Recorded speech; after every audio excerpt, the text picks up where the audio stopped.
Welcome, ladies and gentlemen, to the 2021 FIDE World Cup presented by Chess.com. I'm Grandmaster Daniel Naroditsky, and it is a pleasure and an honor to be commentating alongside two absolute legends, Grandmaster Ho Yifan and former world champion, of course, and Grandmaster Veselin Topalov. Yifan, I'll start with you. How are you feeling? Are you excited for this tournament? And it's a pleasure to be commentating with you. Hi, Daniel. Hi, everyone. Definitely, it's a great pleasure to join the World Cup with a different role. I was playing a couple of times for both the Women's World Cup. At the time, it's still like the championship and the Men's World Cup. And yeah, I'm very excited for this event in general because we had some revolutions, right? So we have more players, and the format is a little bit different, and especially it happens. Still under this pandemic, I guess this is one of the biggest events, the biggest not like the top level, but with the greatest number of participants. So yeah, in general, I'm looking forward to it and great to be part of it. Oh, thanks, Yifan. And Veselin, you basically need no introduction. It's a great honor. How are you feeling? And you'll definitely be bringing some fascinating perspectives to this tournament. Hi, Daniel. It's first. Obviously I've been invited to the World Cup, so I declined. But anyway, I would be following. So now I'm super excited because I'll be following, but at the same time as a commentator, I think it will be very interesting because it's a different perspective. And I would say, World Cup. It's the format. Of course, it's not a perfect one. It has many drawbacks, but I also like it because there are some very clear advantages in the World Cup. Because one thing I like is that as long as you play, you can win, for example. And in a round robin, especially if you start badly, chances to win and to advance to play for the world title, of course, almost impossible, not existing. But as long as you play in the World Cup, of course, you can still win and become a champion. So that's what I like. So all games are potentially important. That's a really interesting perspective, Veselin, and we'll definitely talk about all of these really fascinating matchups. We've got some close first round matchups, some distant ones, but first, let's have a quick look at the format. It's a pretty, it's not a novel format, but it's important that everybody knows what's going on here. There's a lot of moving parts. The FIDE World Cup, of course, as Veselin hinted, is a knockout tournament. There will only be one winner. It's a knockout tournament. 8 rounds will determine the FIDE World Champion. And the top two finishers qualify for the next candidates tournament leading to the World Championship. The two finalists are both in the candidates. Players are paired against each other in 2 game matches, 1 game with each color. So there are 2 games of classical chess between all of the matchups. In round 1, there will be 78 games. Now, if those 2 games produce a result of 1-1, then there is a day of tiebreaker. So then those 2 players play a tiebreaker, a rapid and blitz tiebreaker, if necessary, to determine the winner of each matchup. The time control is standard. There's 90 minutes for the first 40 moves and 30 minutes sudden death after move 40 with a 30-second increment from move 1. And we will be reminding you of the format as the day goes along. So don't worry if you didn't take everything in. Now, the most interesting slide is, of course, the prizes and the number of players. Yifan, the prizes are absolutely mouthwatering, and I want to ask both of you about your perspective.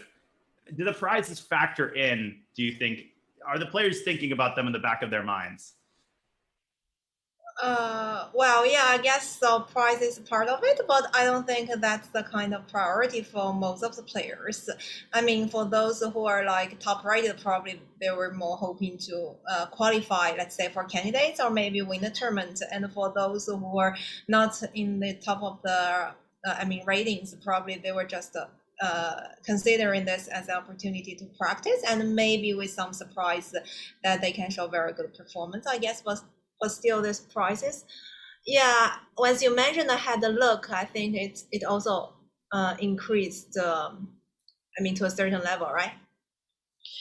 Yeah, definitely. And Veselin, you have a pretty unique perspective. You're so experienced. What do you think about the prize? Did they make the players nervous? You were talking before the broadcast about the first prize just basically covering the expenses. Well, I believe for top players who really, and some of the young guys who really want to fight for a world title, I don't think the prices matter that much. But obviously, probably for more than half of the players, of course, they do. Of course, they do. Especially if you fly from a different continent. It's not so easy to reach Sochi, and then of course you have to cover all the expenses and PCR tests. And if one has a certain fairly good chance to lose in the first rounds, then of course prizes matter. Of course. Mm-hmm. Yeah, that makes a lot of sense. And once again, we'll be reminding everybody about the format and about the prizes. And for now, we will be refilling our coffees, because when we return from our next quick break, the FIDE World Cup will kick off with round one. We'll be delving into all of the fascinating matches. We've got so many legends participating, but we will be right back after a short break. Buckle your seatbelts. We'll be back with the FIDE World Cup round one coming right up.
Welcome back to the 2021 FIDE World Cup Round 1, presented by Chess.com.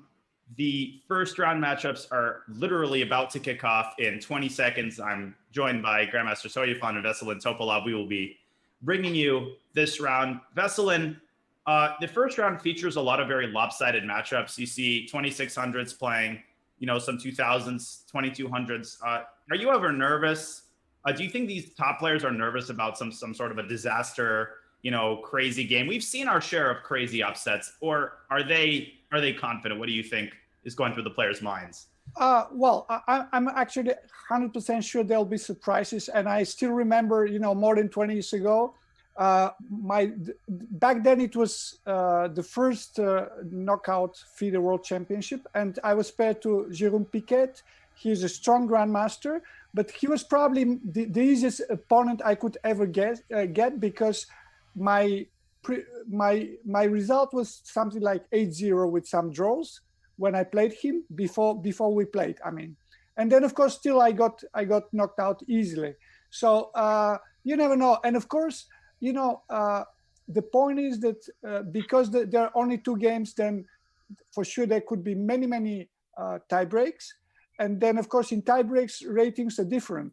So many things can go wrong for favorite. Mm-hmm. Yeah, that makes sense. And you know, in the pandemic, there have been a lot of underrated people, international masters that that play so incredibly well. And one of those is, of course, Abhimanyu Mishra, who just became the world's youngest grandmaster, beating out Sergei Karyakin. Yifan, you've been following the chess world. You've been in the chess world. You became a grandmaster at such a young age. Do you have any thoughts about Abhimanyu Mishra and how far he's going to go? We'll be following his first round matchup against Badur Jobava very carefully. Yeah, I mean, I read the news, but to be honest, before he became the youngest grandmaster, I didn't really, follow his, let's say, games or whatever. So I guess this is a great opportunity to see how he performed here this time. Mm-hmm. And he has just kicked off his game against Badur Jobava. Badur has the white pieces in their first round matchup. We have a Bagalubov, Bogo Indian. Yeah, very, very solid positional player. Veselin, what about you? What do you think about Abhimanyu Mishra? Will he go far in this World Cup? Honestly, no idea. I mean, I just only know the name. Haven't seen any single game.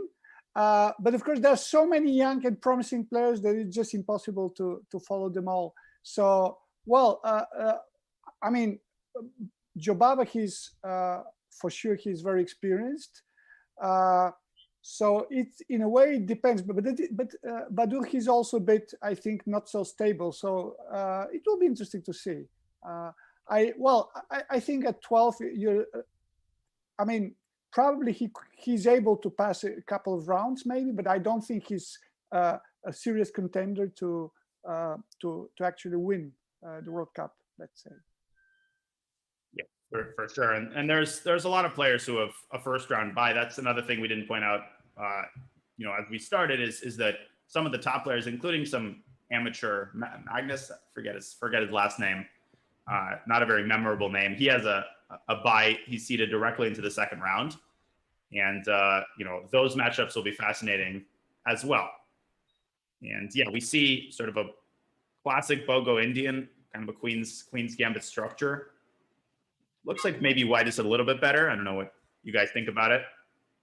Yeah, it's just very typical Queen's Gambit structures, and a bit of let's say, but it could also become a Catalan. So now white has a choice. He can, if he wants to, he can also fianchet his bishop. He can either go e3 or g3. So it's just a matter of choosing plans. I think g3 and it transposes to Catalan simply in many ways. Yeah, something like this. It's very typical. So that's maybe not the most a slight advantage for white, but nothing's wrong with the black pieces as well. Yeah, like the slightly better version, right? Because in typical Catalan, black initially doesn't want to exchange on d2. I mean, as a main line, either go a5 or maybe retreat the bishop. So maybe that's a point Veselin mentioned that white could go for g3. Because if you go e3, that's a main line. Yeah. Right.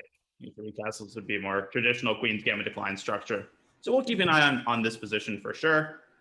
Selfishly, one grandmaster that I'm rooting for is Alexander Onyeshuk, who is, of course, former U.S. champion. He's been in the U.S. for many, many years. He's one of my former mentors, and he has such an incredible pedigree.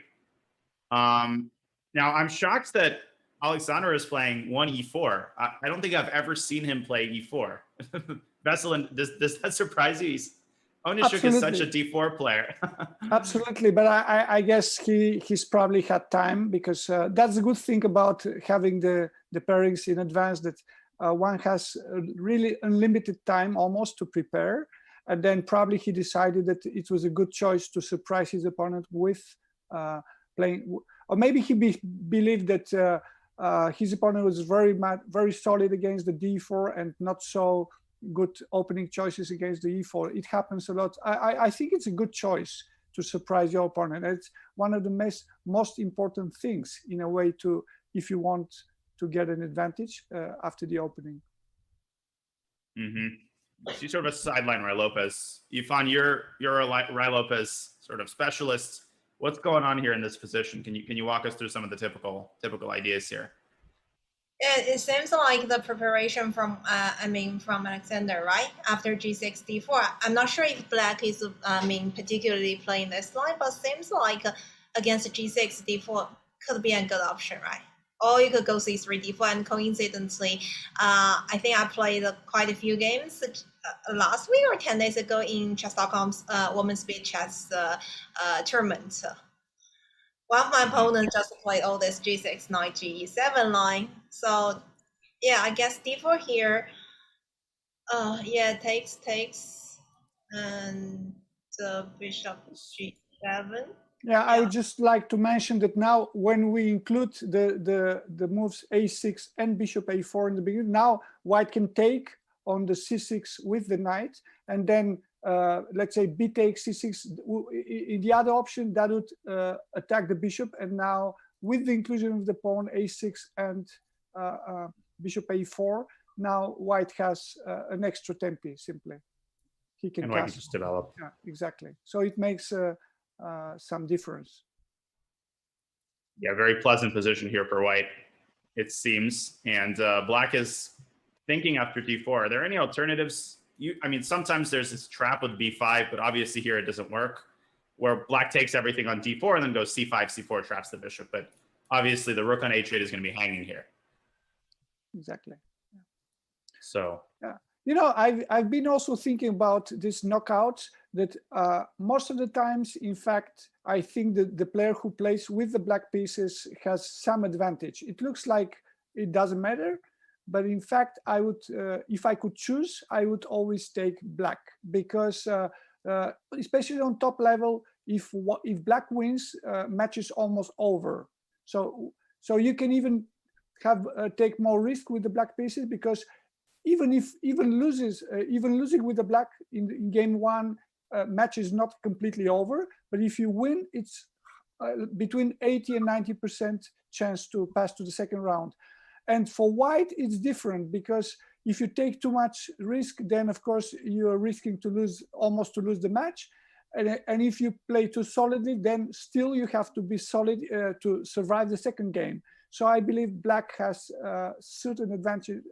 The one who starts with the black pieces in the first game has an advantage. That's my opinion.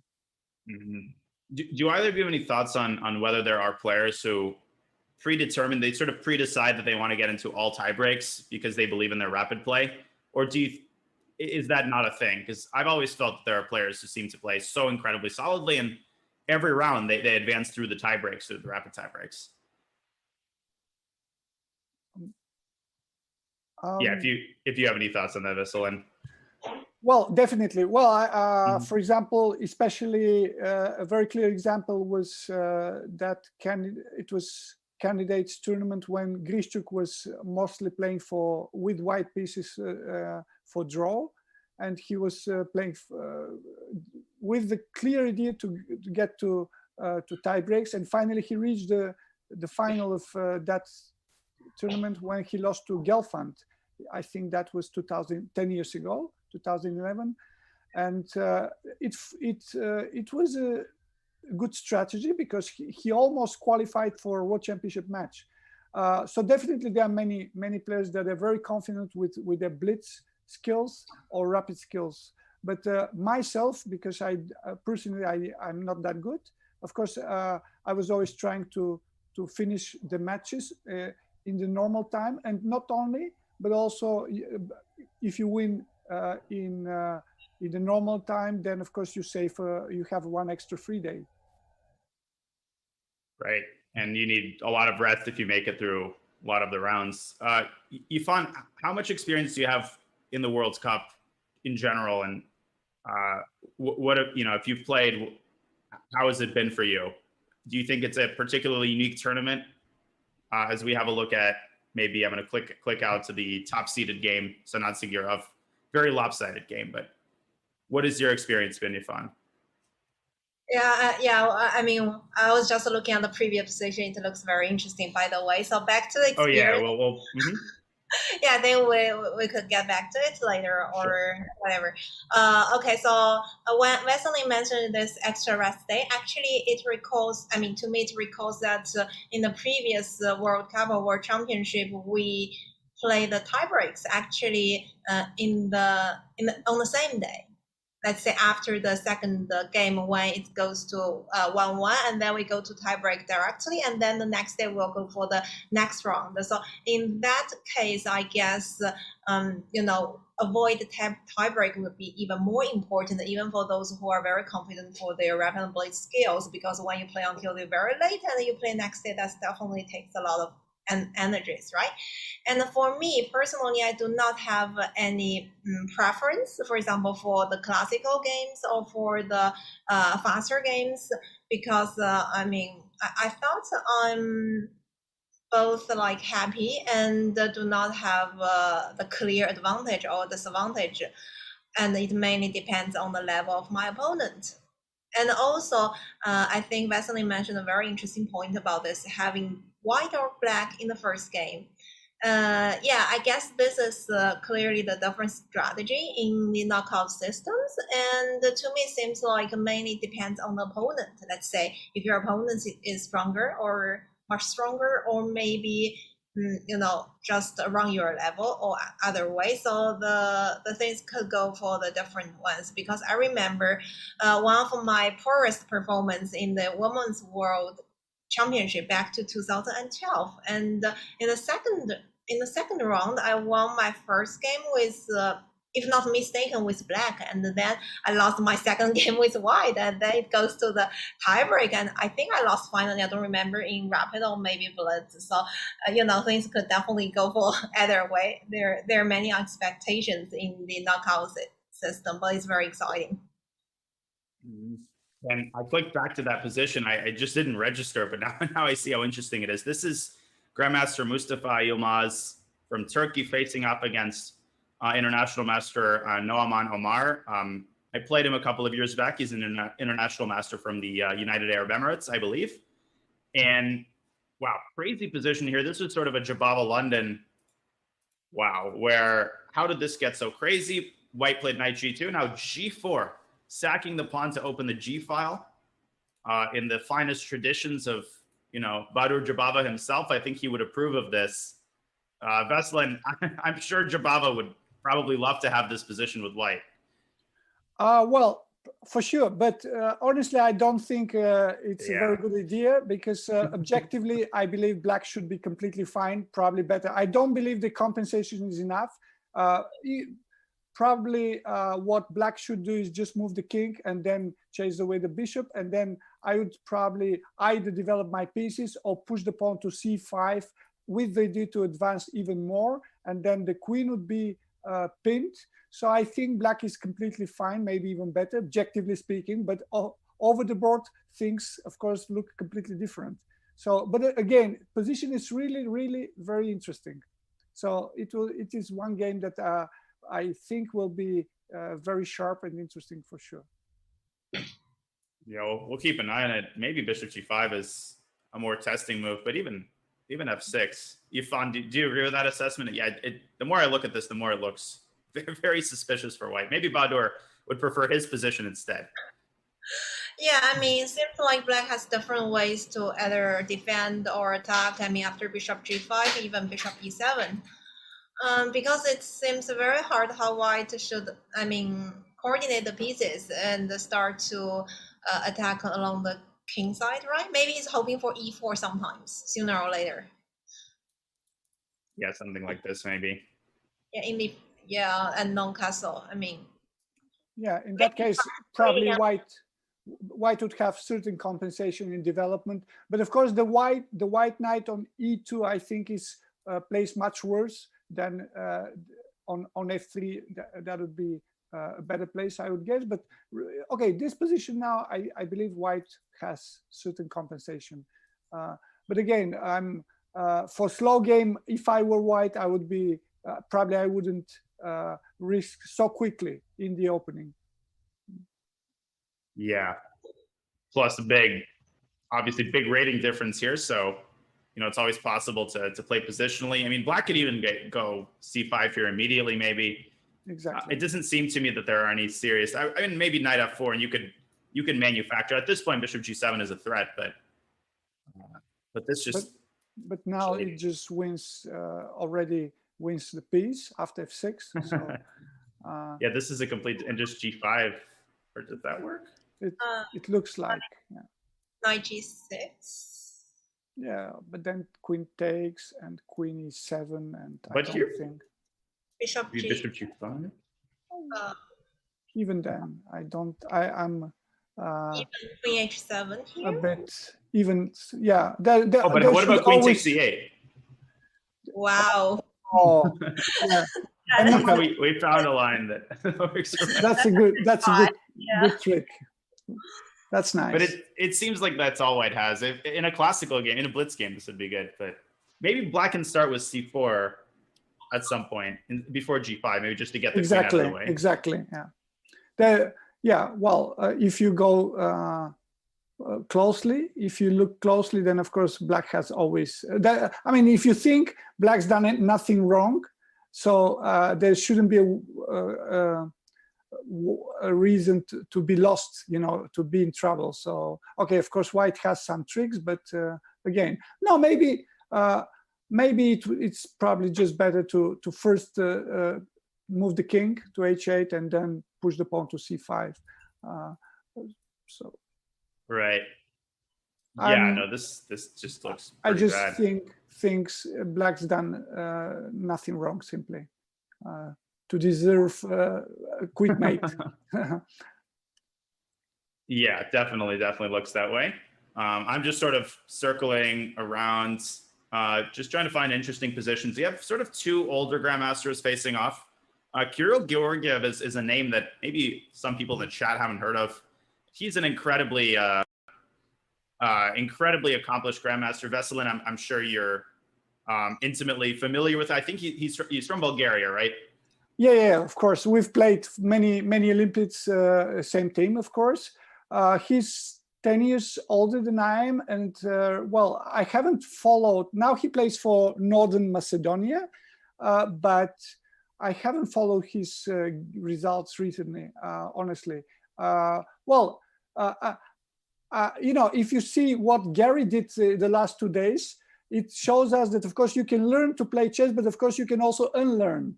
And so I think if we look at games of Kasparov and my games in the French league and some of the games of all the generations, of course, it's very obvious that the time doesn't favor play in our favor.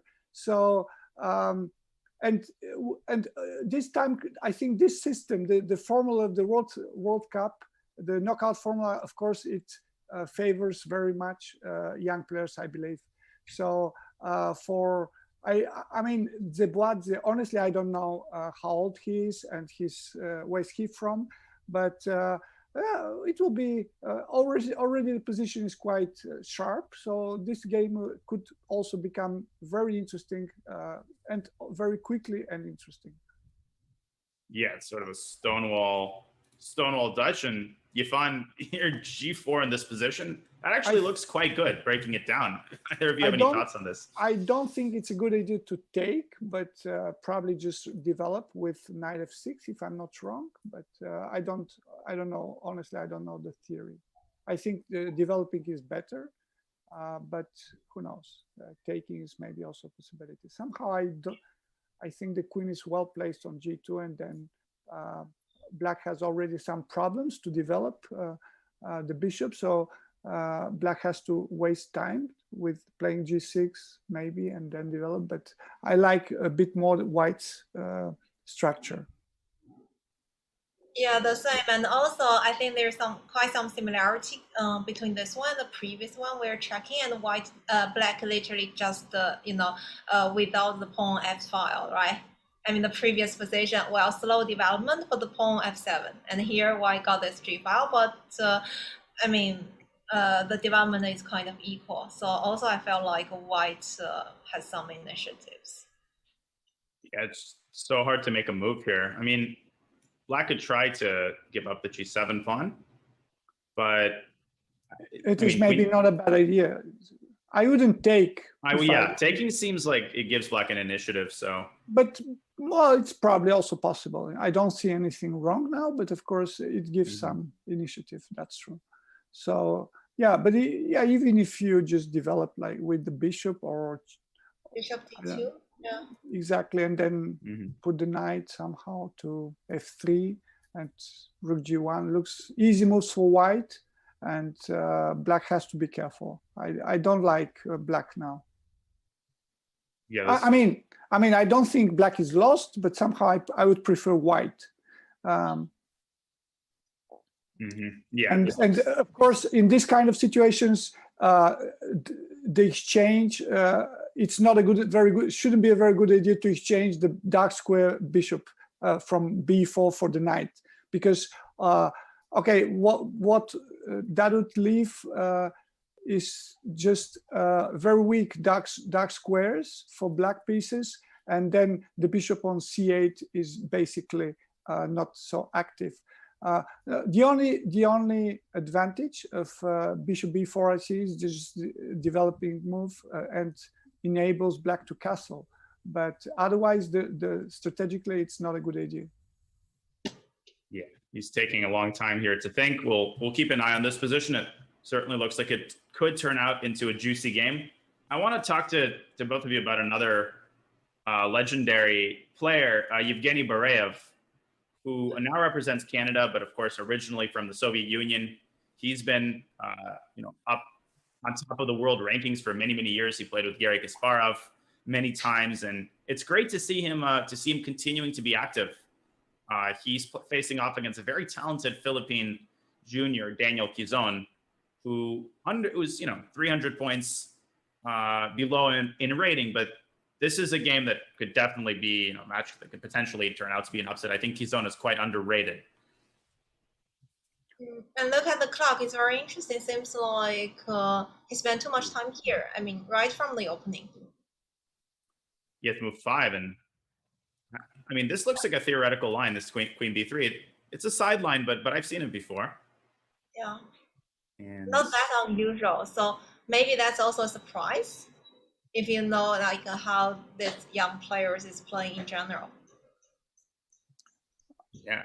Yeah, my experience shows that at some point the youth prevails against the experience. So here that's a typical case where I believe, okay, 300 points difference is really a lot. So obviously Bareyev is a favorite in this mini match, but again, after some time, experience doesn't compensate, in my opinion.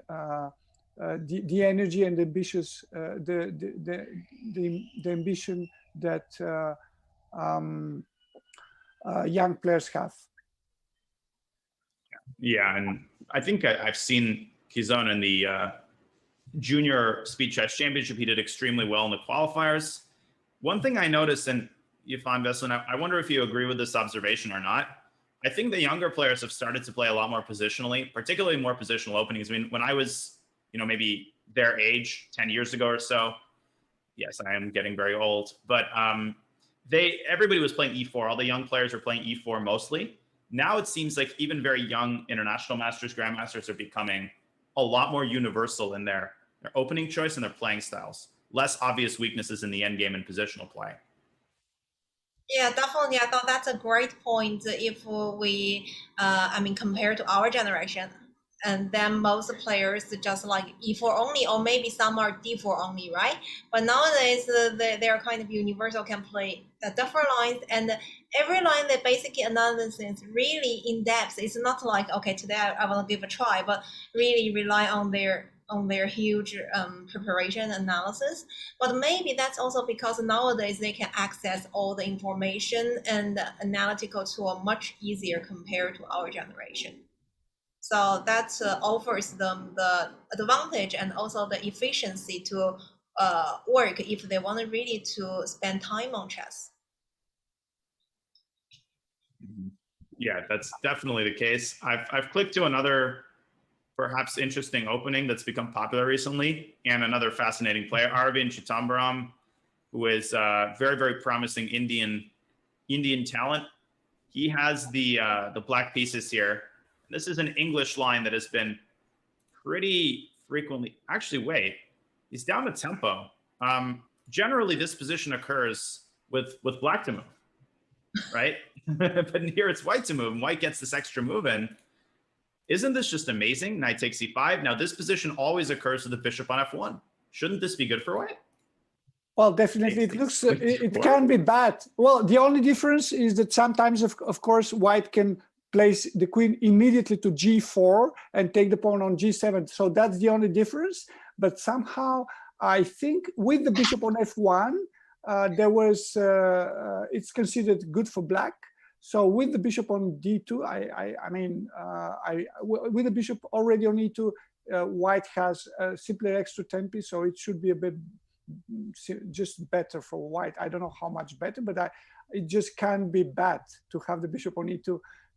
There was a game with the bishop on f1. I think Magnus played Fabiano Caruana in Isle of Man, so it was almost a forced draw somehow. This is how it happened. Yeah, exactly. So after taking, I think queen g4 it could be the difference now, which the bishop on e2 prevents. But again, I don't think it's so good. Maybe, I don't know.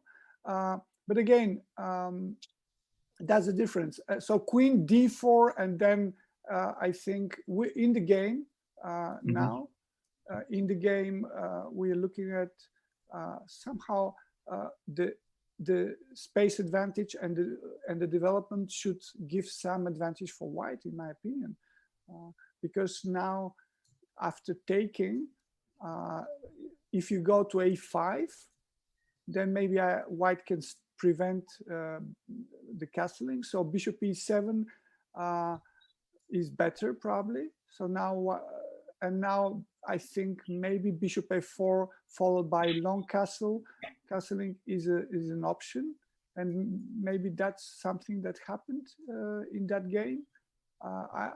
And I don't remember very well, but well, with the bishop on e2, of course, white can also castle long side, which is a bit risky, but he can also place the rook to d1 and then to try to stop the move d6. So there are some extra options, and of course, in that case, white would castle short. But I don't. Somehow, it looks to me that extra tempi should be very important. Yeah, definitely looks like pretty significant advantage for the international master from the Philippines, Michael Concio. And you know what's really funny is the game underneath it on Chess.com is same. Wait, it's literally the same opening but again down the tempo. This is Kozak against Nguyen. This is a different game. This time bishop b4. Oh, okay, it makes more sense.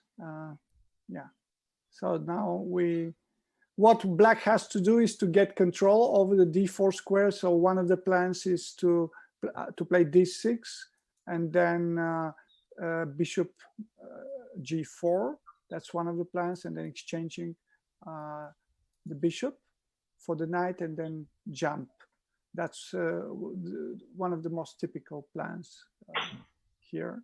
And what white can do is to try to play a3 and by this provoking, and I wouldn't say if white goes a3 here, then taking on c3 is such a good idea, because then not only black would lose the bishop, white would have two bishops, but also the square on d4 is already not going to be controlled. And then white would have some space advantage because of the center. So I would probably not take, if I were black, I would probably go to c5. Then I think there are many games in these positions when, let's say knight a4 in this kind of position, it's a better way for black to give the bishop, to exchange the bishop, to leave it on c5, because then still we would have a very good square of d4 for the knight. So taking on c5 is not a big problem for black, I would say. Something like this, that's very sound position for black, I would say. Solid with some counterplay. Yeah, maybe just bishop g4, because white may be preparing for b4 and then exchange, right? You mean in this position after a3, bishop c5? After knight a4, yeah.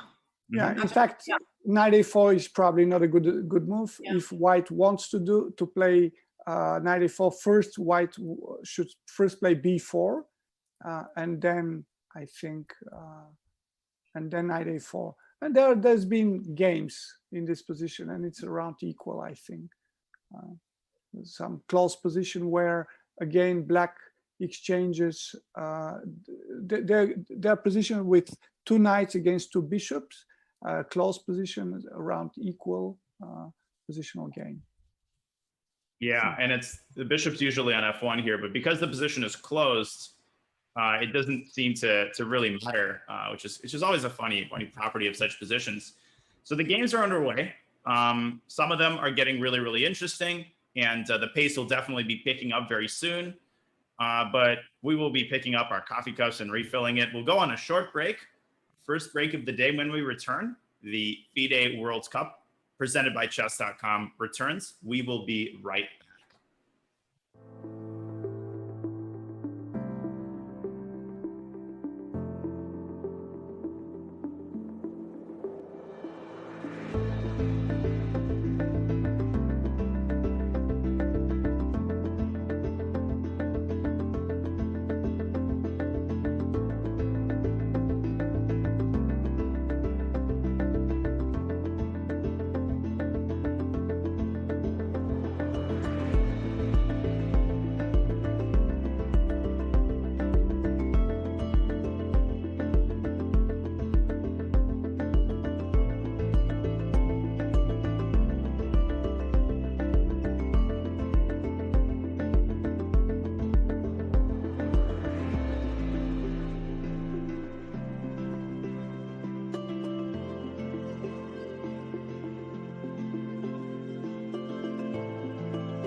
Welcome back to the 2021 FIDE World Cup presented by Chess.com. The games have gotten underway. Some of the games are entering the middle game stage, and one of those games features the crowd favorite, international master currently, but of course Grandmaster-elect Abhimanyu Mishra, who is facing off against the legend Bahadur Jobava. And I'm pretty sure that I had a feeling that Mishra was black, but now apparently I guess he's white. That's weird. I guess Mishra's white. Well, that changes a lot, of course.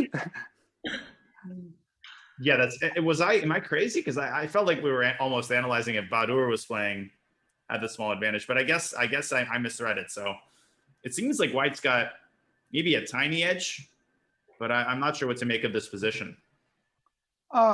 Honestly, it looks like okay, white has this knight on e5, which looks very active, but at the same time I just don't see a big plan for white, because the combination of knight plus a bishop gives, in a way for me, gives some extra options for black. And somehow I see black's plan. What he can do is advance his pawn to c4, and then start pushing his pawns on the queen side. And for white, okay, it's without somehow f4. I don't think it's possible to create any attack. So I mean, if I were black, if I were playing, I would take black here, not because black is better maybe, but somehow for me it's clearer. I see the plan for black, and I don't know what white should do.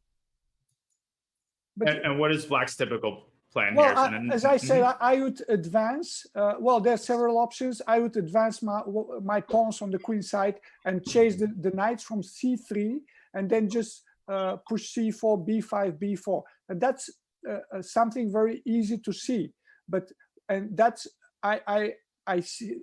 I understand this plan, and again, I don't see white's plan. This is. But again, I don't think white should be worse.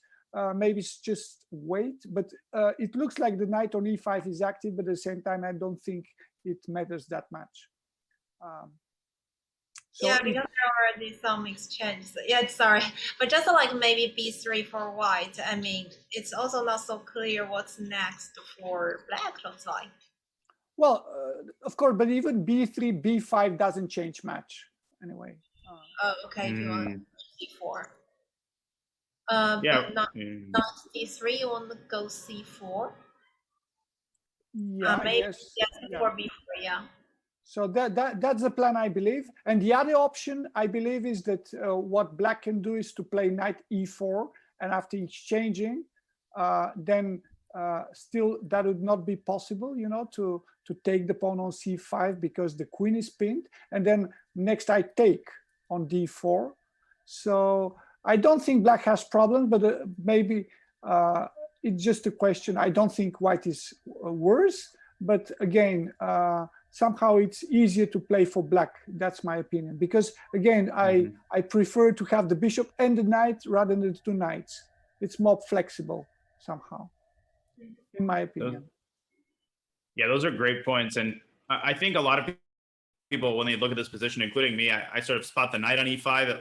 And when you have a knight like that that's supported by a pawn, you automatically think that maybe white's got a slightly more pleasant position. But, that can be overrated. And, if knight e4 is played, then black will eventually threaten f6. That knight's not dominating over the position. So I was thinking maybe white should go f3, but yeah.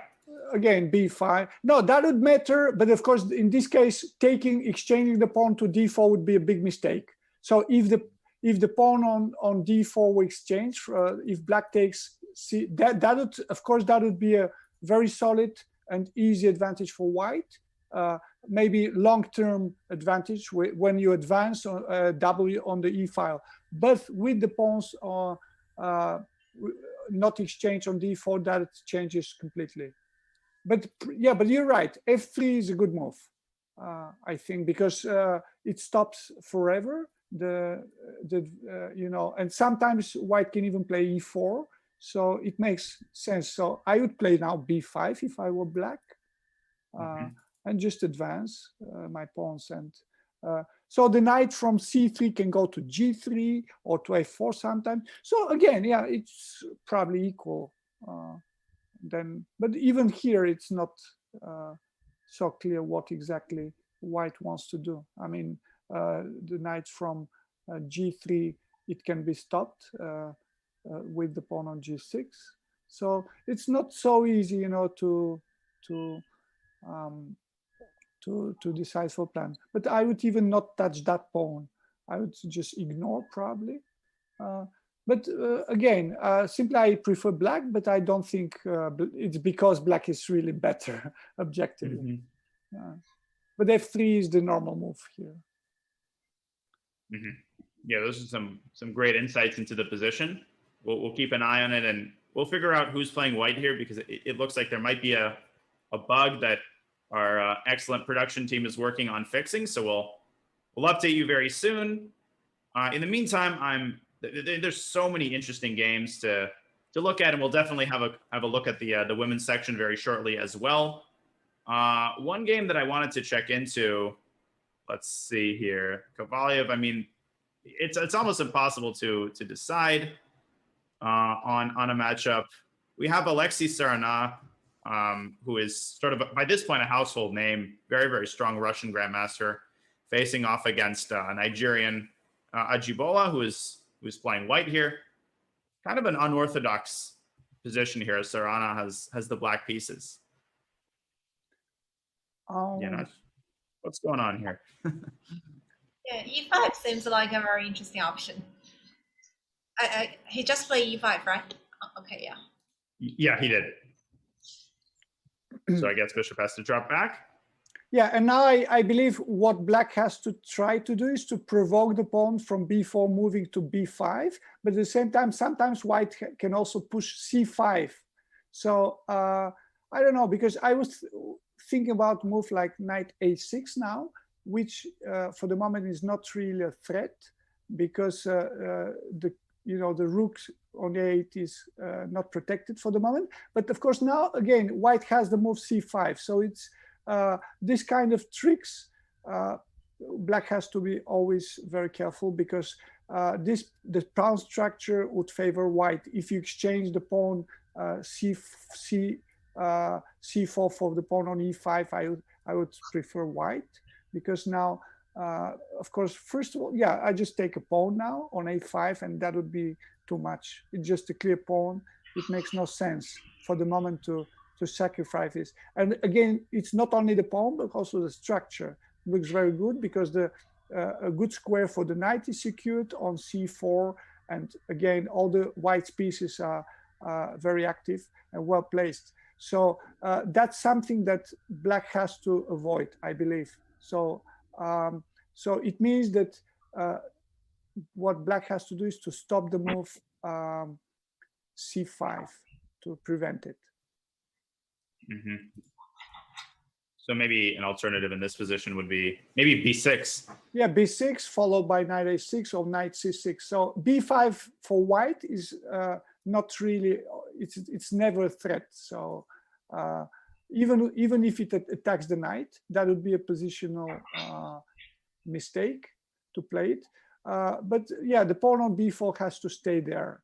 So like just protecting it with the queen on b3, I would place my queen on b3, and then after b6, for example, no, of course, first castle, castle, and b7, for example. Yeah, and now, well, of course, that would be nice if our knight from d2 was placed on c3, but that would be a bit too slow. So again, I would just play queen b3 now, probably. And again, even sometimes these moves like rook c1 and again threatening c5, sometimes it's even a pawn sacrifice. Yeah, it will be interesting positional game. Yeah, definitely. It sounds like Sarana obviously has the rating edge. He's also known, and as I'm talking about him and asking you about your experiences, I'm going to click over to the Andrew Tang game. And obviously, I have to admit to some commentator bias here. Andrew, of course, is a good friend of mine. He's known as one of the great bullet specialists of the world, but he's also classical GM, of course. He's facing off against Uzbek talent Javohir Sindarov. I guess, Veselin, I'll start with you. Sarana is known sort of in chess circles as very much a computer specialist. You were around when computers first started dominating the opening preparation scene. Do you kind of vividly remember when people started talking about, oh, Kasparov, he prepared this with Fritz too? Do you remember, like, was that a sudden thing that sort of happened in one tournament, or was it a gradual transition into certain grandmasters starting to experiment with the very first chess engines? I remember late 90s, sorry, when we played some kind of, it was an exhibition match in Leon in Spain. It was called back then Advanced Chess. So I guess I played Gary, and it was like we could consult during the whole game the computer engine, and it was very funny actually, because still computers, they were not strong, but still they were sometimes showing very quickly the tactics.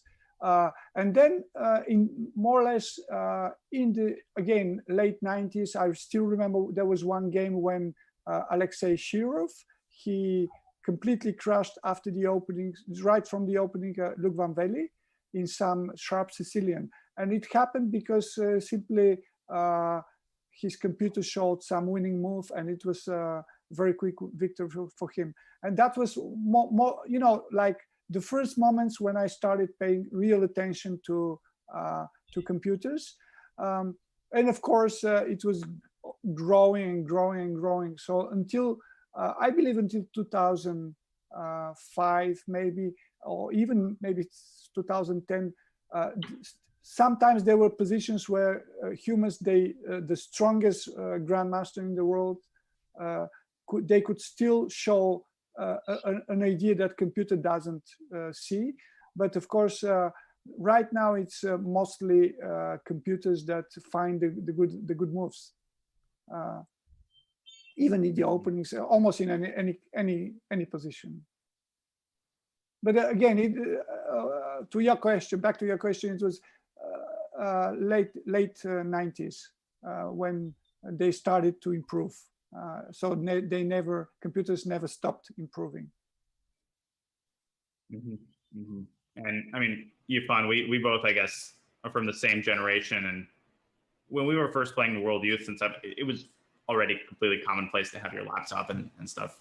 Did you have the same kind of general experience? Yeah, it's like very similar. I mean, we kind of grew up already with the laptop. Although for me, I still remember that's the first. I got the laptop helping chess probably back to the year of 2005. I guess that's a little bit late, right? 2005, if not mistaken. Yeah. But still, we say we grew up with this, right? Yeah. So we didn't really experience match with a drawn game or maybe complete analysis with the human ideas. But I'm just curious about this position. Let's bring back a little bit. Is this still some theoretical, right? Because it is. That's after D3 and Rook E4, then Knight F6. It's an old move because I think mostly they play here. I think Queen F5. No, I think that's the move, and Queen G6. Maybe I don't remember very well. I think this is one of the moves, something like that. But Knight F6 is a move that now it's in fact this is an old theory when White goes Rook H4, I think, and now Knight D2 and the Black's idea to go G5 and to try to trap the knight, the White's rook. And then, if I'm not wrong, there was a game many years ago between Peter Svidler and Mickey Adams, and then Svidler won, and he improved, but that was long ago, so maybe there are some changes. So this line, I think it doesn't have the best reputation for Black. It's not maybe very bad, but because they found better ways to play with the Black pieces, so for some reason Black stopped to play it. So now I think it's something like Rook H6, rook advances to h6, knight g4, if I'm not wrong, and then knight e4, something like this. Ooh. And then, but again, I don't really remember so well now. And then black takes on h6, white takes on. So that's, and it goes on. But again, there were finally, for some reason, black stopped playing this, but it doesn't mean it's so bad. Maybe one new move could change the evaluation. Anyway, it was not like big advantage for white even then. So we'll see. I don't remember all the very long all the lines, but it's old theory. Yeah, it looks like Sindarov might not be familiar with it. He's got 55 minutes, and Yater was fact, actually. I believe that. In fact, I believe that in the opening, black started to play differently and not to put the queen. It's, you know, of course, for those who doesn't know, the idea of placing the pawn to d3 is because if white goes d4 immediately here, queen h4, g3, queen h3, and then rook e4, and now black goes g5. So with the pawn on d3, white can take the pawn, and without, that would be a mistake because queen f5 attacks both the bishop and the rook. So that's the idea of the move d3. It's a bit, of course, it's better to have the pawn on d4, but we can't have all. So now bishop f5 is the main move, and queen h4 is the old theory. Bishop f5 is now considered, you know, the most popular move here. So and queen h4 is the previous main move. So I don't know. Maybe maybe there are some new ideas. We'll see. It's interesting how some of these old lines they're revisited now by, you know, Leela and the new Stockfish, and you see kind of a lot of old school lines that were considered totally buried, and now they're revived. So, you know, Leela shows some new move, and a line that has been out of fashion for 25 years is all of a sudden, you know, everybody's playing it again. Yeah, so because computers, they can go really deep, and it makes sense, of course. Because things that in the past they were considered unclear, now they're simply clear. They're 100%. So you can, I mean, it's practically possible to, as long as you have the memory to remember all the moves, it is possible to, you know, to remember and to go deeper and deeper and to duck to 40 moves line if you want to. Yeah, that's probably the reason that Marshall came back almost a decade ago, right? Because Marshall wasn't a favor of black's opening choice in some generations. Okay, correct me if I'm wrong, but I remember that probably just since 2010, I mean around that, and then people start to play Marshall again, or maybe 2014, 15. Yeah, but also, you know, for example, the problem with Marshall is that, of course, it is a sharp opening, but sometimes it can be avoided because white has several extra ways to avoid it. So in a way, it's not so practical. You have to remember all these forced lines, but also white has the choice to go for what is called anti-Marshall.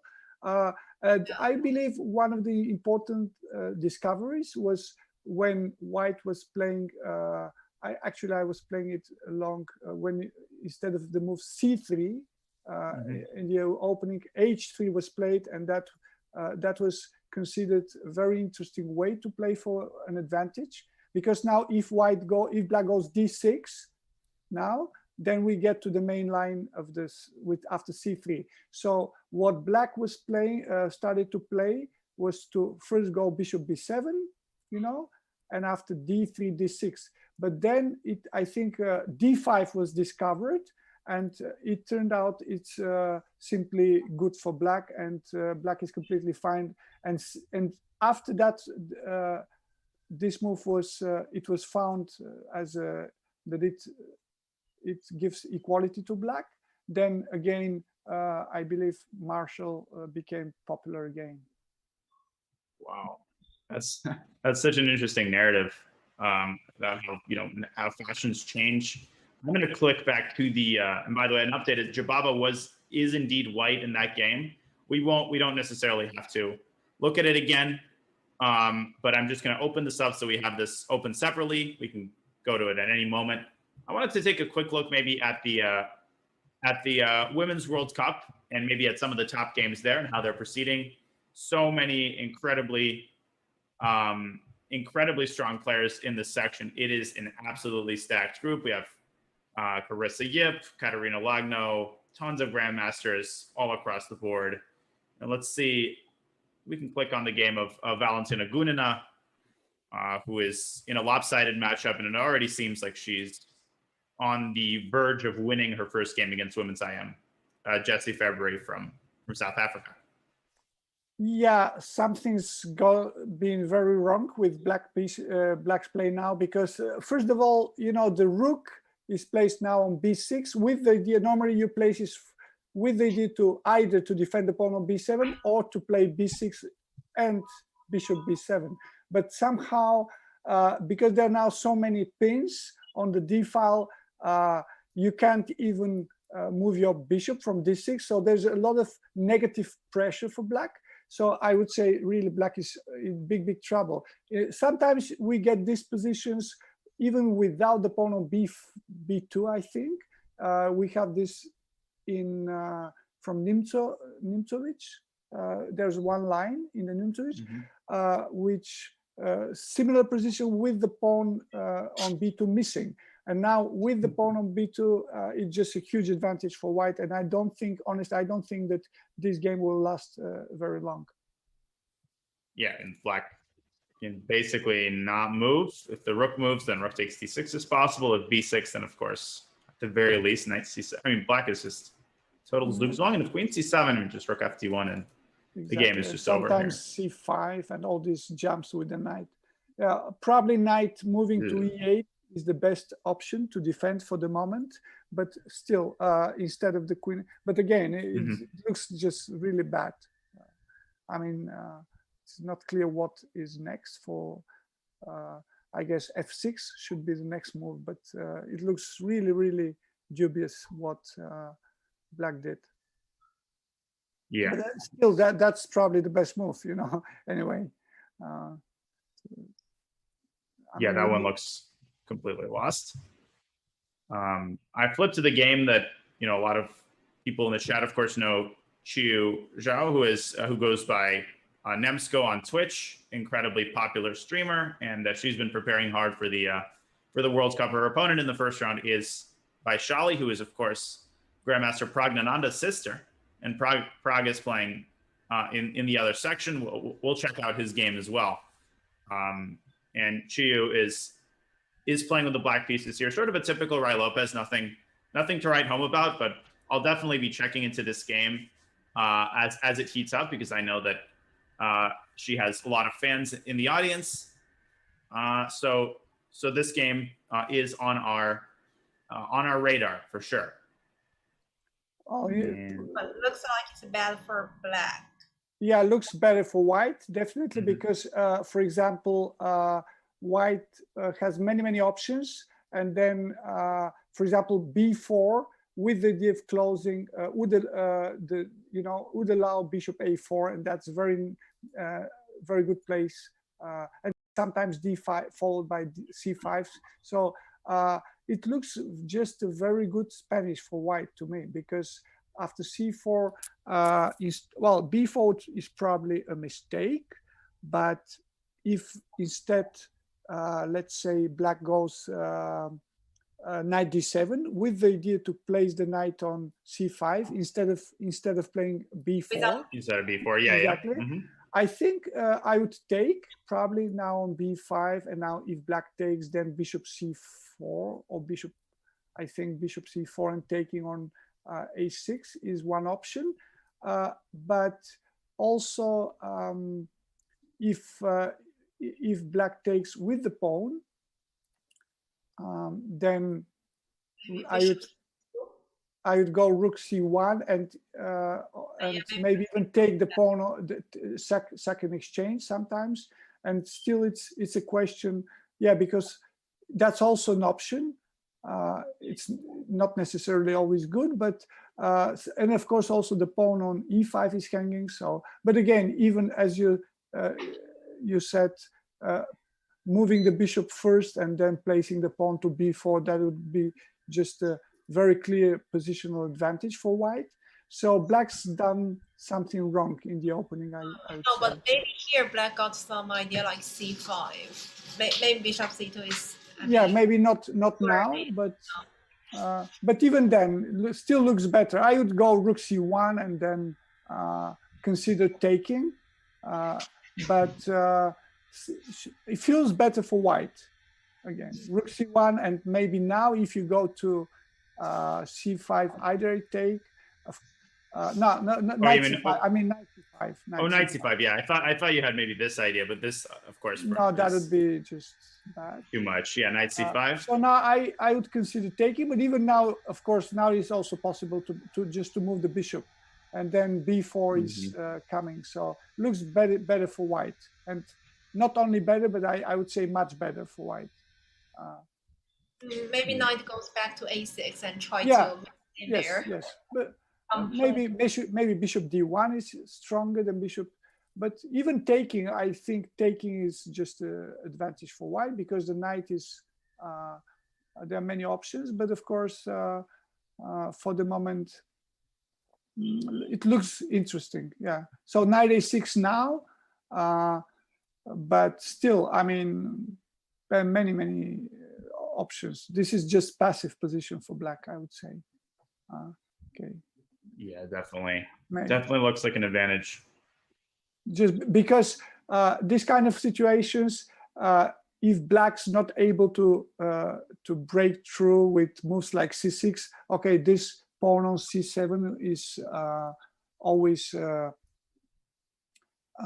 weakness. And there are many tricks, like sometimes knight takes on e5 has to be considered. Queen a7 sometimes is also an option. So white has many options, and black is simply passive, I would say. Yeah, definitely looks like that. We've got a lot of lopsided matchups in the first matchup of the women's section. We have Carissa Yip, who is of course a very talented American player. She's an IM. She's facing off against women's international master, I believe, from Bangladesh. Another sort of Jobava London kind of structure, where Carissa has the black pieces h4. That's a typical move in these structures. And yeah, this looks like a very double-edged position. Reminds us of that game where white sacrificed the g-pawn, which we will check into right after this one. Looks like just a very double-edged position, possibly opposite side castling is what we're going to see here. Well, or even, but I would even consider to play a4 with the white pieces, maybe, because I don't like the idea to allow black to advance to b5, because then it would be very easy to play b5 and bishop b7 and develop the pieces. So I would consider move a4, because not only white goes a4, but sometimes a5 is a positional idea. So it deserves attention, I would say. But yeah, I personally believe that in this position, the inclusion of the move h4 and h5 favors white a bit, maybe, but it depends, of course, because it means always when you have your pawn on h5, then of course castling is can be dangerous. Yeah, and we saw them on camera. We see them on camera there, as Carissa has gotten up to walk around. Yeah, we'll keep an eye for sure on how this game is going and on the other games in the women's section. Let's switch back to the men's section. And I wanted to track down that crazy game that we saw in the Jobava London here between, I think, Mustafa Yilmaz, Grandmaster from Turkey, had the white pieces. Just give me one moment. There is a lot of games here that I have to sift through to find one in particular, literally finding a needle in a haystack. Yeah, even this one currently we're looking is interesting because before we went to checking the girls' games, we were post this one, and Black is still, making a decision. But it do not have many options, either exchange queens or maybe take on e5, right? Yeah, taking on e5, and then is white planning knight takes e6? Yeah, it can easily become really crazy if for example, if I don't know what you think, if e4, what do you think about a move like e4? But then of course, yeah, it can, because check and white can of course take the pawn on d5, attacking the queen. So and then somehow it's not so easy to find. Yeah, and now we have also if you move the queen to d6, then queen g5 check. So it looks like very interesting position. I don't know, knight f6, it's still not over because the pawn on d4 is also hanging, but moves like queen g7, I don't know. But then I would certainly just take, maybe even on d5, and run with the king. So it can really get very crazy. Yeah, here. Wow. So, and then knight, because white has this check, very annoying check on b4, it means that white has to go something like knight d2, but then still moves like e3 can are interesting. So that's only I would say just looks interesting to me, but of course Black doesn't have to do that. It's after, and also option is simply to defend the pawn on to exchange. I'm not sure if that was some game between Anand and Bareyev many years ago, when Black took on d2 and played king f7, and then something like that. There was this kind of structure, which should be a bit better for white, of course. But I'm not sure if that was exactly the position. Yeah, the time situation is crazy. Pichot, who is, of course, the favorite in this game, he's got an hour less on the clock, and white's got 3 minutes more than what he started with. So it clearly seems like a case of white being prepared and Black not being prepared. Could be, yeah. Of course, yeah, could be. But again, still huge rating difference. And I think I'm actually almost certain that Alain, this Argentinian grandmaster, he's young. I've met him once, and he's very good. I think dynamic player. He's considering all these complications after taking on e5. Because otherwise, white should be a bit better, I think. Maybe king f7 without taking. Also, it's similar, I think. Right, because then you're threatening the fork on c2. Yeah, but then in case white anyway, takes. king d2, and then sooner or later, I would say Black would have to go back to. So it doesn't change much. Yeah, for sure. I finally found a game that I was talking about. The game between, and again, there is a bug that we're experiencing. It's unclear who's white and who's Black, but I'm pretty sure Yilmaz is white, even though that's not what it says here. We were looking at the position after knight e8, queen d3. Black did end up going c5 immediately. dc, bishop c5, castles, and Black is not going king h8, and he finally does go king h8 after e4. We kind of were discussing this, and it looks like white's gotten some compensation for that pawn after something like bishop g5. Looks like f6 is forced, and then maybe bishop h4. Not still probably speculative, but this looks interesting. yeah, somehow compared to looks better than much better than before, because not only white, I think white was able to castle, but also e4 is the important move. I don't like the knight on d7 because black, I think black had just a natural move. Black could just go knight c6 here. I think that looks to me much more natural. But of course, king h8 should be better probably now. But knight c6 looked to me better because then e4 could be met with the move d4, for example. I think that should be the natural. But again, I would first play king h8 just to see what happens. And now, of course, it's in the game. My impression is black. The knight on d7 is not so well placed. The natural square should be knight on c6, and now this position looks like to me white's got good compensation with some options like also bishop f4 immediately is an interesting option, not to provoke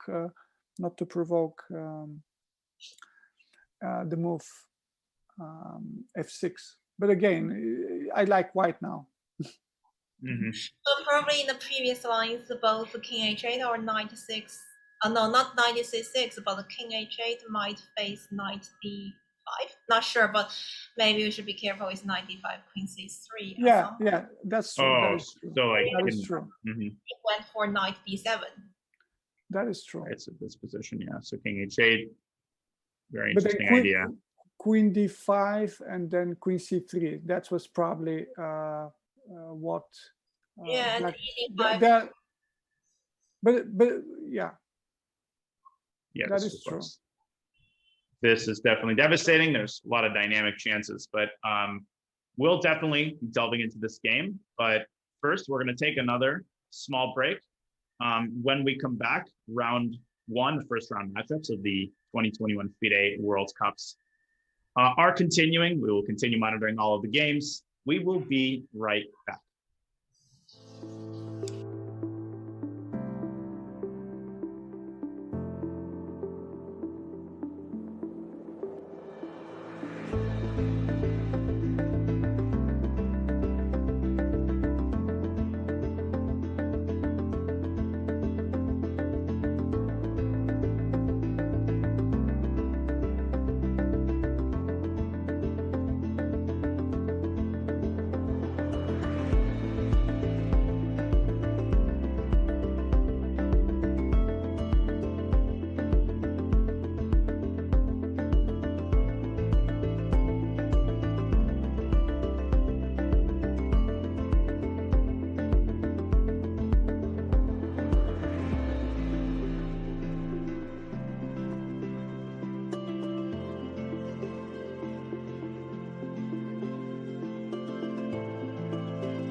Welcome back to the FIDE World Cup, brought to you by Chess.com. And we have so many interesting first round matchups to examine, as the games are mostly all in the middle game. So we've already got some winning positions. The game that we have on the screen right now is played between Grandmaster Samuel Sevian, who is sort of a household name by this point. He's a super talented young player from the US. His opponent is Sumant Subramaniam, FIDE Master. Irfan, another Rai Lopez. You're the sort of in-house Rai Lopez expert.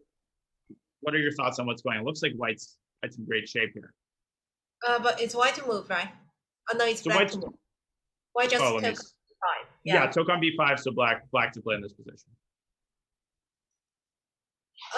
Wow, yeah, it's kind of complicated, right? And the black seems like choose between rook b8 or it takes a knight, right? Or yeah, no, but rook b8 maybe it's just useless, because when you take on b2, I guess the b file doesn't making any sense for black. And the black's position is like positionally worse due to this pawn structure and also the weakness on the king side.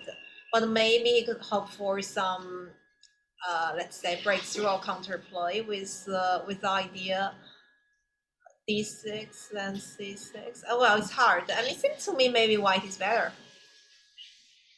Yeah, this does look good. Veselin, do you agree with that assessment?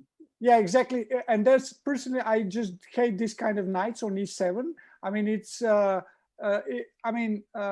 it's just a bad place for the knight, especially when it's faced to the pawn on e4. So there are not so many good. I mean, in some positions, of course, if black has time, he can place it to g6. That would be perfect. But of course, that can never happen.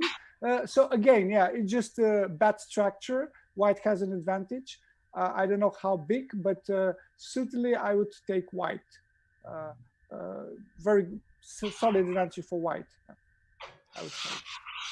Yeah, definitely. Sevian is the favorite in this game, without a doubt, and we will keep an eye on the game as it proceeds.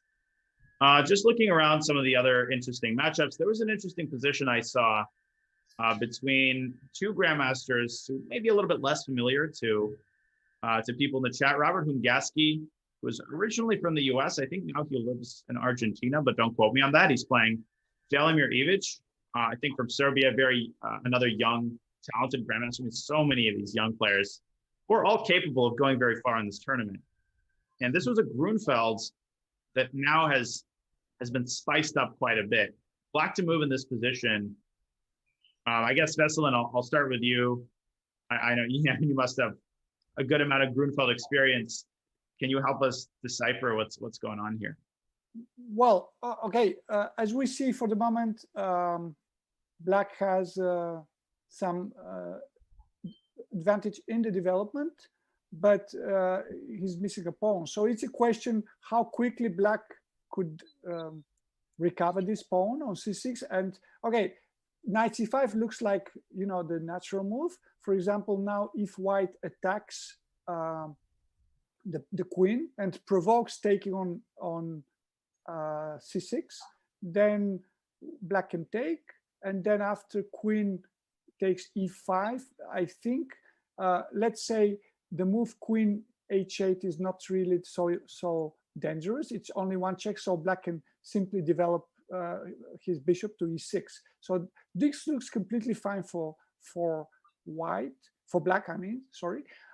It means that the only way for white to justify the lack of a development in this position is to keep to try to hang on for the pawn c6. So there's only one move, which I believe is logical. It's bishop b5.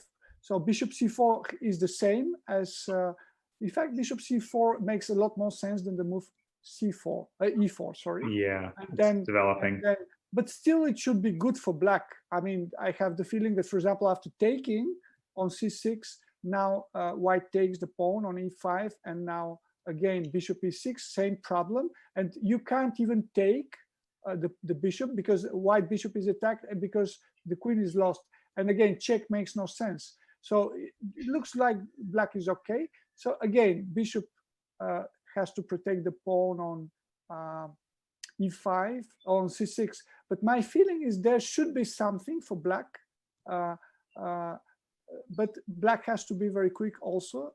Otherwise, white doesn't need so many moves to to advance. So it's really interesting position. Moves like bishop a6 look also interesting. Like, but again, now e4 is an option. So this is an interesting position, I would say. Yeah, here e4 and just here. Oh, yeah, of course, No. yeah, of course. Sorry, it's just very obvious that knight e4 is very strong now. And if bishop a6, if e4 is not a good move, it means that white has a4 or taking, no? Taking Here. knight b3. So here Yeah. takes, yeah, knight d3, king e2, Yeah, king e2, rook but d8. should be looks. Oh, but c7. 7. Maybe not Queen now. maybe queen a2. Yeah, queen a2 just waiting for black. Exactly. Right. Yeah. Only move though, otherwise So black is losing. So maybe first check on a2 and then c7. But of course, then I can cover with the knight, creating new threats. So my impression is black should be completely fine. I don't know if white is black is better in this position, but there's only one pawn, and many things can go wrong. And I mean, the thing is that if white position collapses, then you lose for sure. And then if not, then I believe black can always black would always have some counter chances. So I don't know if black is better, but looks promising, I would say. So it's not so easy to find a move for black now, for white now. I mean, if bishop b5 is not such a good move. Maybe just bishop c4, then knight e2. Yeah, okay. Again, yes, of course, but then it's completely fine for black, of course. Yeah, I think white can still castle though, right? I mean, white hasn't moved his. But that's also true that I mean, that's probably the best what white can do. That's maybe the best option for white. Just develop and complete the development. Yeah, he does have a lot more time, so we'll see. And he is a notorious time. No, Robert, he's always gets into severe time pressures. So this is rare. We have a breaking news update. A game that we have not checked into yet featured an amazing move. This is the matchup between two grandmasters, pretty evenly matched. Inian from India against Sebastian Bogner from Switzerland. And we have a typical IQP isolated queen pawn position, but Inian has just played an incredible move. So bishop c6, black's got the blockade on d5 and knight g6. All right, so I guess Yvonne, I'll start with you. Fg6, the idea I assume is bishop takes c6 check? Yeah, and then taking on c8 when the bishop on e7 is not protected, but not sure if there is any weakness on g2, seems like safe, right? Yeah, and rook f7. Right, so this has to be played so that the bishop is protected, but white probably isn't going to take on c8. Maybe d5 here. Yeah, it's so hard to calculate. This looks bad for black, but who knows? Yeah. So let's say bishop d7. How is white specifically going to takes in d6? Yeah, maybe takes in d6. Oh. Yeah, this looks rough. Bishop f8. Sometimes these positions aren't so bad, but scary. Knight e4, maybe attacking again the knight. So yeah, looks dangerous. Looks dangerous. Or maybe first take. In fact, I would first take on f6. So there's no way to take with the queen because now the knight is lost. And if black takes with the pawn, then I would even consider knight d5 maybe, or some, I don't know. But yeah, looks, it's not necessarily lost, but looks pretty dangerous. That is true. What about Yeah, yeah, of course. As I said, it's knight No, c7. Yeah. The 97 knight, maybe. Just knight waiting. c7, knight e7. Yeah. So It's just yeah, looks dangerous. So, but I don't see a reason why, in fact, black should take on g6, because if I just play rook e8, then take and then take with the queen, then the problem is for sure d5. No, then this looks bad for again because the queen is pinned. So it is somehow, I don't think it's possible. Take first like this. It looks like already double pin. So yeah, knight g6 looks good, but I don't know if it's over, because even sometimes moves like, if we start the first position, the starting position, maybe some moves like bishop a4 deserve attention or not, or bishop g2. I don't know. I'm so sorry to interrupt you, Veselin, but the black has taken and gone rook f7. Just wanted to say that this is on the board. Okay. And white's thinking we're expecting. I mean, d5 does looks like very natural move. Pushing the pawn, doesn't look. So what about? Yeah, I don't think it's possible to take. I don't. It doesn't look. So maybe we see the position we were discussing soon here. Yeah, takes, and we were looking at d6 bishop f8, and now Veselin proposed this move. Yeah, looks better for white because after knight d5. Maybe black just taking on d5 and playing. Yeah. But again, just take on b7 and looks just much better for white. No, simply trying to collect the pawns and then rook e7. Well, there's even this. Rook b6. Yeah. Oh, no, you can take rook e7. Oh no, you cannot. Rook e7 check. Rook e7. Here there might be queen e7. I was looking at a really cool line. That's true. Yeah. Takes, and if you take on d7, then black just takes, and there's a back rank mate possibility. If white promotes to a queen, black checkmate. So white has to watch the back rank. That's the one thing black I think has in this position over white. It means that we have to wait a bit. Maybe just collecting the pawn on a6 and then pushing a5 looks like very strong big advantage for white. No, just take and then Well, maybe play rook c6 instead of rook e8. Rook c6. Yeah. Still, I don't believe it, honestly. But if we can capture d6. even here, just h3 or just should be winning for white. Could he go rook e7? I mean, I guess in this position, no, something's wrong with this. What's wrong with this move? No, it's not wrong, but the rook ending could be okay for black because we exchange. You can take and play queen e8 probably. Oh, and then you cannot take the bishop. That's a great point. No, I believe that what white should do is simply play h3 instead of rook e7 or a5, maybe a5 to stop the move. Well, can we take the pawn d6? With the bishop or the rook? Yeah, but too many pins, no? Yeah, black is praying, but maybe no specific follow-up. Yeah, but I don't believe it, honestly. Moves like, I would even consider moves like rook e6 attacking because there are so many pins. I don't know. It could be interesting.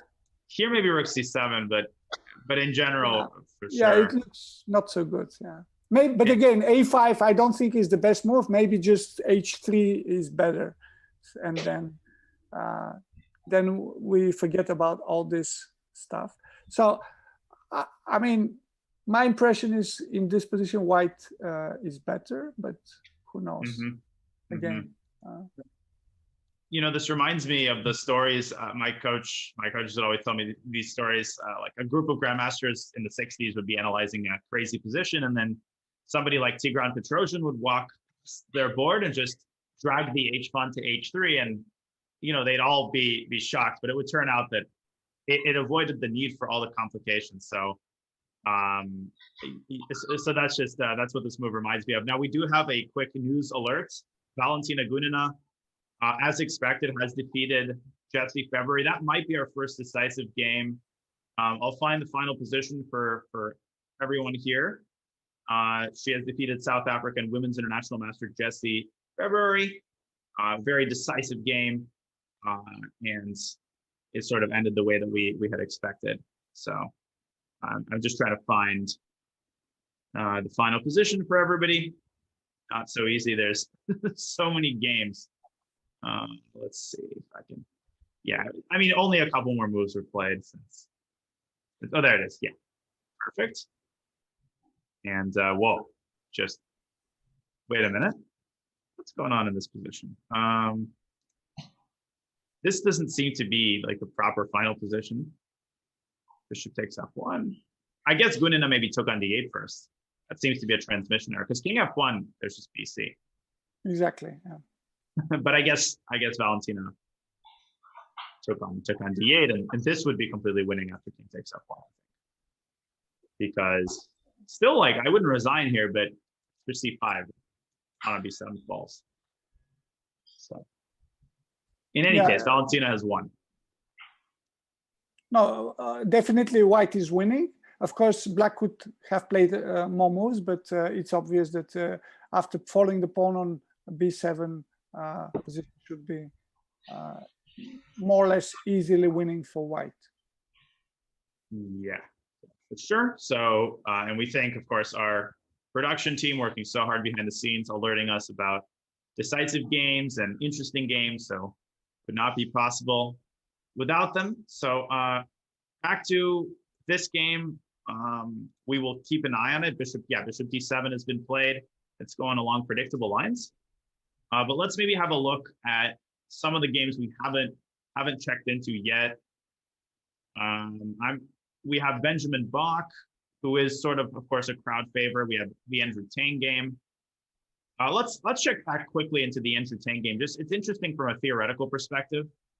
And both of you, Yvonne and Vesselin, were talking about this position from different perspectives. So we had queen f5, knight d2, and Andrew playing knight g4. Yeah, Vesselin, you had mentioned that g5 was sort of the old school move. G5 was there are many games probably with the move g5 if I'm not wrong, but knight g4, honestly, it's a move I don't remember having seen. So it means that okay, the natural f3 is okay, I guess, or knight e4, and if bishop goes to e7, f3 now. This could also be, it makes sense, I think, also. I don't see what the difference is, because now, of course, if the difference is that, for example, if black moves to e5, then looks very good for white after rook f4, and then somehow queen, it's not so easy to find a move for black. But it's also true that queen d7 and then knight g6 traps the knight. So or it doesn't. Maybe I just move my knight to f2, and still it's not clear how you exactly do. Yeah, knight g4, honestly, it's a move I don't remember having seen.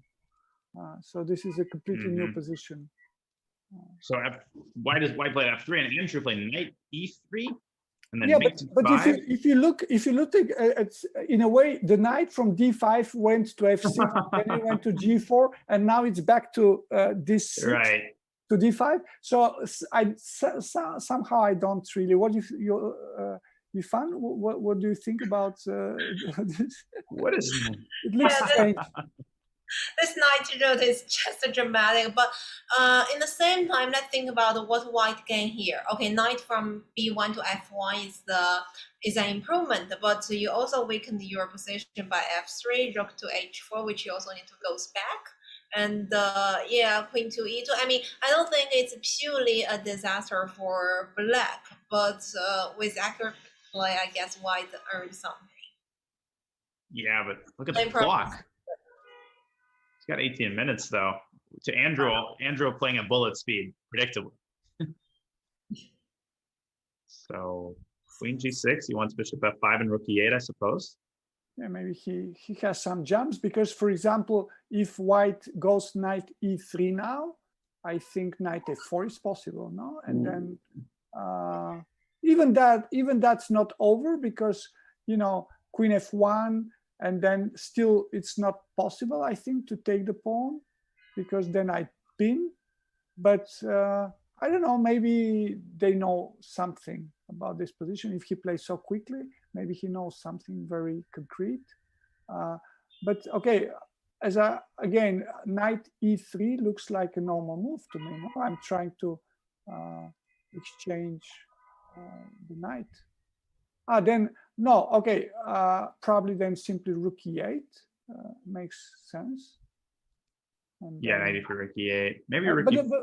yeah, rook e4. Yeah, again, it's the rook is not so badly placed on h4. So Right, it can swing at any moment to the center. Looks to me as a pawn, extra pawn for white. Not, it doesn't look to me black has big compensation, but because bishop g3 doesn't. Do you think, Ifan? You think it works? I don't think it works. Bishop g3 after knight e3. Maybe exchange on e3 first and then bishop g3. Of course, yeah, of course, that is true. That is true. Oh yeah, it takes and bishop g3 here. Of course. Then black wins. Yeah, that is true. Here, yeah, I was flirting with some crazy moves in this position, but yeah, maybe you can move the rook. But yeah, this is not what white is looking for. Although maybe rook e4 and then somehow use the g file to your advantage. Well, yeah, it is not completely because one check and bishop f5 runs to rook g1. No, I mean bishop d6 back or to c7, and then bishop f5, rook g1. So it, and then again white goes like this, and next move is bishop d4. So and then not so many. In fact, why there are no places for the queen because queen. e4 first. Yeah, you take now, yeah, but then pawn takes, no. So and oh no, sorry, I thought queen can goes to e6. No, but okay, queen f6, queen and f6 then still. Maybe d4, maybe queen g4, or maybe bishop, g5, and then push d4, e5. Looks very good for white, but I don't know. Looks good for white. Well, he'll have to make a decision soon. We remind everybody that it's 90 minutes for 40 moves. So white has 20 more moves to make in 15 minutes. That's pretty acute time pressure. There is a 30-second increment, but nonetheless, we're definitely going to see some time scrambles. I wanted to check in briefly at the highest rated game this round. This is not the highest rated player, Sanan Sigurov, 2661. We have obviously some guy named Magnus, but they're all seeded into the second round automatically because of this new format. Sanan is playing Elmer Prudente, almost 2000. And it looks like predictably white's doing quite well in this position. So, yeah, I mean, Ifan, what do you think about the? I mean, Elmer is not doing terribly, but it does not look like a good position. Yeah, because I'm looking at the small window, but white is just simply a pawn up, right? Yep, 8 pawns for white. Not always that easy to count so many pawns, but yeah, white is a pawn up. Yeah, I was so sure after I missed this bishop on b3, but looks like, yeah, it's just completely winning. Maybe in some moments, yeah. So let's see how that happens. Black got in trouble with that bishop. Ooh. H5. Yeah, this. Okay. So. Knight H6, and now very nice move by Sanan.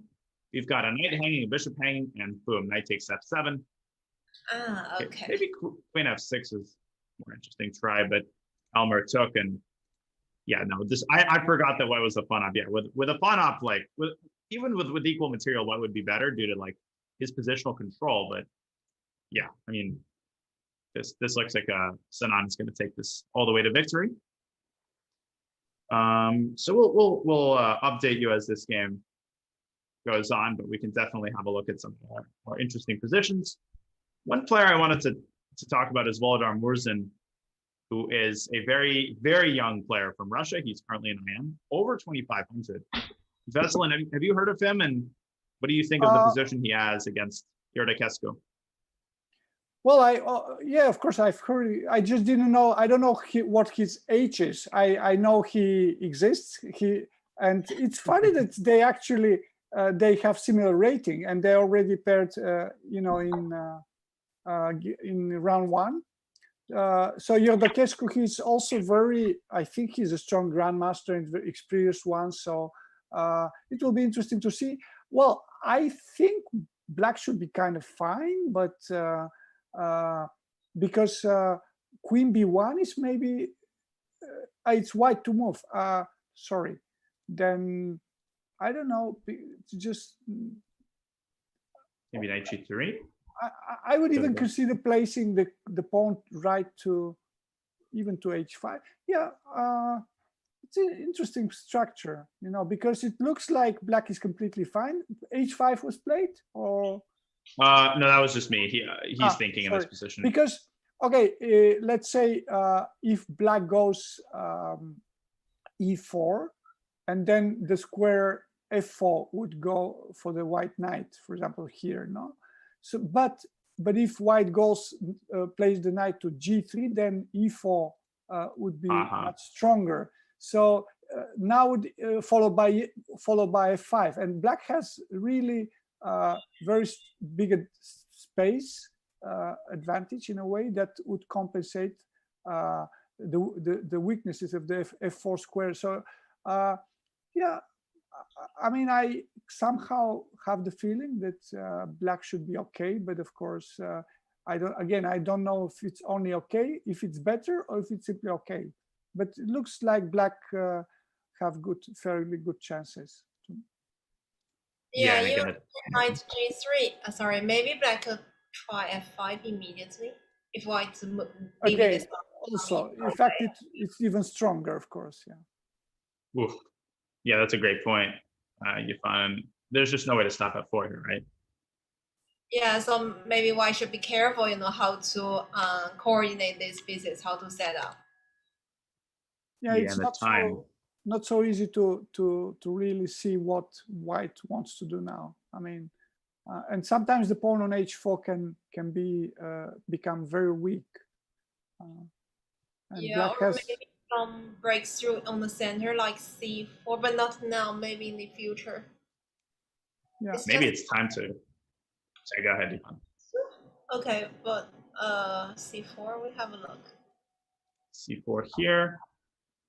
Can black still go f5? But maybe I just take on d4. I think it's a pawn or not. Instead, like here, ed. Yeah, like this, and then if you take with the knight, I just exchange and take another pawn, and then looks just a pawn. Almost a piece. How does white save the bishop h7 check? Yeah, but again, then that bishop might get trapped. still problems because it doesn't look good, no. So white will probably has to wait. Yeah, but I mean, there's so many useful moves for black, and I don't see what white can do immediately. Maybe f4 sometimes instead of c4. I don't know. But then, of course, it means you have to take with a pawn, which is not really a good idea. So, I don't know. After en passant, because of e4, and also black can go e4 and maybe knight f5. Well, yeah, I guess here bishop f2 is possible because the knight hangs after e3. But all of this looks pretty bad. No, I meant not f4, maybe f3, but it doesn't change much. In fact, it's not clear what. Even taking on g4 is not really a good idea, probably. So looks good for black. Yeah, it definitely does, and we'll keep an eye on this game as Volodar gets into time. We've got a lot of time pressure already in some of these games we looked at, but we will go on a short break. When we come back, the first round matchups of the 2021 FIDE World Cup return, and We will bring you all of the time scrambles, all of the interesting middle games right after this short break. Don't go anywhere.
Welcome back to the FIDE World Cup, presented by Chess.com. We are monitoring the games as most of them are out of the opening and into the middle game. We've already got some time scrambles.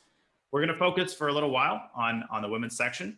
And in front of us, we got a game between Penelope Drastic and Marie Sauvage. Marie is a grandmaster from France. She's very, very strong, so much experience.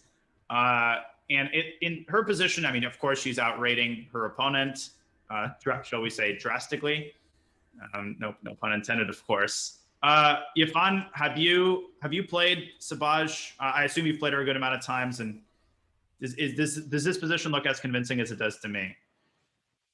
Yeah, I mean, we played not quite sometimes, but probably we face each other back to 2000. I'm not sure 6, 8, or 10, but a long time ago. Yeah, and she was one of the best women's player in French, clearly. And this position we're having Mary as black, right? Marie is black, yes. Okay. Cool. So this position seems like a typical self-defense. And well, here we're basically thinking which piece to take back on c3, right? So normally, do we take with pawns? I mean, do we take with a b2 pawn? We take with seems like b2 pawn is an option, right? But then you are losing the opportunity to open up the files by b3. I guess that's the only disadvantage with this decision. But on contrary, you are supporting the d4 pawn and open up the b file with a4, rook b1 in the future and a strong center. And also it deals better after black plays the move c5, looks like, because you have a strong center. So I mean, I'm not so familiar with this type of positions, but looks like white is kind of okay at least. Yeah. Veselin, do you agree with that? I mean, I think probably objectively, maybe white maybe has insufficient compensation, but I've always struggled in these positions with black. Well, the problem is, okay, as you see, I believe white has to take with the pawn on c3, but then of course I'm just considering the move c5, and it's not so easy to make a decision for black because for example, that would be very nice if white is able to jump on d6, and have a very strong pawn on d6. But it's a question if that compensates the 2 pawns that black would have as an advantage after taking. So as we see now, okay, let's say bishop moves back to d5 or to c6. So I'm not completely sure this is good for white because the pawn is blocked, and then the only thing black needs to do is to castle alongside, and then the 2 pawns are really, it's too much in my opinion. So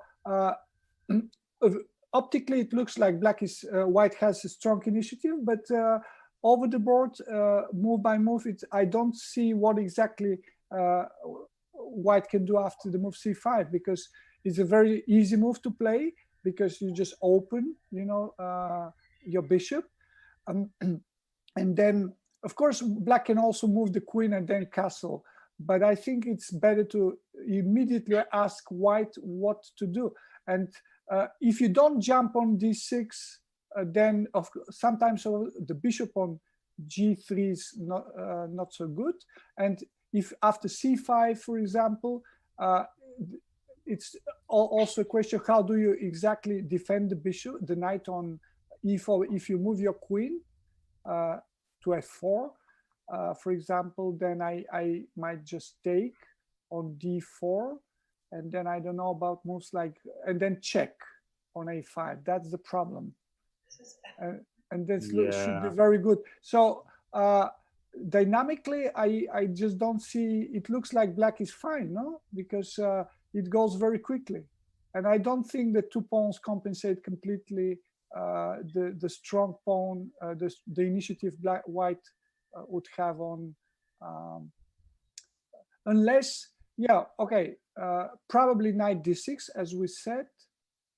is maybe the option. And then there was a move we missed because it was that after taking on g2, then still it's not over, because after rook attacks, knight d6, I think. Oh, sorry. Direct. Yeah, knight d6 takes rook g1. Yeah, and now if you move to d5, then still it's not over, because white can take the pawn on c5. Ah, and queen d4. Oh, but of course, but even that, even that, rook c8 first, and then the pawn will fall. So I don't know if it's really so. And then the queen can go to f6. I don't know. Not completely sure that's so good for white. I mean, black should be okay. In fact, that was already played. The move c5 was played. So in the game, I'm just looking at the camera from the playing hall. Yifan, you think it's there's some tactics? Well, to list this position after rook c8 or even queen c8, I guess when you're able to capture back the c5 pawn and you create this fortress along the light squares, seems like the pair bishop of white cannot be powerful. It's kind of a closed position. So I guess black would be very happy to play this kind of position. I mean, at first, it seems to me white might have some chaotic options, but when you have a closer look, it just feels like black is stable and with strong center and kind of active pieces somehow. Unless you allow white to play some f3 or, to open up all the files. But the f3, honestly, I just don't believe it, because what black can take is quickly on e4. And then, no, I'm talking after d takes c5, that position. I mean, if you this, but f3 has been f3, bishop h6, and then black is very, very quick. Yeah, f3 was the move played in the game by Penelope. Drastic. Or maybe first take on d4 and then bishop h6 looks very good for black. Yeah, just white's position kind of falling apart here. I would prefer, because now white has this queen c3 square, and then it's not so clear. So maybe first bishop h6, so white has to go to b2, which is makes a difference now, because it gives extra check on a5 now, and that makes it's completely different situation now. If the king is not on g1, so bishop h6, I think it looks very good for black. First play bishop h6 and then take on d4. So I don't know what can white do. Definitely looks like Marie Savage is probably going to win this game. We want to check in just maybe one or two more marquee matchups from the women's section. First of all, okay, we have Carissa Yip's game that we already checked into previously. Then there's one more game we have a camera for, which is Ekaterina Atalik against Anay Ortiz. And Anay is women's IM from Ecuador. She actually participated in a chess camp that I taught at a couple of years ago in Atlanta. She's very, very strong. But Ekaterina Atalik is, I think, the wife of Suat Atalik, who's a grandmaster from Turkey. She's incredibly strong, over 2,400, and looks like she's got a very big advantage here as she has the white pieces. I guess, Veselin, I'll start with you. You second that observation? I mean, white can just take on b3. This looks pretty much dominant for white. Yeah, that's a critical, obviously. But then I expect black to go queen a8 and then try to recover the pawn with rook b8, and because the pawn on b5, it's also true that okay, if white is able to to keep the pawn on b5, then for sure white would be close to winning.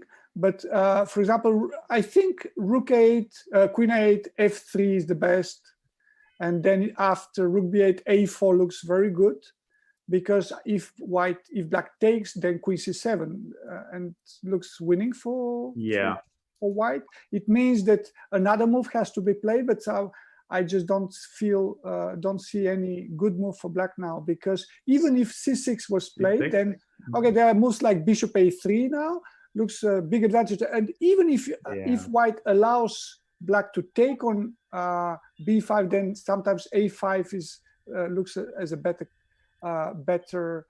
but there are many. It's like there should be many options like queen g5, sometimes bishop a3 looks much better for white, in my opinion. Definitely. Yifan, I imagine you agree with that assessment. Yeah, I fully agree, because this position could be a kind of dream position. You know, white could hope for, as you got this pass pawn, and you literally just have a pawn up and the bishop versus knight, right? So the only thing is we pay attention to not allow the opportunity to capture the pawn back, or maybe f5, you know, create some attacks or counter play, or maybe allow black to play knight b6, knight a4 at some moment to try to create this behind pawn a3 and got some compensation. Maybe that's one of the possible way for black to continue the game.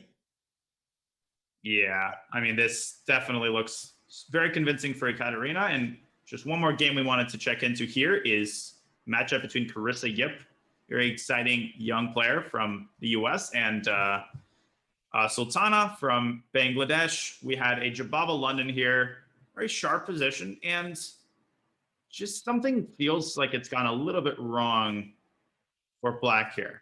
Or sorry, for white rather. And also the time situation in Carissa's favor.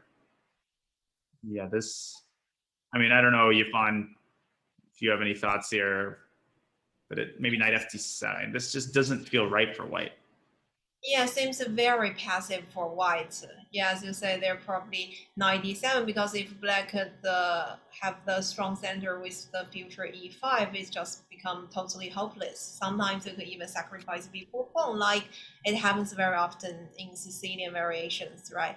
And also now this h4, h5 actually in favor of black, I guess, because previously Vaseline mentioned in favor of white because you have the knights there and some controls, but here this pawn h4 just delays you to castle short, I guess. And also it's hard for white to castle long. So, I mean, this is just very hard to recommend any good plans for white to maintain. Yeah, definitely. Vaseline, what are, Yeah. Sorry, go ahead. Yeah, obviously. Or, yeah. The only excuse for white's play is that for the moment the pawn is attacked. But as Yifan, she said, she's right that sometimes these kind of pawns, they are sacrificed. Okay, in the game, queen a5 was played, which I believe it's okay. Okay, obviously something went wrong for white, but again, I'm not 100% sure about the black's last move, because I think knight d7 was better, or even a move like b3 was probably better, with the idea, you know, to remove the knight from e5 and then take the center. So queen a5 is a bit slow in my opinion, because pawn is probably not that important, but still should be okay for black.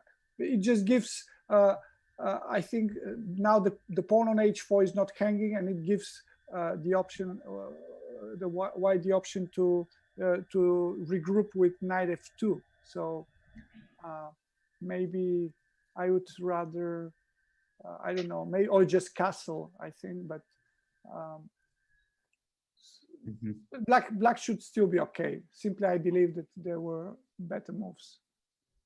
Yeah, one tends to agree. Queen on a5 just feels like it's super tied down to the pawn. But again, I mean, we got a lot of lopsided games in terms of the clock. Like here, white's got 17 minutes. We've seen a lot of games where one side goes down below 20 minutes with less than half of the moves until time control made.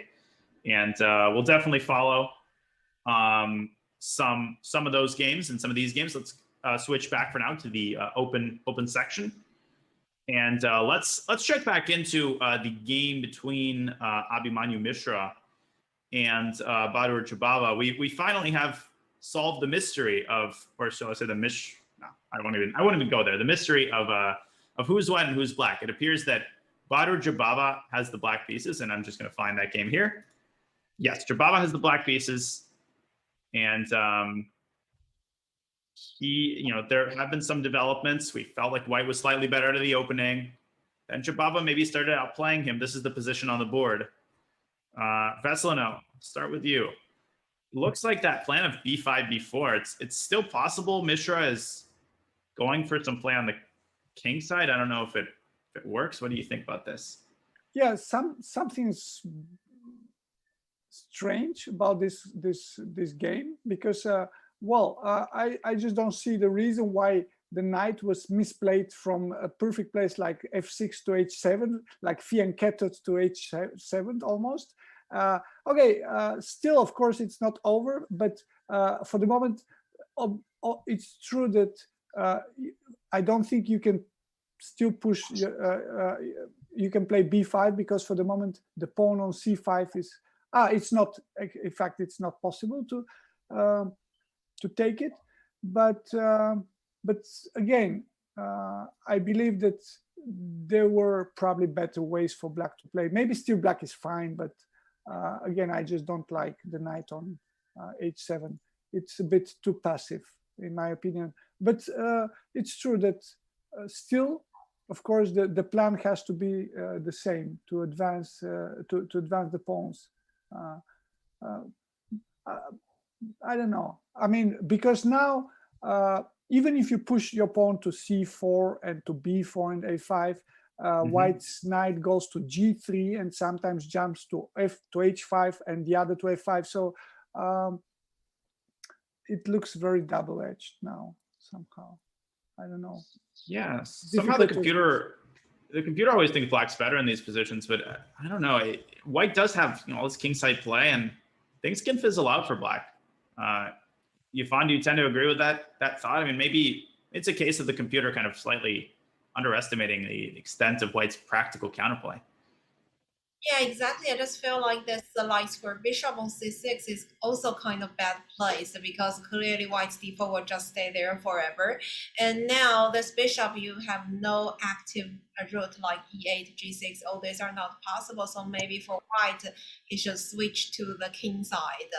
I mean, Veselin just mentioned these two knight maneuvers, which is pretty promising. Or one of the other possible way could even at some time goes back to f3, white rook on g1, white rook on e1, and try to create, like, at some moments push g5. Because when you exchange with knights and pawns, this is also a good knight versus bad bishop. I mean, if you're on time to attack the black's king with the first mover advantage. But the only thing we should pay attention is this, I mean, potential risks along the long diagonals. If one day we allow this bishop join the fight, the thing would be completely different.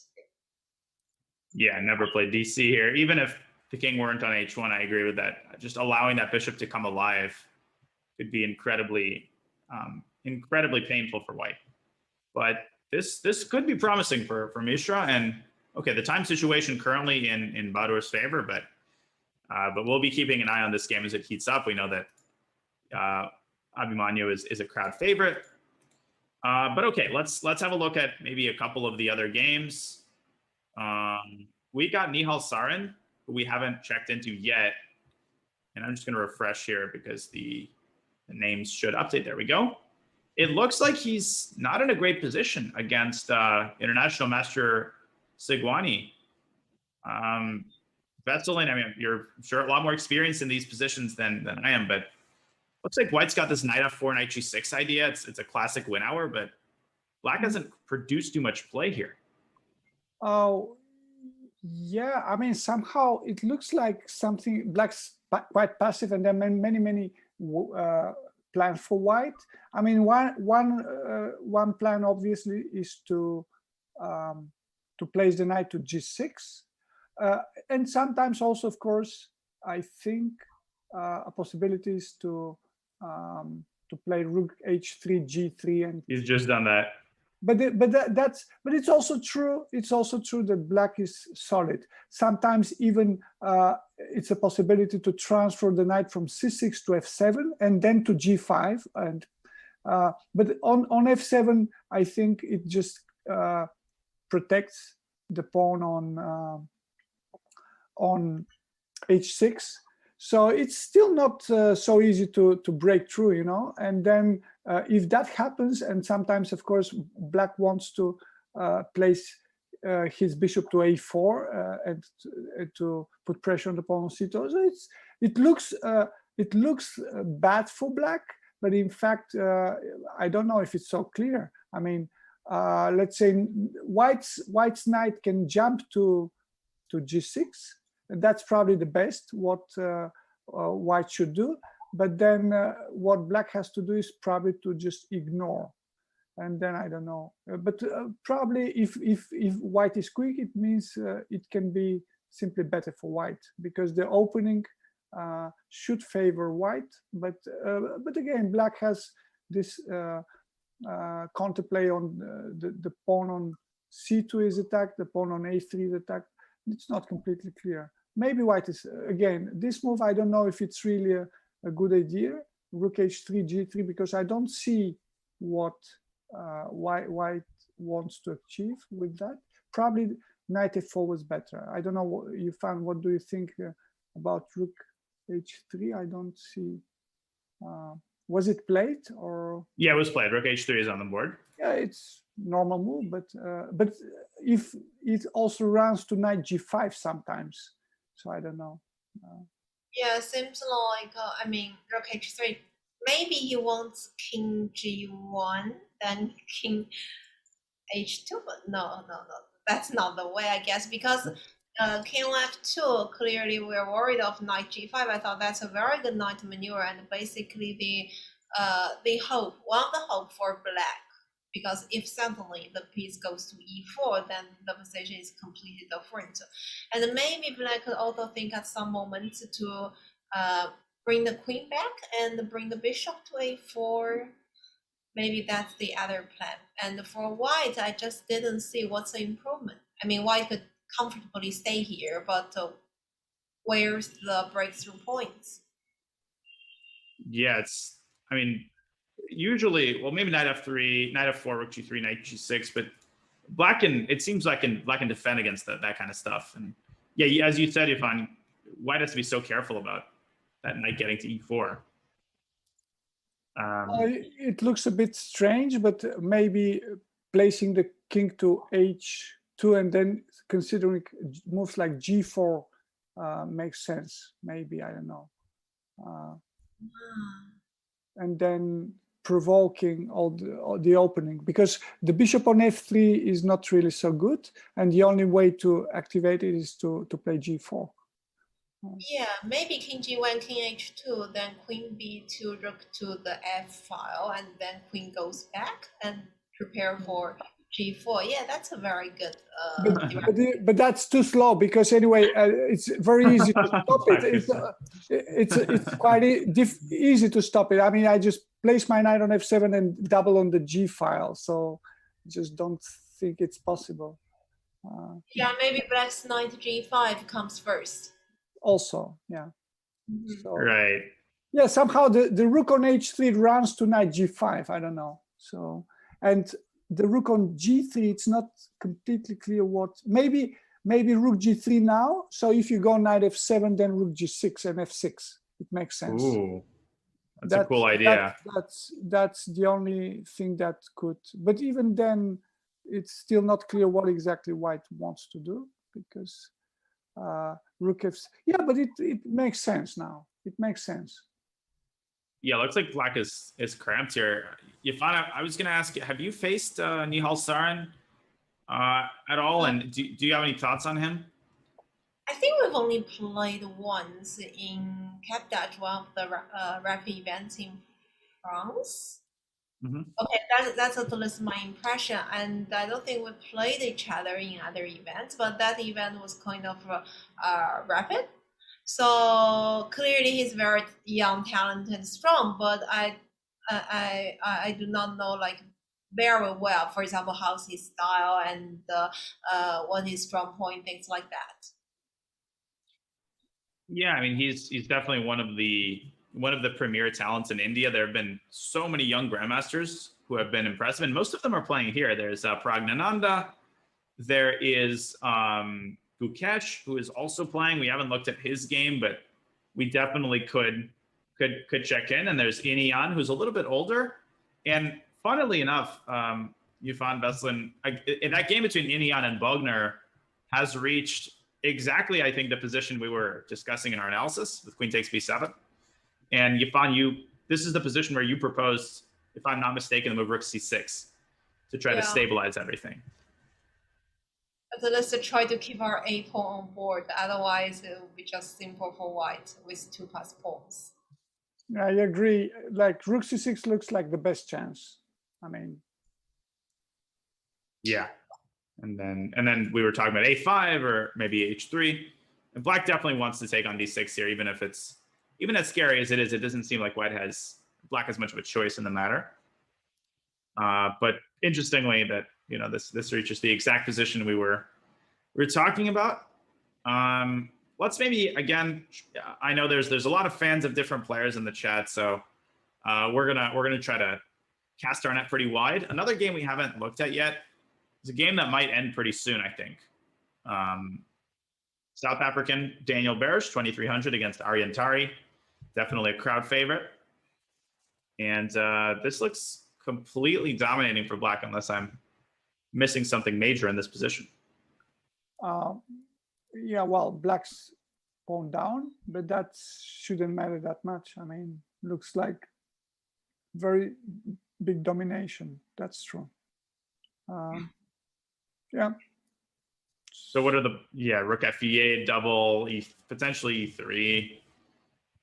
This just looks great for black. I would just probably even try to provoke the pawn, white's pawn to b3, so that forever moves like c3 are become impossible, and then white would have to play always all the game with the knight on e1. Yeah, it looks bad. I mean, white has to only wait, and there are many ways for black to improve his position. So it looks very good for black, close to winning. Yeah, and Aryan, of course, very, very strong. He has that super tournament experience under his belt. I think he just played in Norway chess. He drew Magnus, so he's definitely not someone to sleep on. I think he's got a chance to I think they meet somewhere in the second round, maybe, or third round, I think.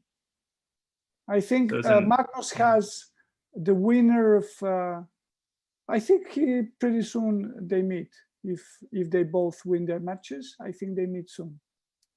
I looked at Magnus's pairings, and then he meets, I think, Kulauts. I don't know if Kaido Kulauts. I think, and then, or maybe the winner of Kulauts and Tari, and then Tari, I think, and then Wojtaszek if he wins, and then Dubov, which could be really interesting if they meet, because he's quite talented and young, and I think they work together. But of course, many things will happen before that, so we shouldn't advance too much. Mm-hmm. That's interesting though, and we have a couple of results trickling in. We got Alexei Sarana, who, as predicted, we were looking at this game earlier. The position was unclear, but he won pretty quickly. It looks like he just broke through against Nigerian master Ajibola. So that's, I think, maybe the first decisive game. I see a draw, or maybe a couple of draws. Gaia Magami Megarano, mostly the two GM matchups. Some of them have already ended in draws. And the results are going to start coming a lot faster. Let's have a look real quickly at, let's see, we got Axel Bachmann. There was an interesting endgame that I wanted to ask your opinion on. But Hop Sanal, Turkish young player, against Bobby Cheng from Australia. Very close rated matchup. Is this just an equal endgame? Do either of you have any thoughts on this? Yufan, I guess start with you. White's up 2 pawns technically, but it doesn't look like black is worse, right? Interesting one. I don't think black could be worse at all, but the question is if he's hoping for more, is that possible? Because it's very hard to imagine any development for white. And my question is whether white could face some zac1. No, but in worst case, he can go rook d4, rook d1. No, but then there's knight b2, knight captures a4. I don't know, maybe I'll pick black, but the question is how to improve. Right. Black could play something neutral like a5, but so you were saying you found that rook d4, there's rook e1, and then yeah, but then capture a4. And Veselin, you were saying something? Yeah, because I mean, a5 looks a very good move. That's true. And then a4 makes no sense because then, of course, g4. So yeah, it's true. It's not there are not so many useful moves for white. So I guess going for that ending makes sense. That because the other option is to play. Well, in fact, we are maybe mistaken because rook f1 is an option. I mean, knight g1 is next. So so it means you can go knight a3 here, but then king b2. So I don't know what exactly happens. Let's say here, and then you have a choice between check on e3 immediately or rook d2. No, rook d2 is rook 2 king c1 maybe. Yeah. It means that knight e3 has to be played, but then of course I don't think white can be worse. It's just still a pawn up. So I mean, also rook e1. Yeah, rook, but still, it's not better for white, I think. For black, I mean, sorry. I should be around equal, maybe. So rook f1 is probably the best option for white, because if the other option is to go for the knight ending and to give the pawn something like rook d4, and then black has the option to repeat or to go for the ending, which is still not so clear. Maybe I don't know. Yeah, take king d2 and f4. So, or first c6 and then f4. So I don't think it's a big problem for white. It means maybe they should just repeat moves. Yeah, and you know, there's you were talking earlier about this, Veselin. I mean, there's no need to, particularly if you're black, to take insane risks in the first game. Although if you win it, I mean, you're basically through. Yeah, but I mean, white is 2 pawns up. I mean, okay, right? Of course, they're ugly. They're all ugly, but they exist. So it's better to have them. So black should probably just repeat. Yeah, well, a rose is a rose is a rose. Still, you know, but still, I'm just thinking that after rook f1, if you go knight a3 in that line, maybe we just missed a move like king b2, and now if you take, I should simply go first king b3, and then maybe to consider other moves. No, so not so easy. Your knight might be trapped sometimes, even like sometimes rook c1 can be even a better option than. So yeah, it's a pawn for white here. Yeah, maybe just knight e1. Yeah, of course, yeah. But you're trying to shut down the rook. White is fine. Right. Yeah. Looks like it should fizzle out into a draw. And we'll keep an eye on this one, but we will only do so after a quick break. You are watching the 2021 FIDE World Cup presented by Chess.com. We're going to go on a short break. When we come back, some of the time scrambles are underway. We got some results trickling in, so don't go anywhere. We will be back after a short break.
Welcome back to the 2021 FIDE World Cup, presented by Chess.com.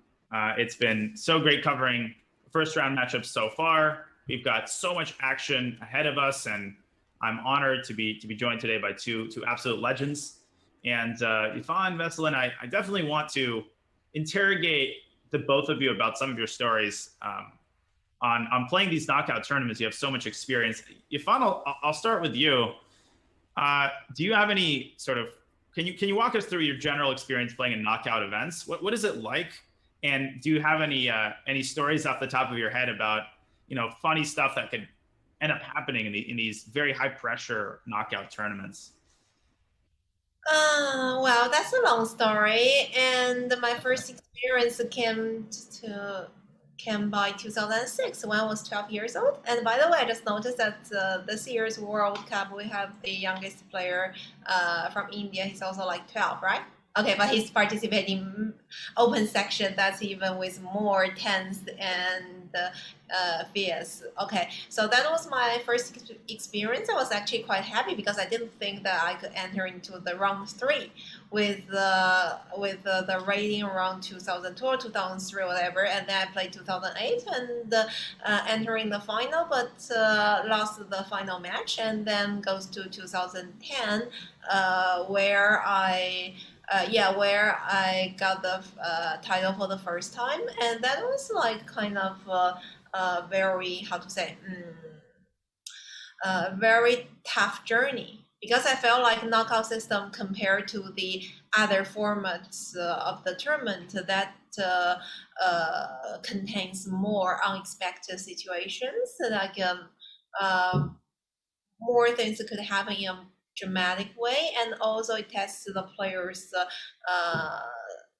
energies, not only strengths but also like energies, psychological factors matters a lot, and things like that, and also your ability, general ability apart from the classical games, things like that. Yeah, and then I also played a couple of World Cup, and of course that's a different story. I thought most of them, I mean, my first few times I was knocked out in the first round, and later on I went to the second round, but not a single time I could go further. And as I remember, once I faced Iranian in round 2, and then I lost in some tie breaks, and he won that event. I think his second time to win the World Cup. Yeah, so that's in general my long journey in short worlds, and I believe Veselin's experience would be more like exciting and interesting, and with more strong fight.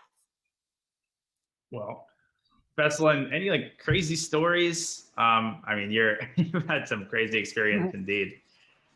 Well, the thing is about knockout is the difference, of course, is this more or less compared to round robins and matches that more or less every second day is decisive. So, and my experience shows that it doesn't matter how well you prepare, you need luck, and you have to be physically fit. And of course, it's not possible to prepare for everything. So sooner or later, an unexpected situation occurs when, let's say, your opponent, he surprises you, and you have to face over the board problems, and it's again totally impossible. So I could say that when I did best was not because I prepared that much, but I prepared mostly physically. So I was physically very fit, and then in a very good mood, and that made me advance many rounds. So I reached semifinals.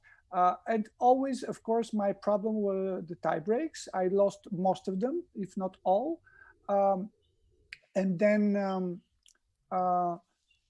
again, it doesn't matter how well prepared you are. You need luck at least one day, because even Anand, when he won this World Championships, well, it was the first time in 1997. It was not a World Championship, but it was called something like the qualifier to play Karpov, who was waiting for the final. And then he won all these very difficult matches, and he played well, but even then he was lucky against Khalifman. And then when he won in India in year 2000, he could easily be out at the very beginning again against Khalifman. So and of course, but again, he played well. But even then, you need at one day, you just wake up and you feel badly, and you need luck in that day. So. If I may, I have sort of a logistical question, and I think a lot of people are curious about that, including me, because I've never played in World Cup, of course. How does the flight tickets work? Like, I assume I heard from somebody that depending on how strong you are, you get tickets for different days. Like if you expect statistically, I mean, nobody wants to lose the first round, but people get tickets for the day after the tie breaks, and then you keep moving the flight ticket. Is that if you keep winning? Is that how it works? I mean, either of you could give me your experience, I guess. Veselin, I'll start with you, and Yifan, you can let us know if you have the same experience. How do you save the most money on that? How does that work? In my case, I don't remember. I don't think I kind of planned when to lose, because the very feeling is not really the idea of when you go to play. But no, I was not really considering that, about money saving. But it is true. I've heard people consider more or less when they weigh their chances. It was not my case, but I honestly don't remember. I was not doing the flight tickets, simply. Yifan, what about you? Yeah, for my case, well, normally we have a couple of players from China. We all go together. So for a team, we have kind of tradition, like which round they set a ticket. But when I got more experience, I somehow find it like I could already give a prediction. Okay, so for women's championship, I don't remember because that's my last time I played back to 2012. So that was a long time ago. And for World Cup of open section, I remember last time I just checking the pairings, and then I saw that if I qualify for the second round, I will face level. So I just booked the ticket the day after the tiebreak, and then I was just knocked out that day. So. So I was just thinking, okay, if miraculously I could go further, I just don't care about that ticket. Otherwise, I felt like, okay, that's probably like reasonable option. So I decided in that way. Okay, so I thought that's like a typical case, and which I got the impression. It's a win-win, because if you lose, then you got the tickets for the right day, and if you win, well, then you've beaten Aronian. So you set it up so that both options are result in success. Yeah, I don't know if I choose something different, whether the result would be different, but okay. Right, the psychological pressure of like, okay, you remember when your ticket is. Yeah, I remember my friend Varun Jacobian, who was actually playing. He was telling me a story. He was playing in a small tournament in the U.S., and he was flying out the day of the last round. And he booked his tickets, like 7 hours after the game began. He was playing Irina Crush, and he offered a draw like with the white pieces after like 10 moves, but Irina declined it. And Varuzhin, I was there at the tournament. I could see Varuzhin just checking his watch all the time. He was panicking. So the lesson I learned was like, if possible, never get your flight tickets at the day of the last round. Eventually, the game lasted for 6 hours, Murphy's Law, and the game ended in a draw anyway, and Varuzhin missed his flight. So that's my little indirect flight story. We can check Varuzhin's position if I ever find his game. Right now, we're looking at Murzin against Iordachescu. Veselin, looks like things have gone very much sour for VRL. We were liking Black's position, but something's gone off the rails here, hasn't it? Yeah, absolutely. I mean, the feeling is Black misplayed completely, because from what I see that all his pieces are, he's regrouped his pieces with the idea to attack, but I just don't see how he can improve much, because even if he jumps with his knight on f3, what can white do is simply ignore the check, and then of course strategically he has many weaknesses, and in a way I don't think his pieces are so well placed. I mean, the pawn on e4 is hanging, and even if he advances his pawn to f5, I just don't think don't see how he can improve any further. And again, something's went wrong, and he gave all the squares now. And I just don't see where his attack is now, and White's position. It looks better for me now. Yeah, this is just super juicy. We were discussing these scenarios, but you find do you take stock in any of these crazy resources? Yeah, I mean, this looks incredibly speculative and unsound. Yeah, I mean, White basically just achieved the ideal position that he can hope in the previous one where we were talking about, right? Because he got all this outpost, and even he exchanged the light square bishop because Black got all his pawns on the light squares. If he keep the bishop, maybe he'll have more chances. And also, I thought it's clever that he played c4. I mean, on time, because otherwise, maybe Black is hoping. One thing is knight f3, the other thing maybe exchange a pair of knights and then try to capture this h5 pawn. I mean, but it's clearly too slow, right? Now he needs to deal with h4, so that's never on time. Ugh. Yeah, this definitely looks like things have gone off the rails. The one thing to point out is the time advantage. So this looks like it might be a time scramble. We'll definitely keep an eye on it. But I know a lot of people are pining for the Mishra game, which is heating up. We've got a crazy developments in that game between Abhimanyu Mishra against Bahadur Jobava. And these developments, I do not believe are favoring Mishra. What has happened here? So basically, let me fast forward. We were checking the position here. Abhimanyu tried to get something going on the king side.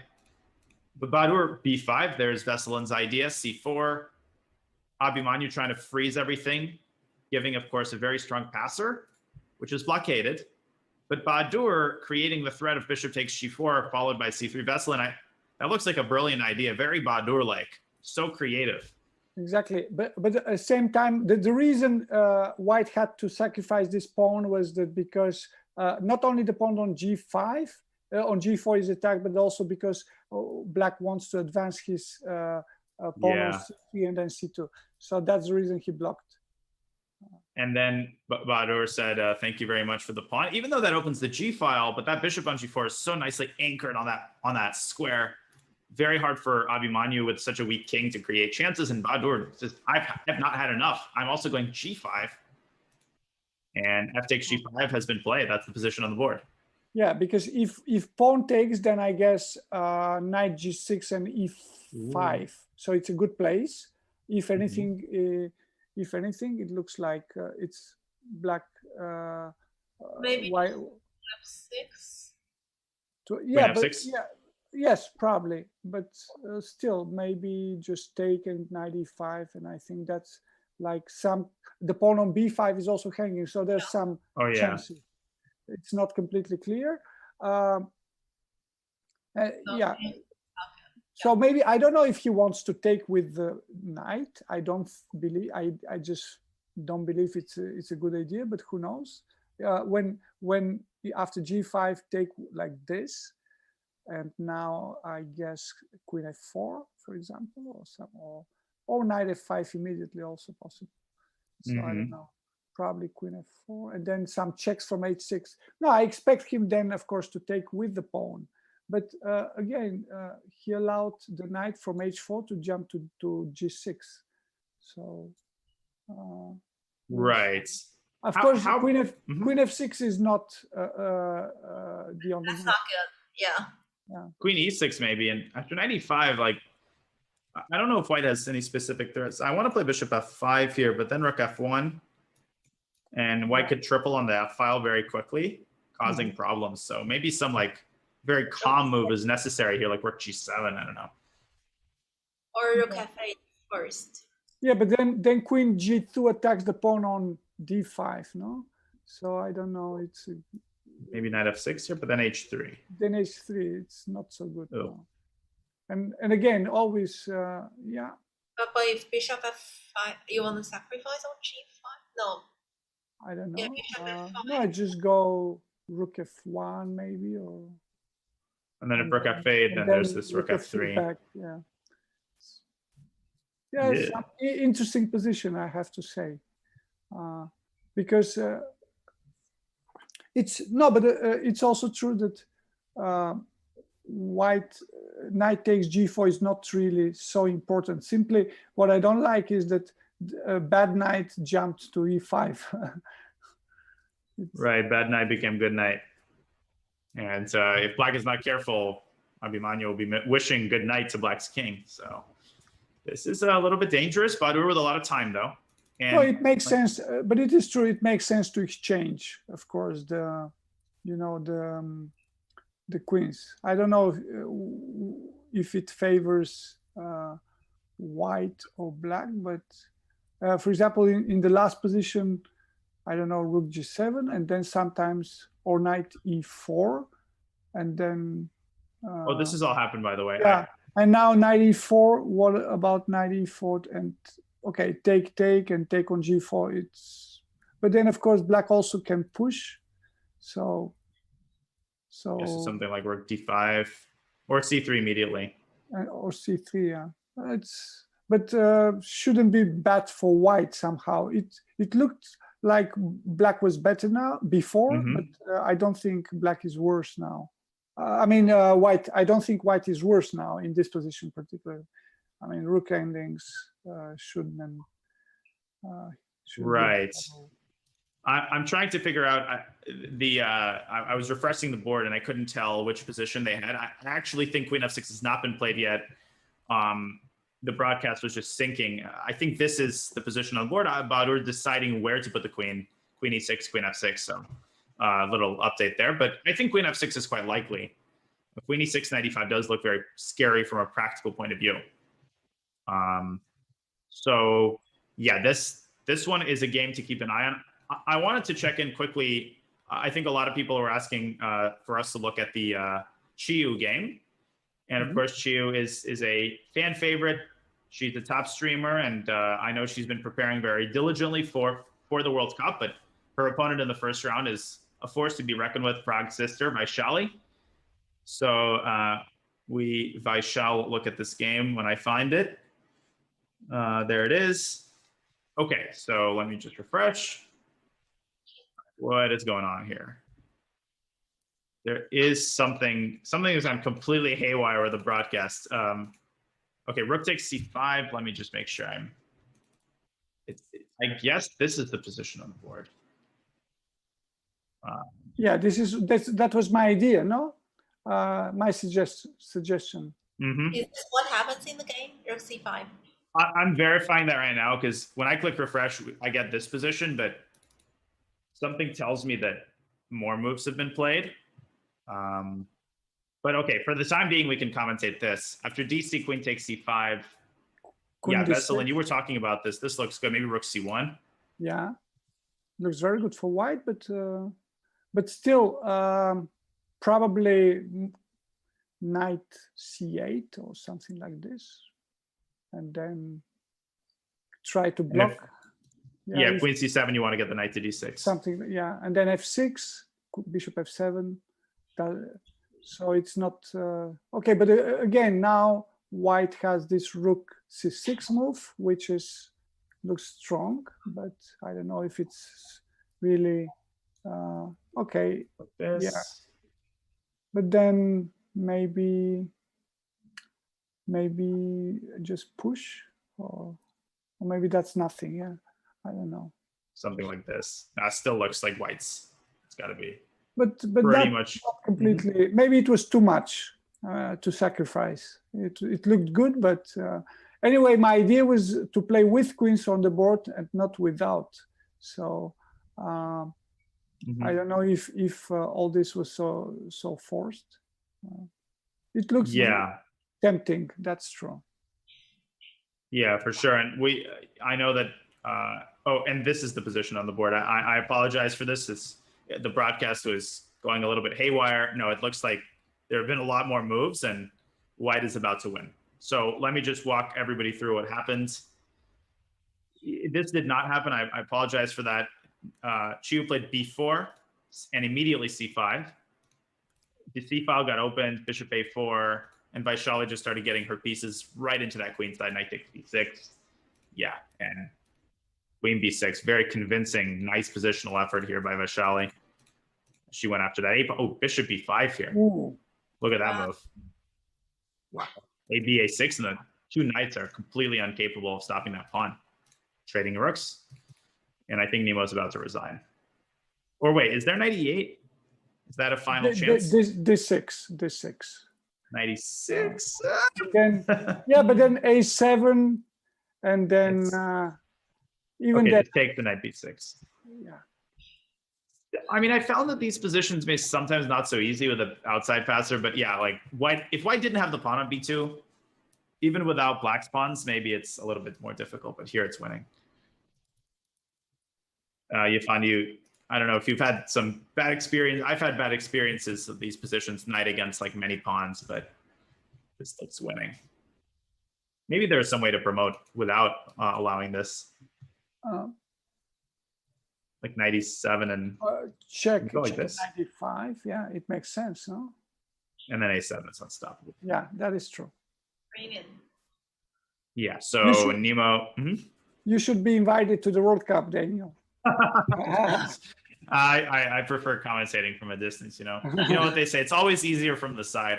I'm so good at finding opportunities in other people's games, and somehow they all fall by the wayside when I'm actually at the board. But yeah, unfortunately for Nemo fans, she will lose her first game against Vaishali, but she'll have the white pieces tomorrow.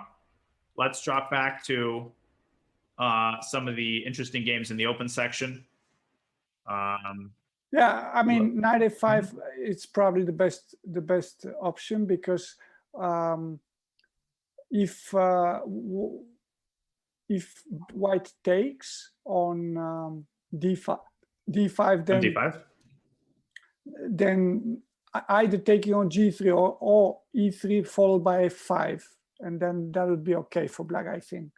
So here, something like this, take on e3. I think take on e3 and then f5, and then I just recover my pawn. So it looks normal for black, simply. So that. But after knight e3, can we take on e4? Oh, you're right. But then maybe f5 and knight d5 anyway. Yeah, so e3, knight d5. There should be enough. Not sure if just queen d3. I mean, yeah, that is true. Even that's some kind of compensation, but I don't know. But maybe the idea then was to take on g3 and to play f5, not on e3. So yeah, takes, and maybe white wants to take with a. I don't know. Yeah, on takes maybe just to get control of the f4 square, but after f5 it looks a bit better for white. After f5 and knight f4, knight f4. Take, change everything, and queen c6 maybe. But, yeah, complicated. But still, yeah, rook d7. It's not over. Looks better for white a bit, but maybe not. Maybe not. Yeah, anything could happen here. And by the way, we have a results. Ivan Šarić, who, of course, was incredibly impressive in the latest Croatia GCT. In the rapid section, he has defeated in incredibly convincing fashion Sergio Miguel from Angola. So with the black pieces in a King's Indian, we didn't look at this game too carefully, but it was just a very convincing King's Indian game, crashed through the center.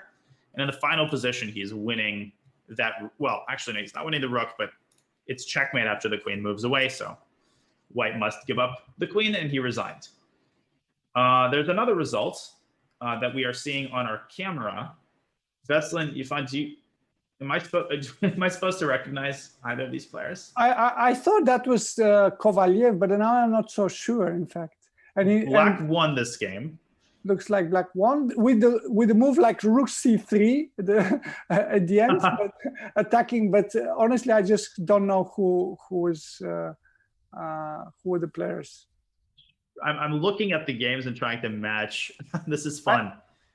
Oh yeah, this is okay. Oh my goodness. We had another game that was insane, which we didn't, and that was Kuzubov. But wait a second, the game between Meds Anderson and Salinas Herrera, two grandmasters. It was. I was checking this game earlier. It was just an IQP position, but look what happened. Knight e4, black got some activity. Knight takes f2. Oh, Okay, which is a pretty impressive but typical tactic. So white in desperation, king f1, queen e3. This is crushing, but a beautiful finale. Bishop c1 and now knight g4. oh, Very beautiful. If you take Wow. the queen, then this is checkmate. Amazing. And now d4, threatening mate on h2. Different kind of mate. And after rook e d1, get ready, queen g1. oops. I mean, not the only win, but beautiful.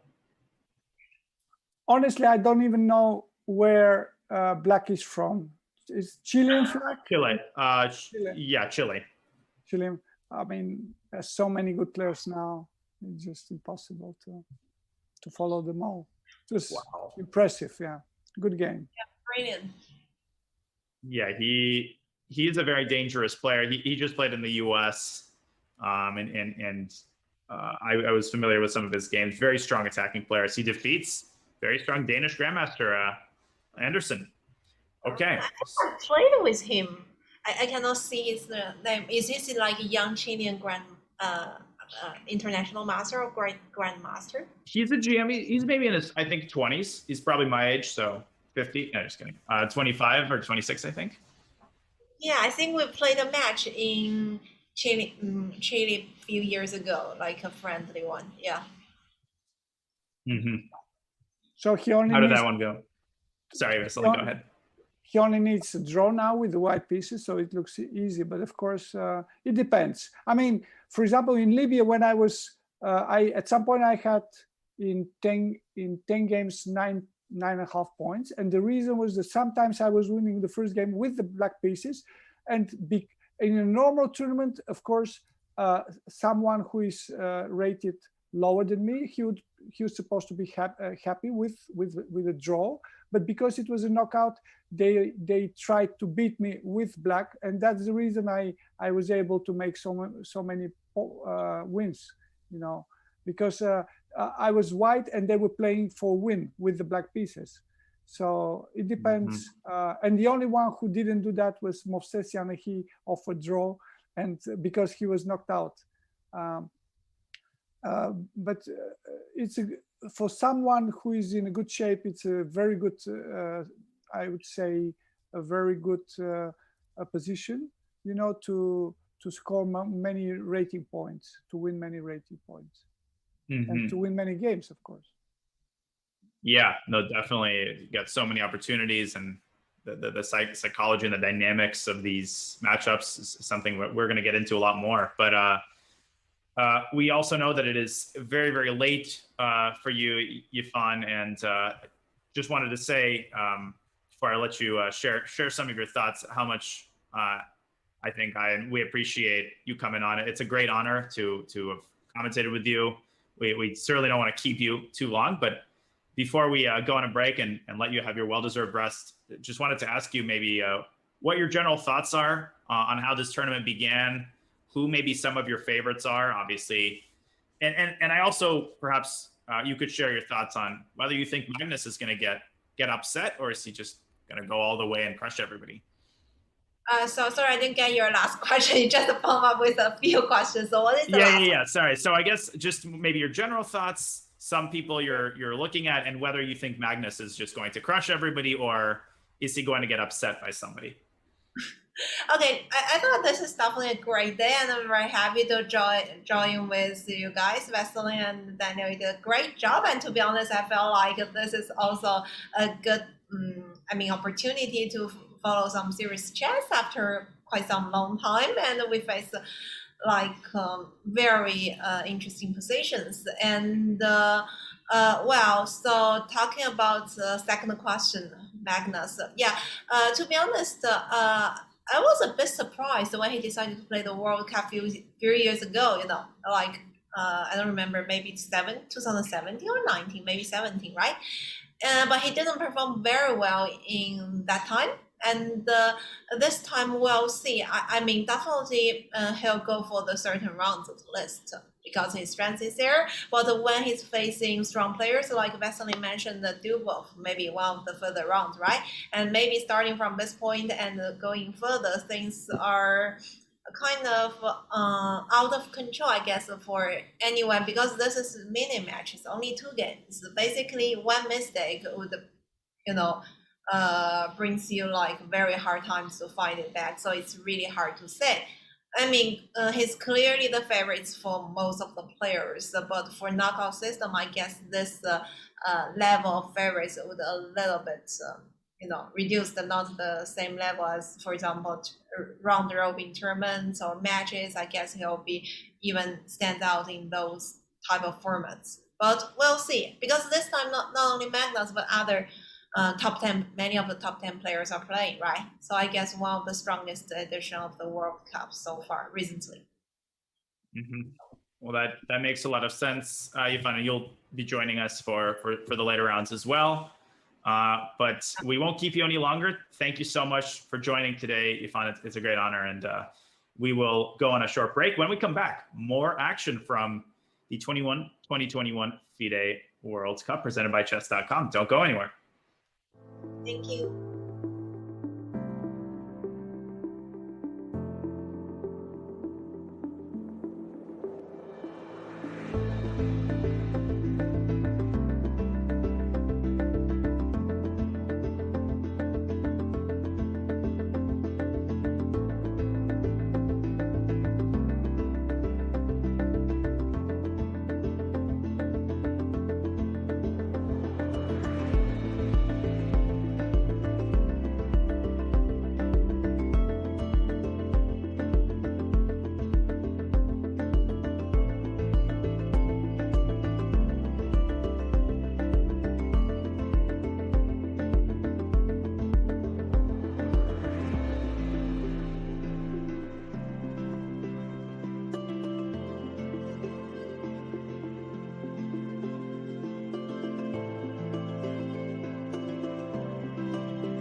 Welcome back to our coverage of the FIDE World Cup.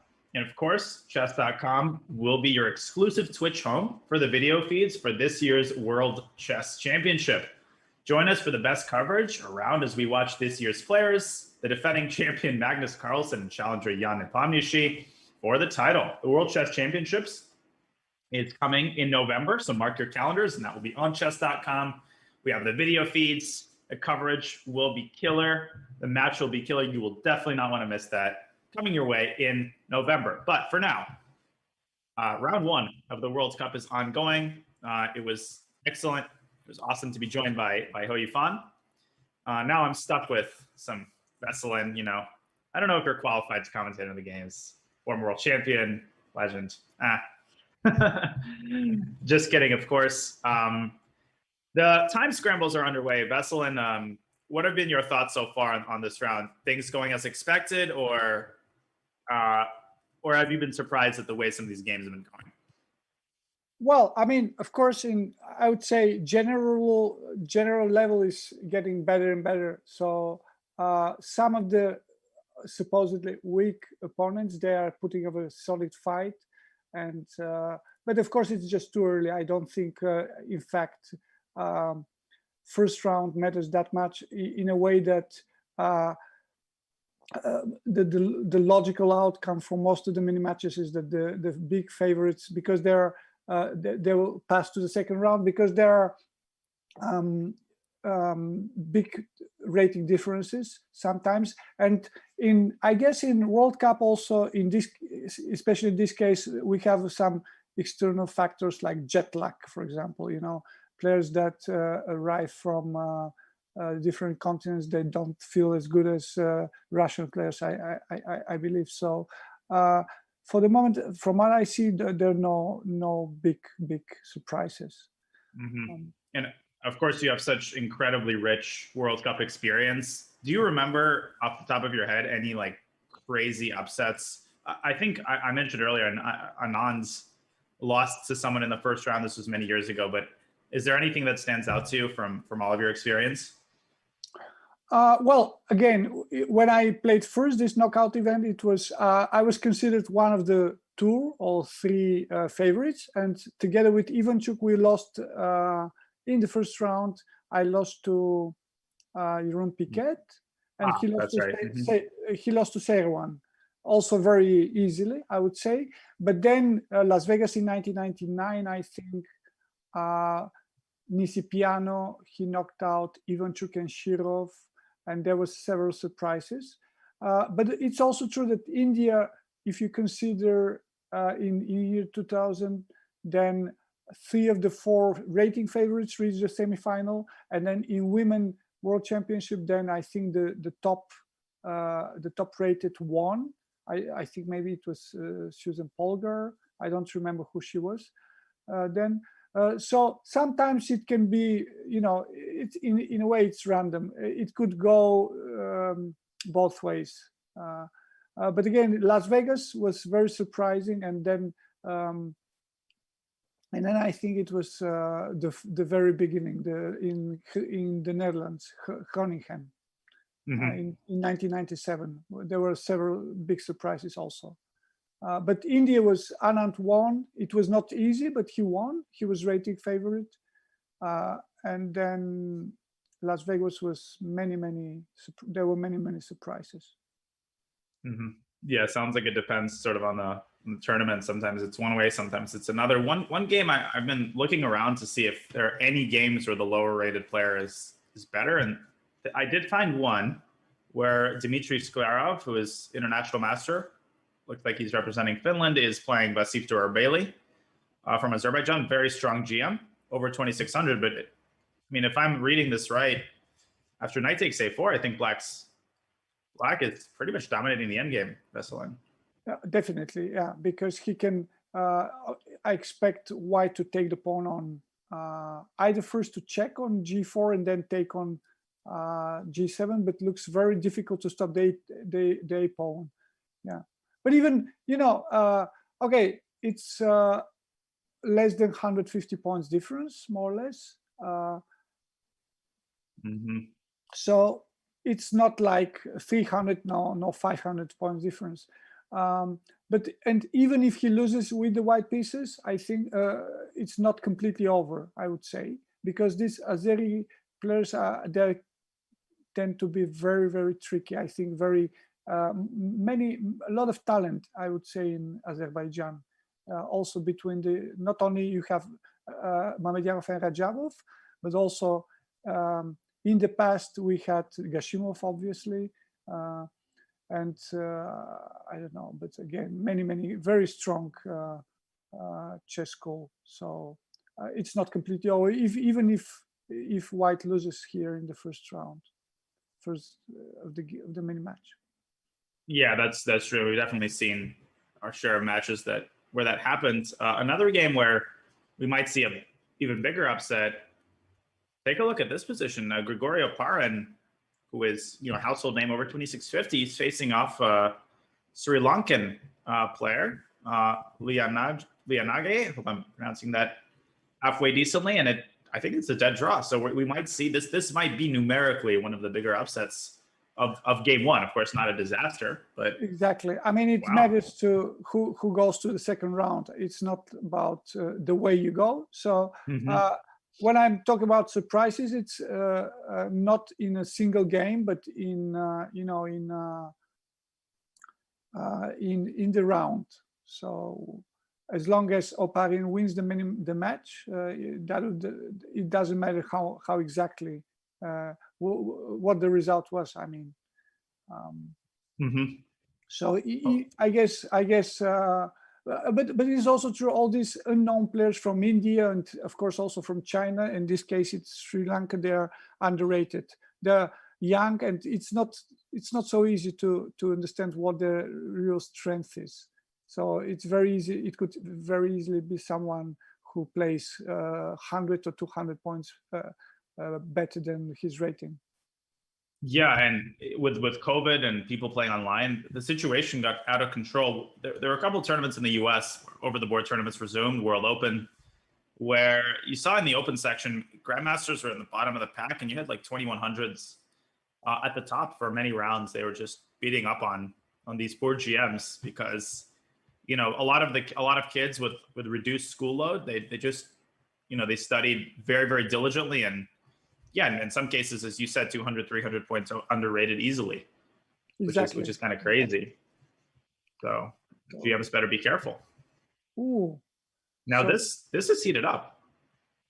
Well, I mean, it's a mystery how the pawn from C2 advanced to C7. Let's see. But it's funny to see. Let's say F4. As I said, rook B1. Yeah, okay, G5. This still looks amazing for Black. Ariane played G. Well, G4, I don't know. Well, it makes sense to play G4 because otherwise, I guess what White wanted to do is to take and then place the knight to F4. So it makes sense to close it. But then, closing, I don't know. So okay. Okay, before E3 and now C4. This is the point.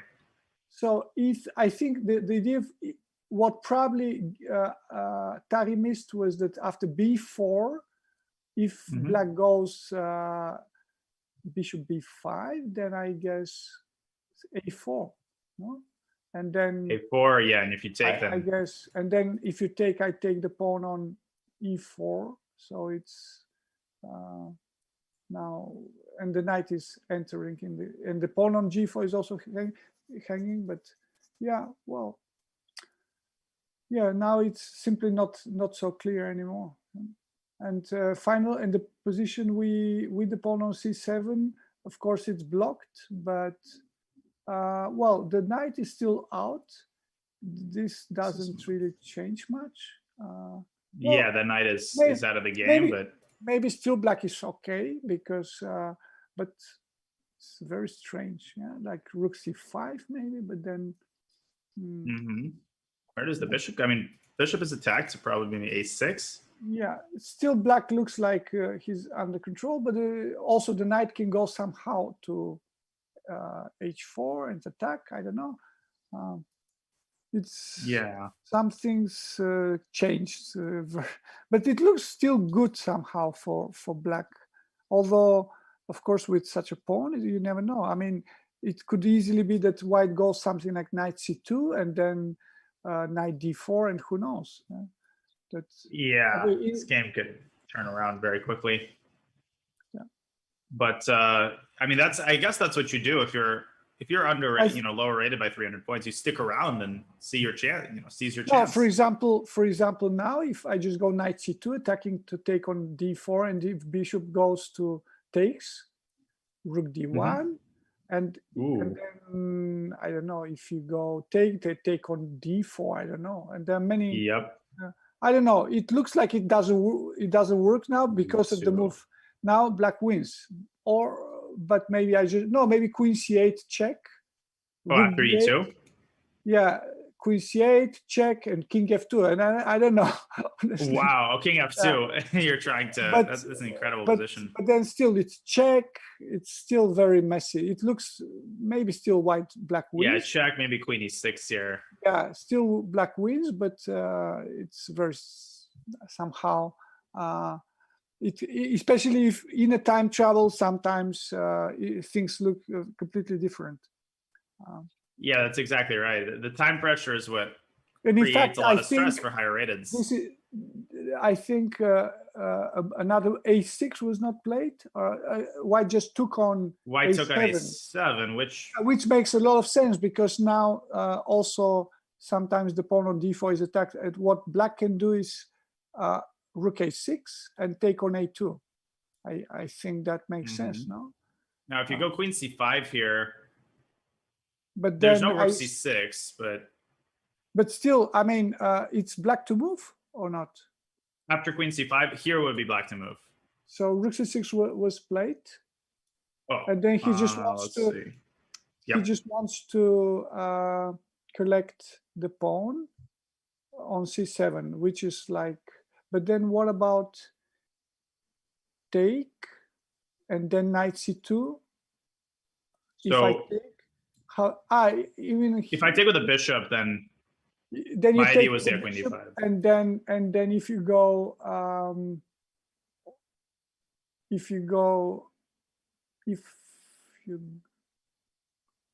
yeah, the question is how to defend against this queen d5 idea with obviously with mate threats.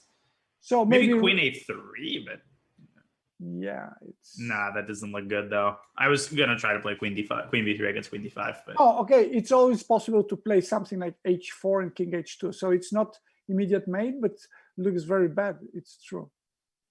Or maybe what white has to do is to take and play b5, but that's only for the moment. That stops. Just black can just take, and then still the knight is trapped on e1. Go back to c6.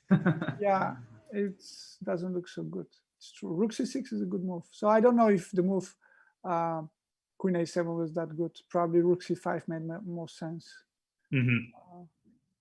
Yeah, Aryan's very, very strong in these positions. We do have a very interesting pawn endgame in the Andrew Tang game, where time control was made.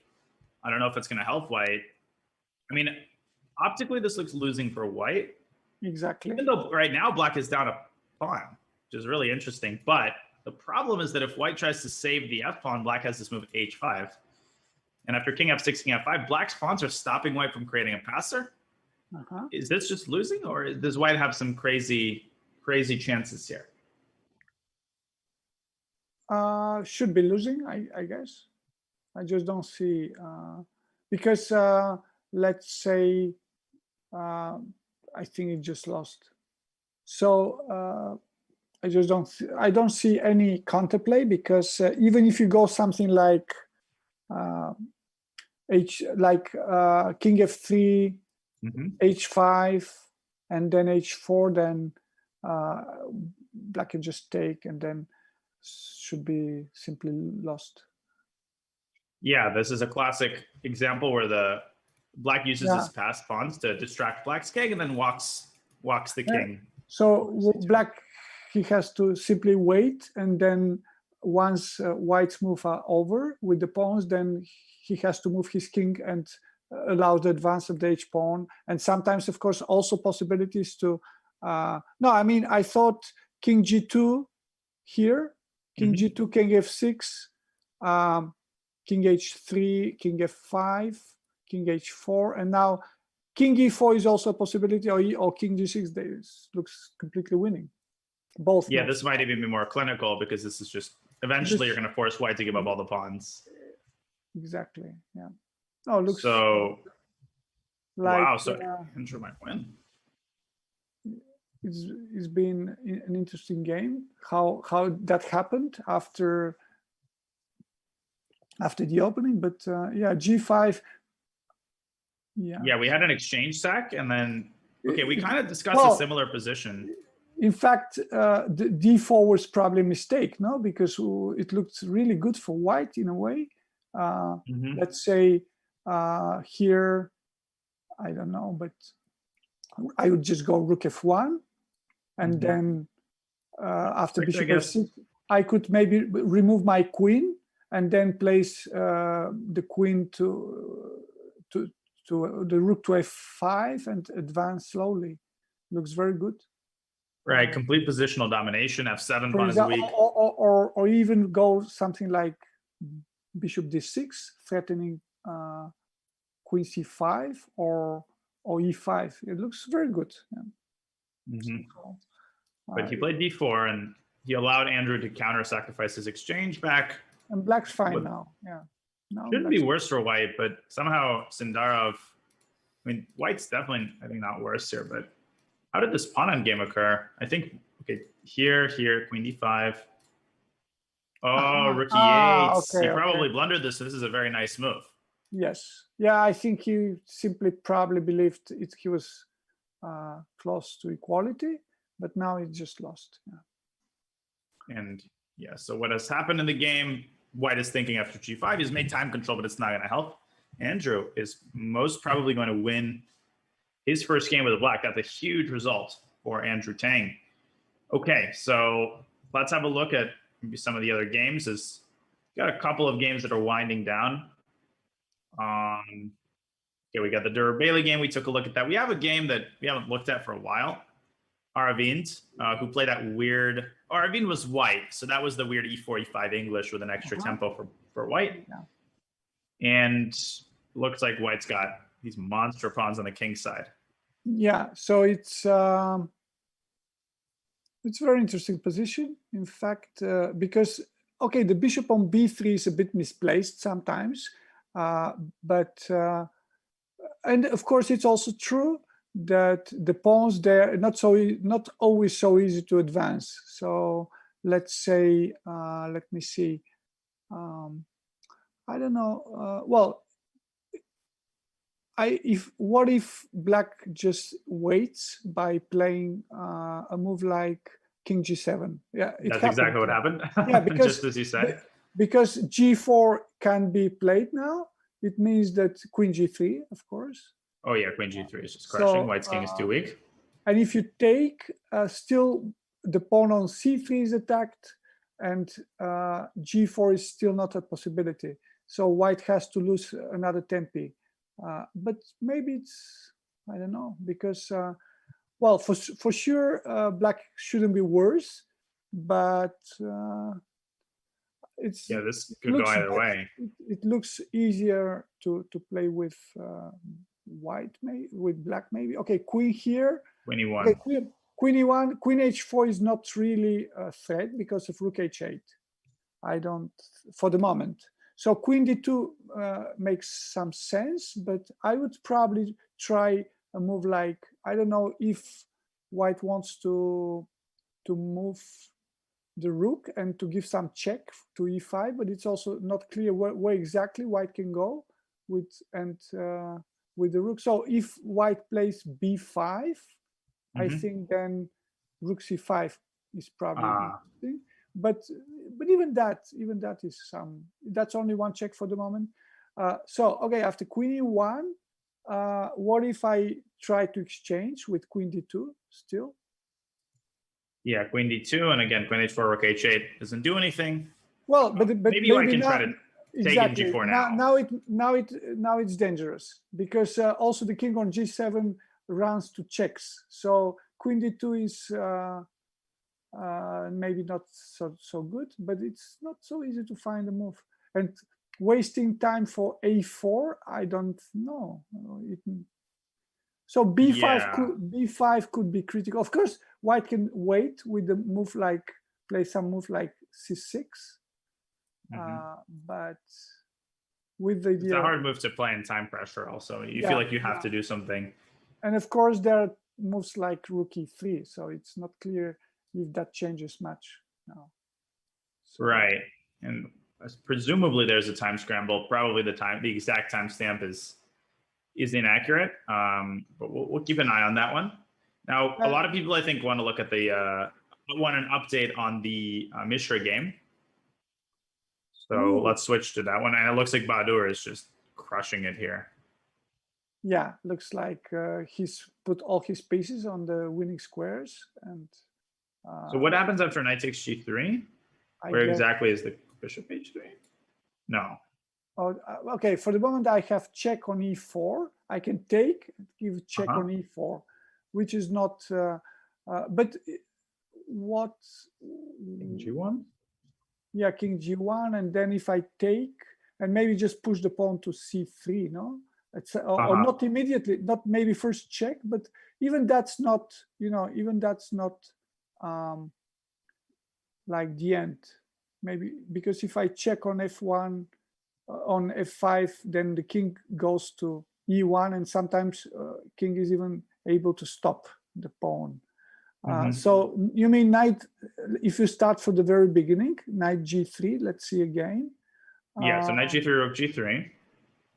Okay, yeah, but now some move has to be found. Maybe queen h6 doesn't seem right. No, because white wants to take to play rook g1 also, Yeah. So well, that would be very nice if white would be able to exchange the black would be able to exchange the queens, but these positions can be frustrating because you wait a minute. What if you go queen e7 here? Is that a no? move? You're just losing. You mean like? But queen e7 rook g3. Yeah, but even rook f8, it doesn't. Queen really... f8. Queen like this, it's okay. Yeah. Yeah, because I thought maybe trade on your own terms here, and if white doesn't do anything, then I just go c3, c2. Yeah, queen e7. But it's a question if this move is easy to find. It's a very good move. You're right. There is knight d7 though, maybe. And but then maybe I exchange the queens, no? But still rook g7, rook g3, queen g7, and then I go knight f6. Yeah, and then stop and then stop the then it'd be a draw maybe. Yeah, this one I think is a draw because both sides will have protected passers. But I guess in this position there's some, even like there's probably some, but this is hard to see. I mean, we don't know exactly what the time situation is. First, I guess we should wait for Mishra to, knight takes g3 is not forced. I guess he's thinking about knight f4 as well, maybe. Doesn't look great, but maybe it's a move. Well,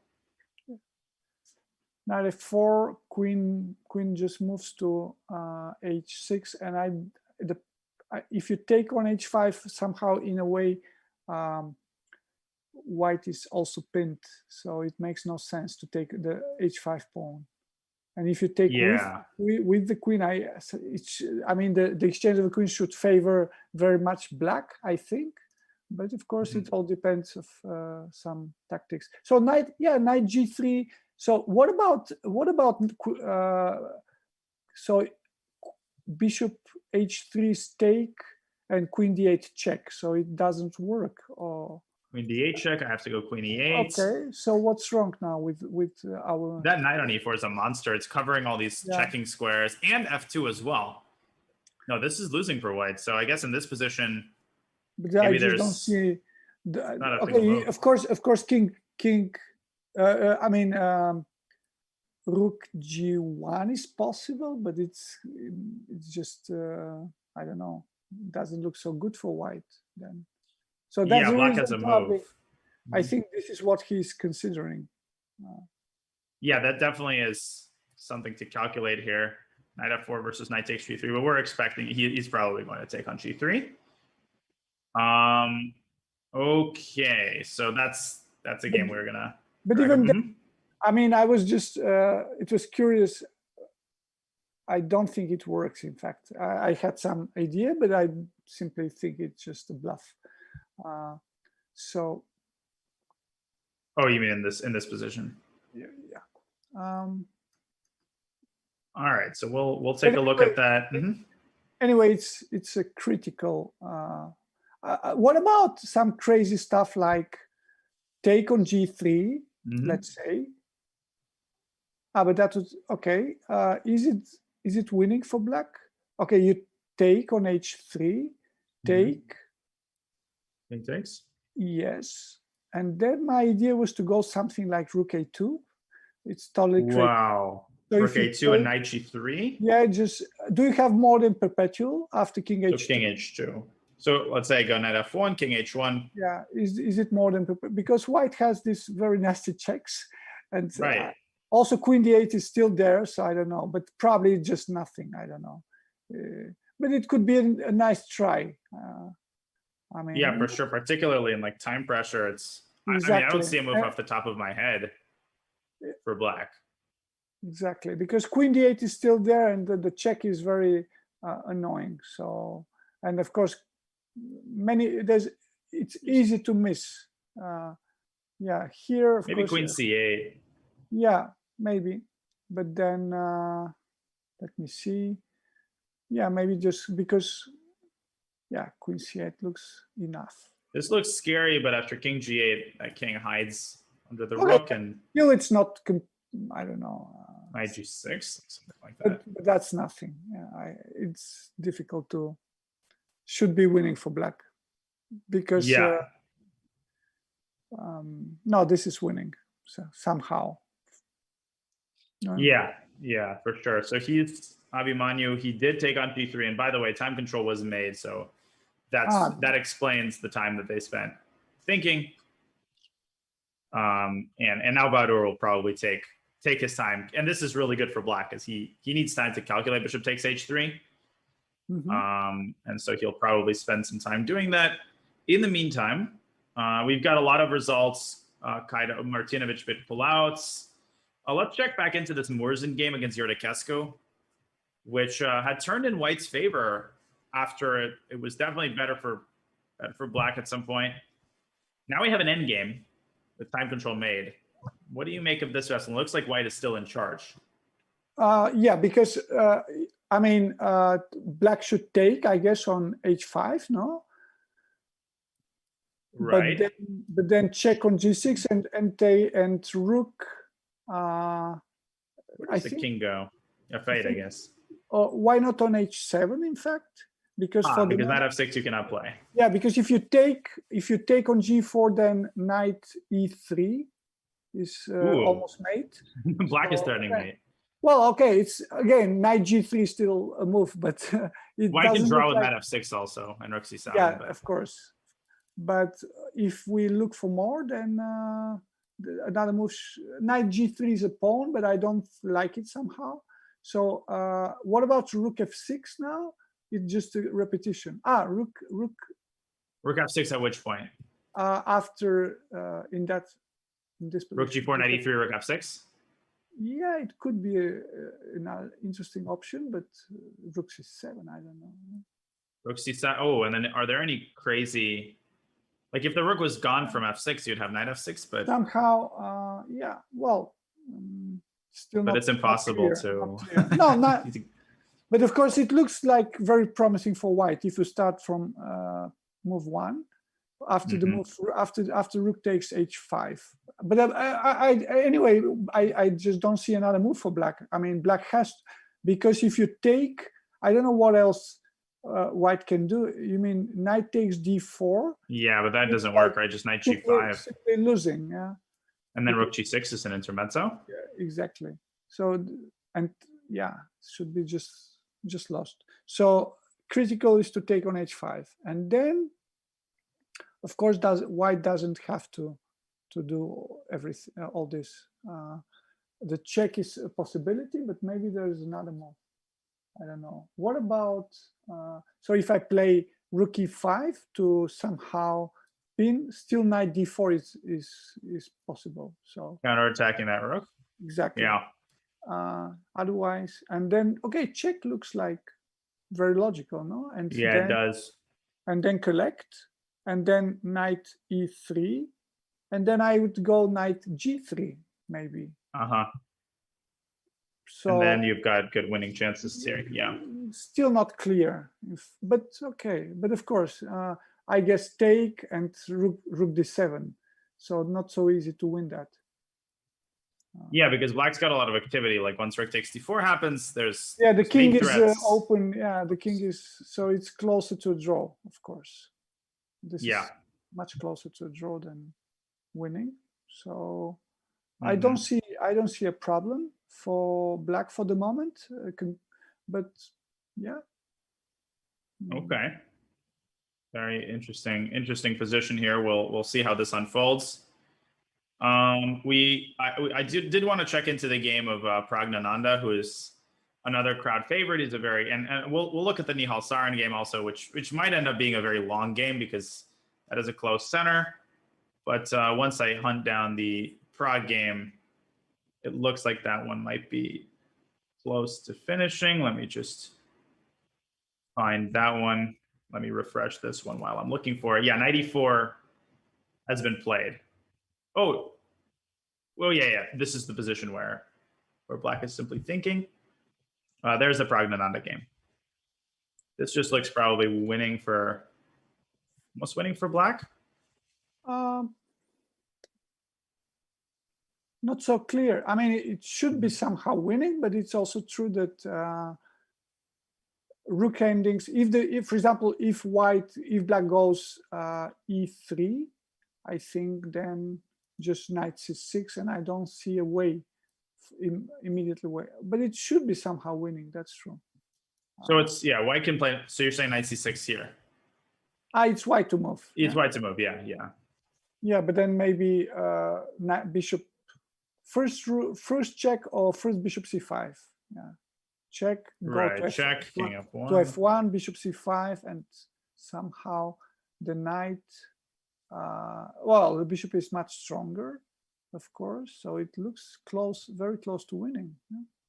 Yeah, it does, e3. And for example, if knight e5, then bishop d4, I guess, and then looks very close to winning. Pawn can reach up on rook d8 is just e3, so I don't. Yeah, there's a nice line. Like if knight c4, you could play. Okay, rook f2 probably wins, but you have e2 and then bishop f2 also. Oh yeah. In these kind of situations, always there are one or two ways, but it looks very close to winning. Yeah, Prague looks like he's on the way. Bersamin is a very talented player. We do have, our production team is telling us that we do have an upset, and that is in the women's section. Anna Oshenina, who is, of course, ex-women's world champion, she has lost her game. I'm going to find that in just a second. She has lost her game to Aya Moataz from Egypt, I believe. Yes. In 41 moves. Wow, look at that final position. King on h5 is going to be checkmated.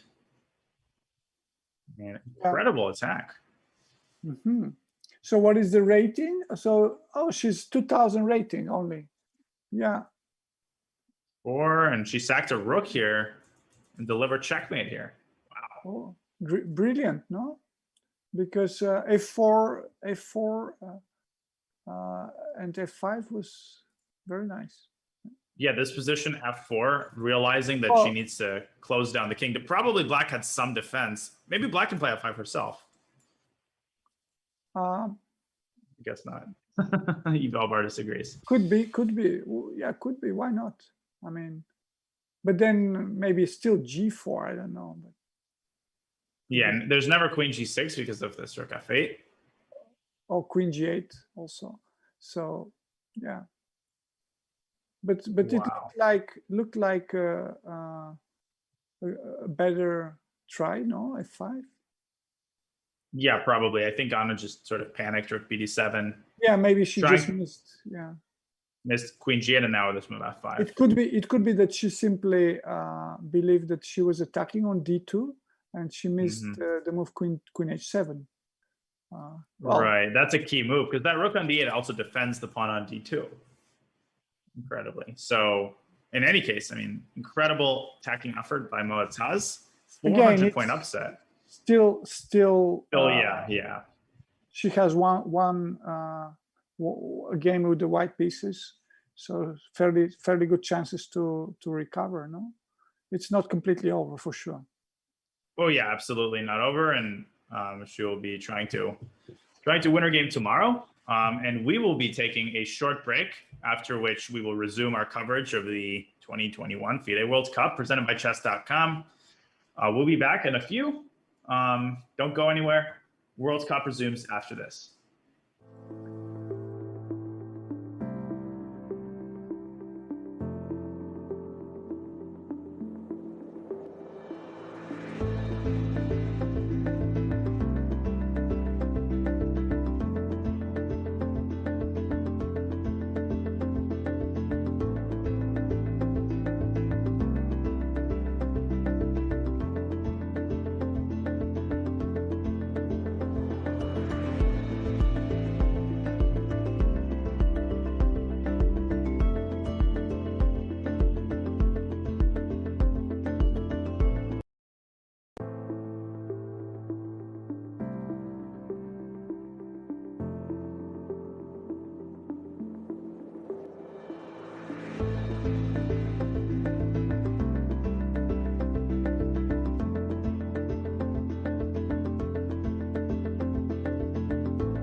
Welcome back to the FIDE World Cup.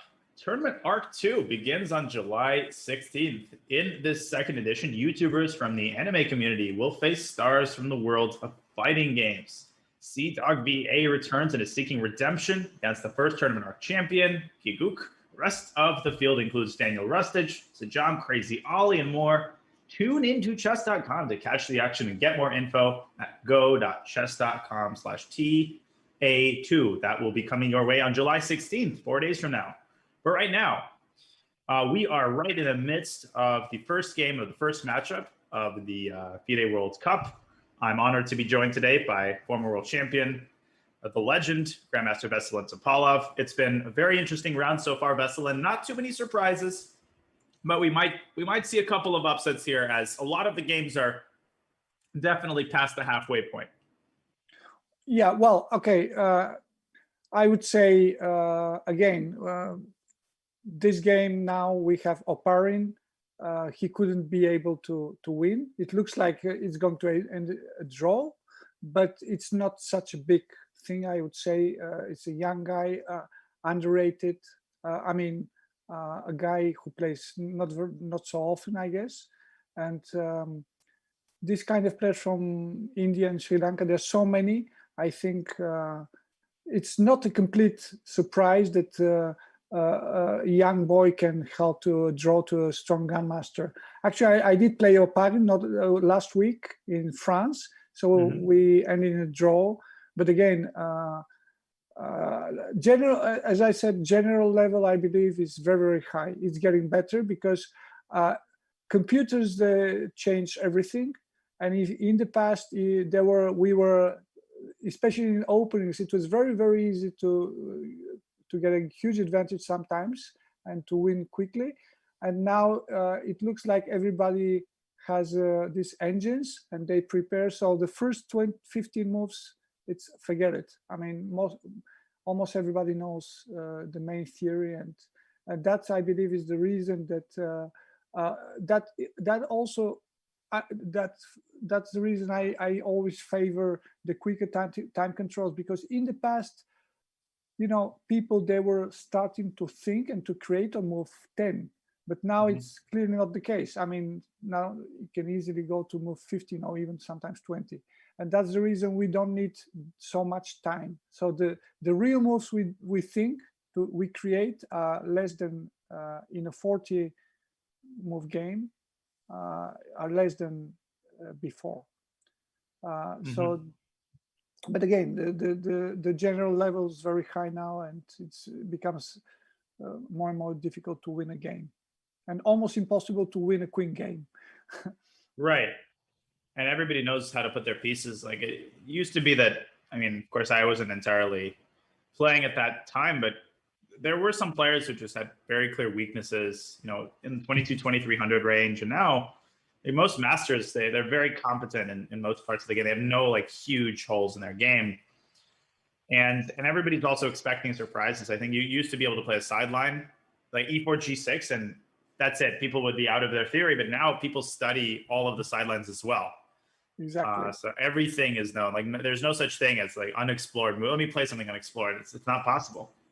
And it becomes very risky sometimes, because even a line that's a bit worse, I mean, it can easily become very dangerous to play this dubious openings, for sure. But even if you get a worse position, players that are supposed not to know how to play, they've learned.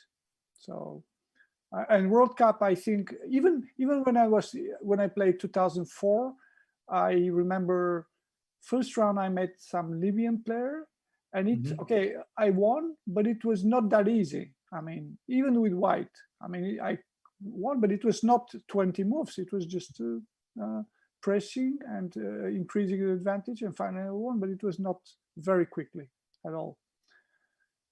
So, and it's getting, and I mean, everyone is getting stronger and stronger.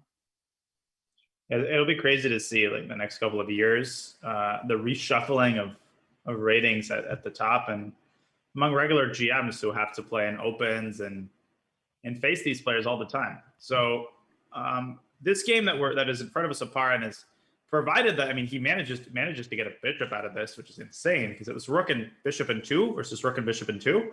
It's still a draw though if black knows what to do. So yeah, of course it is, but of course I wouldn't like to defend no. rook and bishop against rook with little time. I mean, it's better to be precise and not to lose the f7 pawn and to have a fortress like that. So it shouldn't be difficult, you know, to make a draw, but of course it's not completely over. And it could be that this game lasts for 50 more moves. Oh yeah, because white could win 1 pawn and then another pawn, and all of that could take 30 moves each. So we'll keep an eye on it.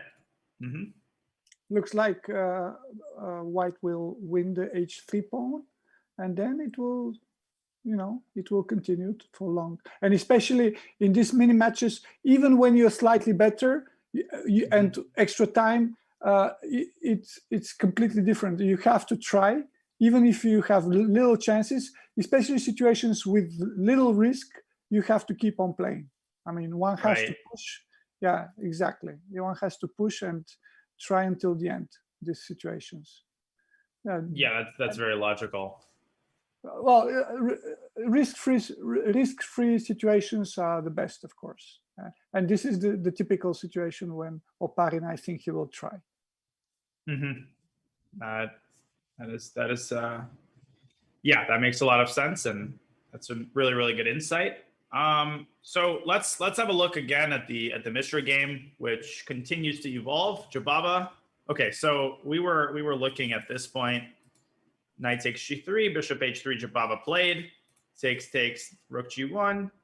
And now Bahadur trading everything on g3.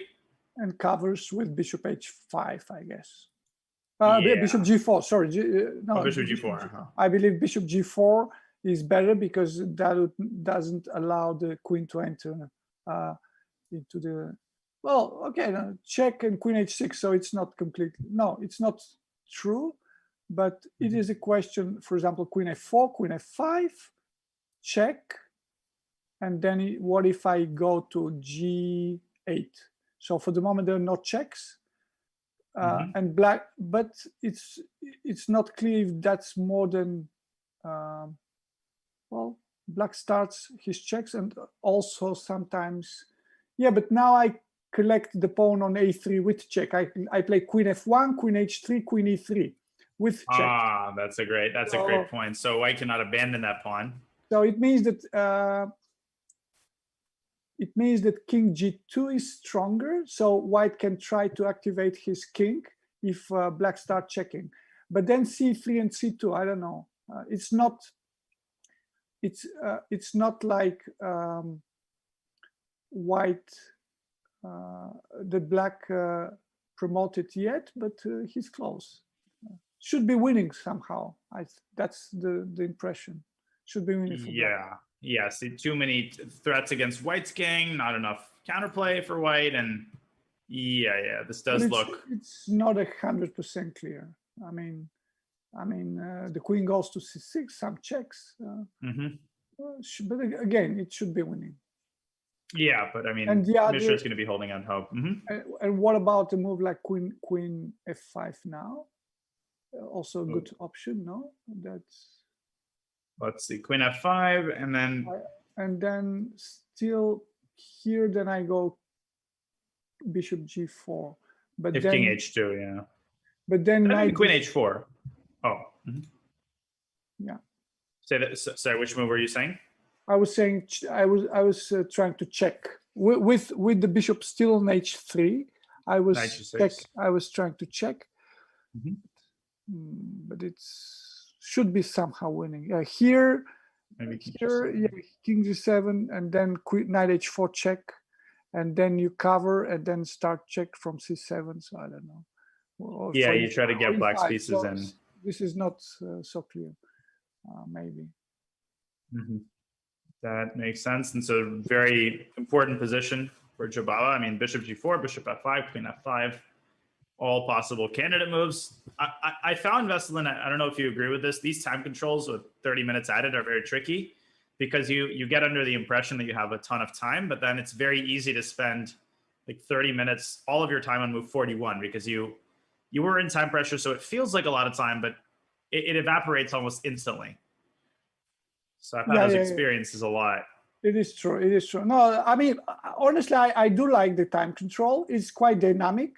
One can still create a very good quality game, but it's also not as long as the classical 7-hour games.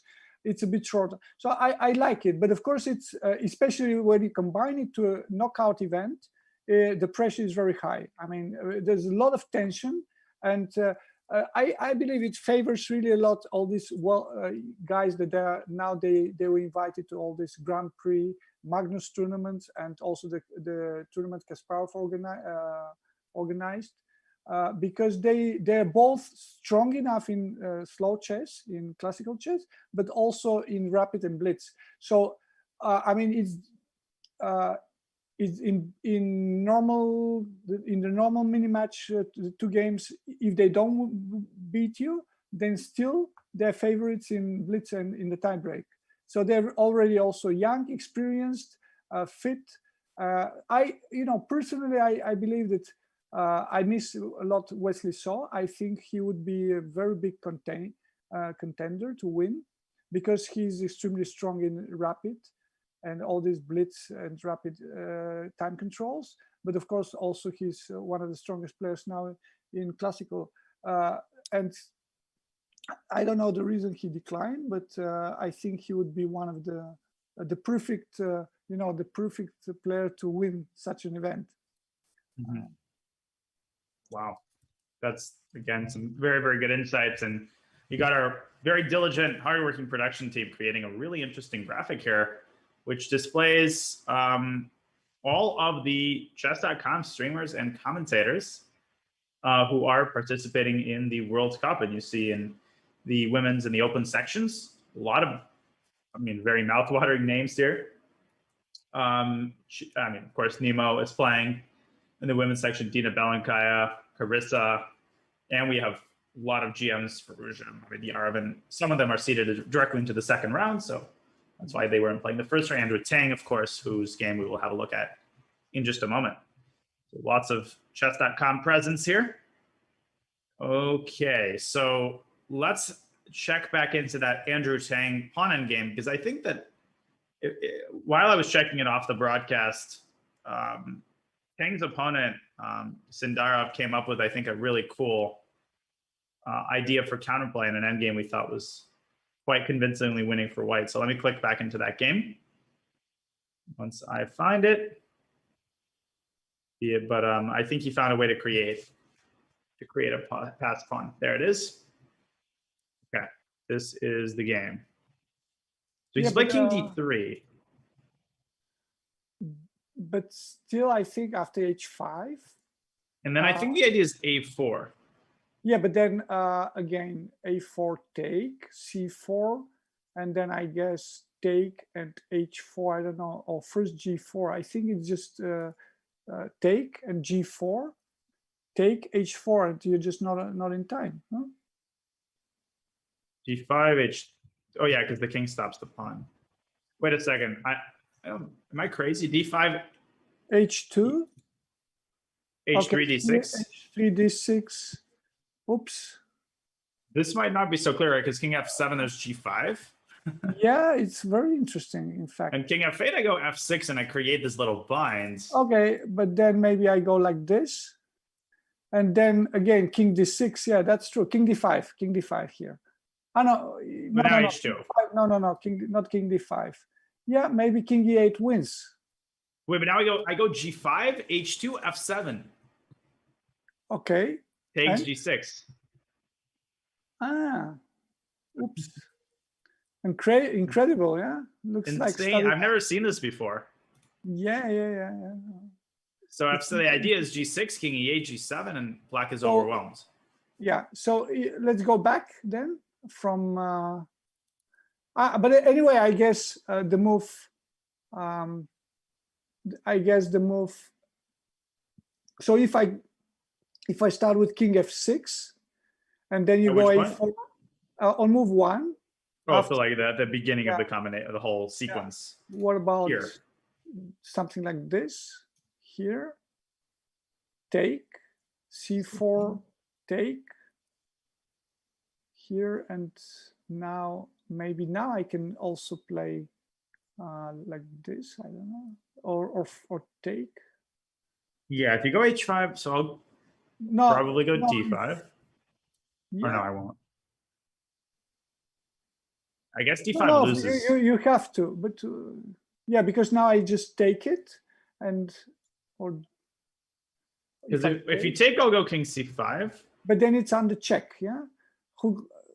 But of course it's But also. I promote first. Yeah, that's true. Yeah, it will be. So it's not completely over. Well, it should be winning for black. That's my impression, but should be winning, of course. But this is hard to calculate. I think now we see why Andrew What is if I? taking What so if much I time. go? What if I go? I don't know. H4, maybe H4 now. In this position. Or G4 now. G3. Yeah, g4. I'll take it. Maybe black can even take. Take. I take. Of course, I take because. Yeah. And now d6, g3. Yeah, that's winning. King. I don't make it in time with my king because the moment you play d7, black goes king e7. So I guess I have to drop my king back to d3. Yeah, but then I just take the pawn, so it's easy. Oh, wait a second. What if I go king d5? Well, it doesn't change much, I think. Because if you take the pawn, I go king c6. King c6, and then, but even if we promote, and then maybe I just check and collect, but then with a pawn, of course, there's always chances. I mean, if I push g4, so I'll take it. Yeah, take. Pawn and takes. Yeah, that's not so clear, I guess. Queen c1, I think, is what you wanted to play. Should be a draw.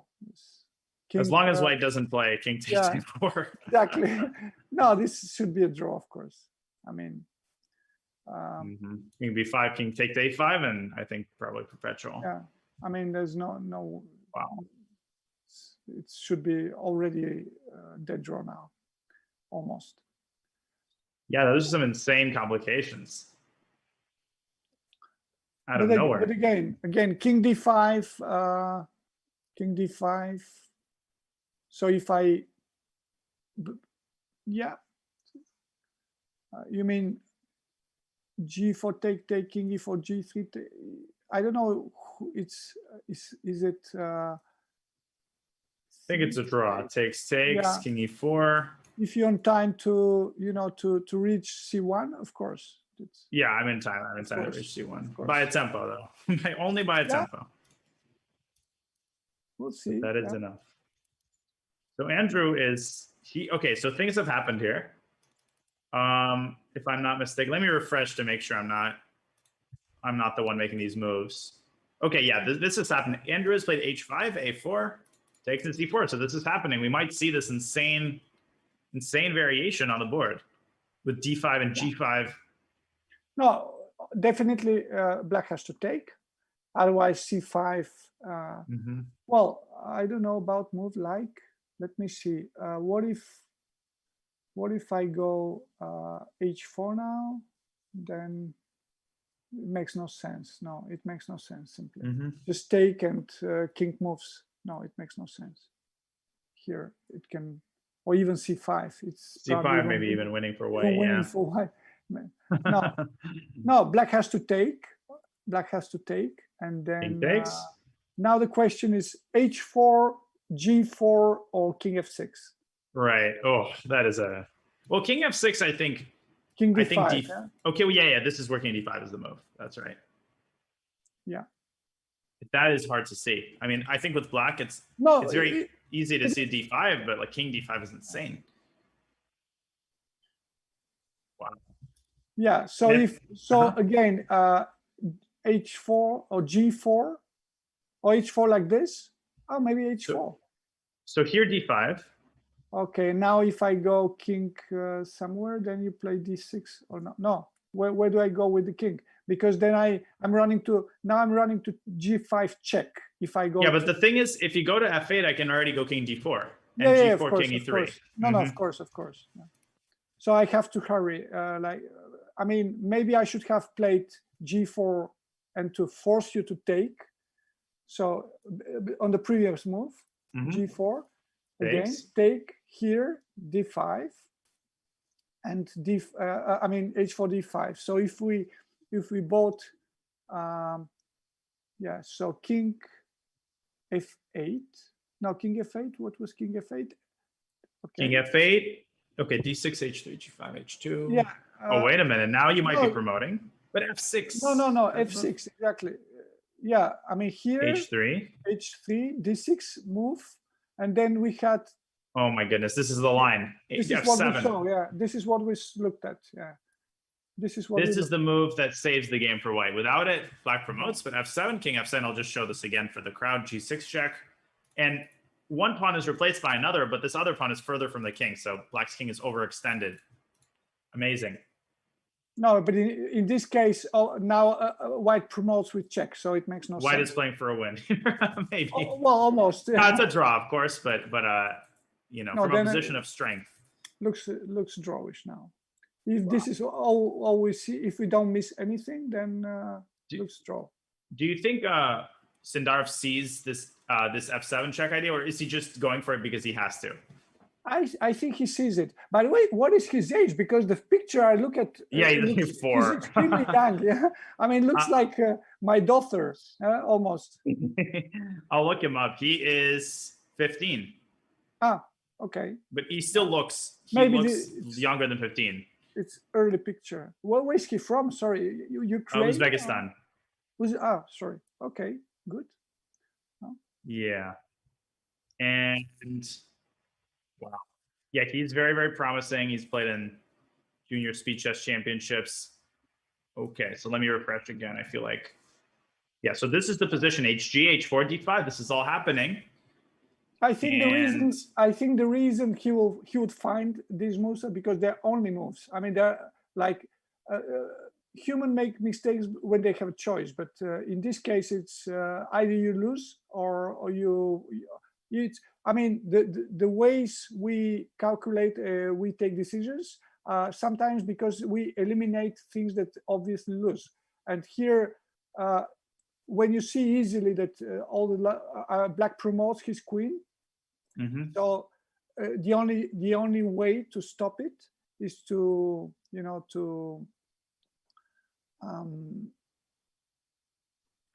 to prevent it. Then of course you find this. I just don't think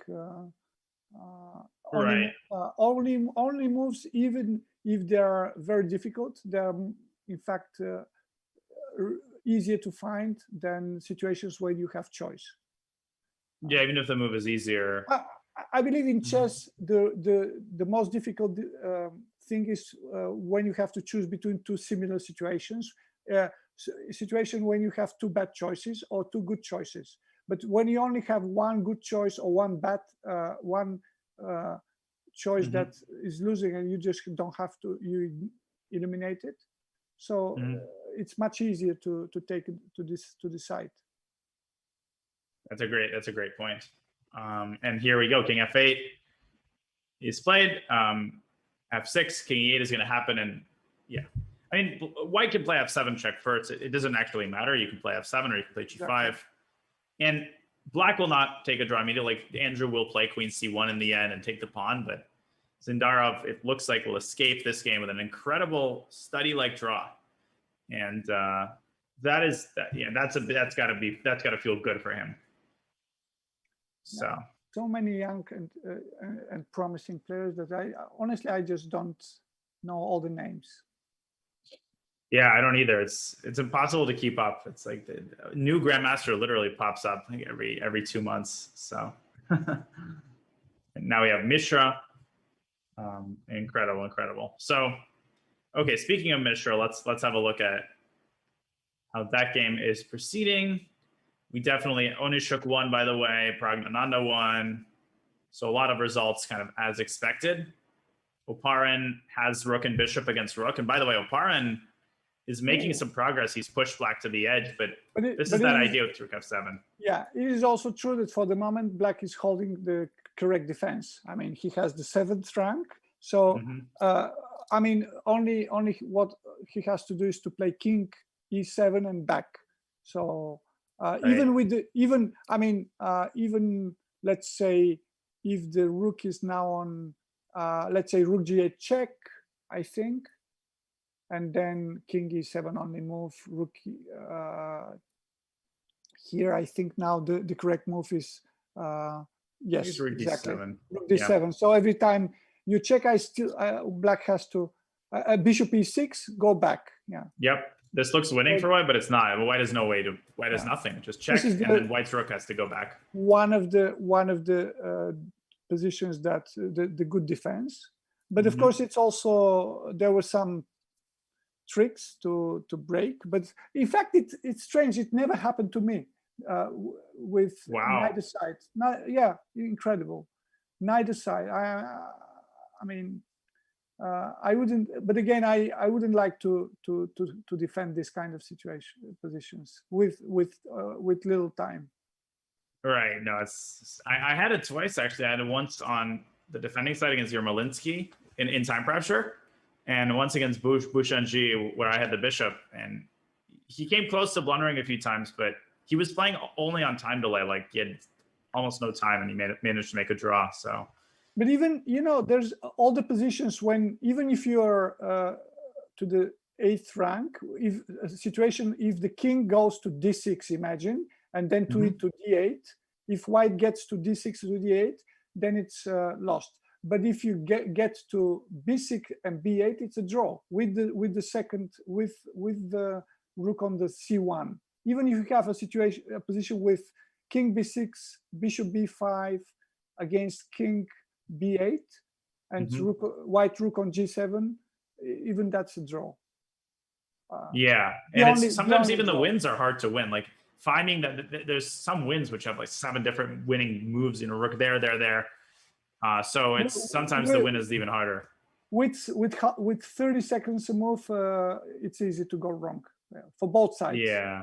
I think it was Caruana. When we played in, I think it was in 2000, let me see, one of the candidates, he had a fairly good chance against Svidler, and then he got to this rook and bishop, and then at some point he was winning and he just couldn't find it, or he couldn't remember. So, and that was the reason he couldn't qualify for that match. He qualified for the next match against Magnus, I think, but he had a fairly good chance to qualify. Or it was Caruana or Levon, I don't remember. I think it was Caruana. I vaguely remember the game you're talking about. Yes. So. Yeah. So this might be the last game remaining. We don't know. We'll see. Mishra. But this will go for long. Yeah, it'll go forever until 50 moves. Yeah. Okay, Abhimanyu, he is not doing a bad job defending this. So Badur played bishop g4.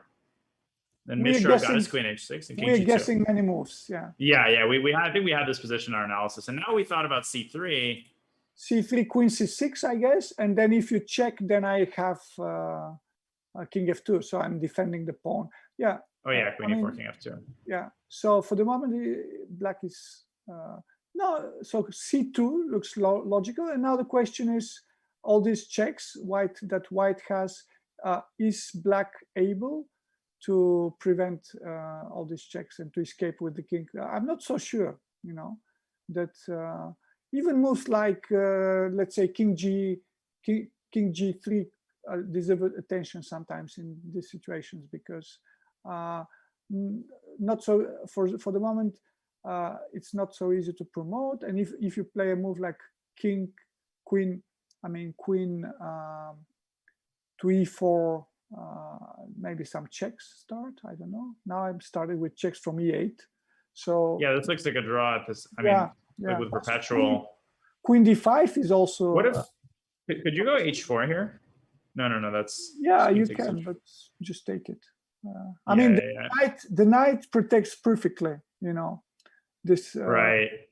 So. Then. Yeah, it's not easy to find a move here. I mean, some mutual mistakes are very possible. I mean, let me see, king g3, but that's probably not the only move. I don't know.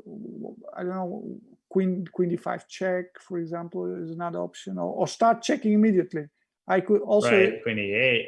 What if I just start checking?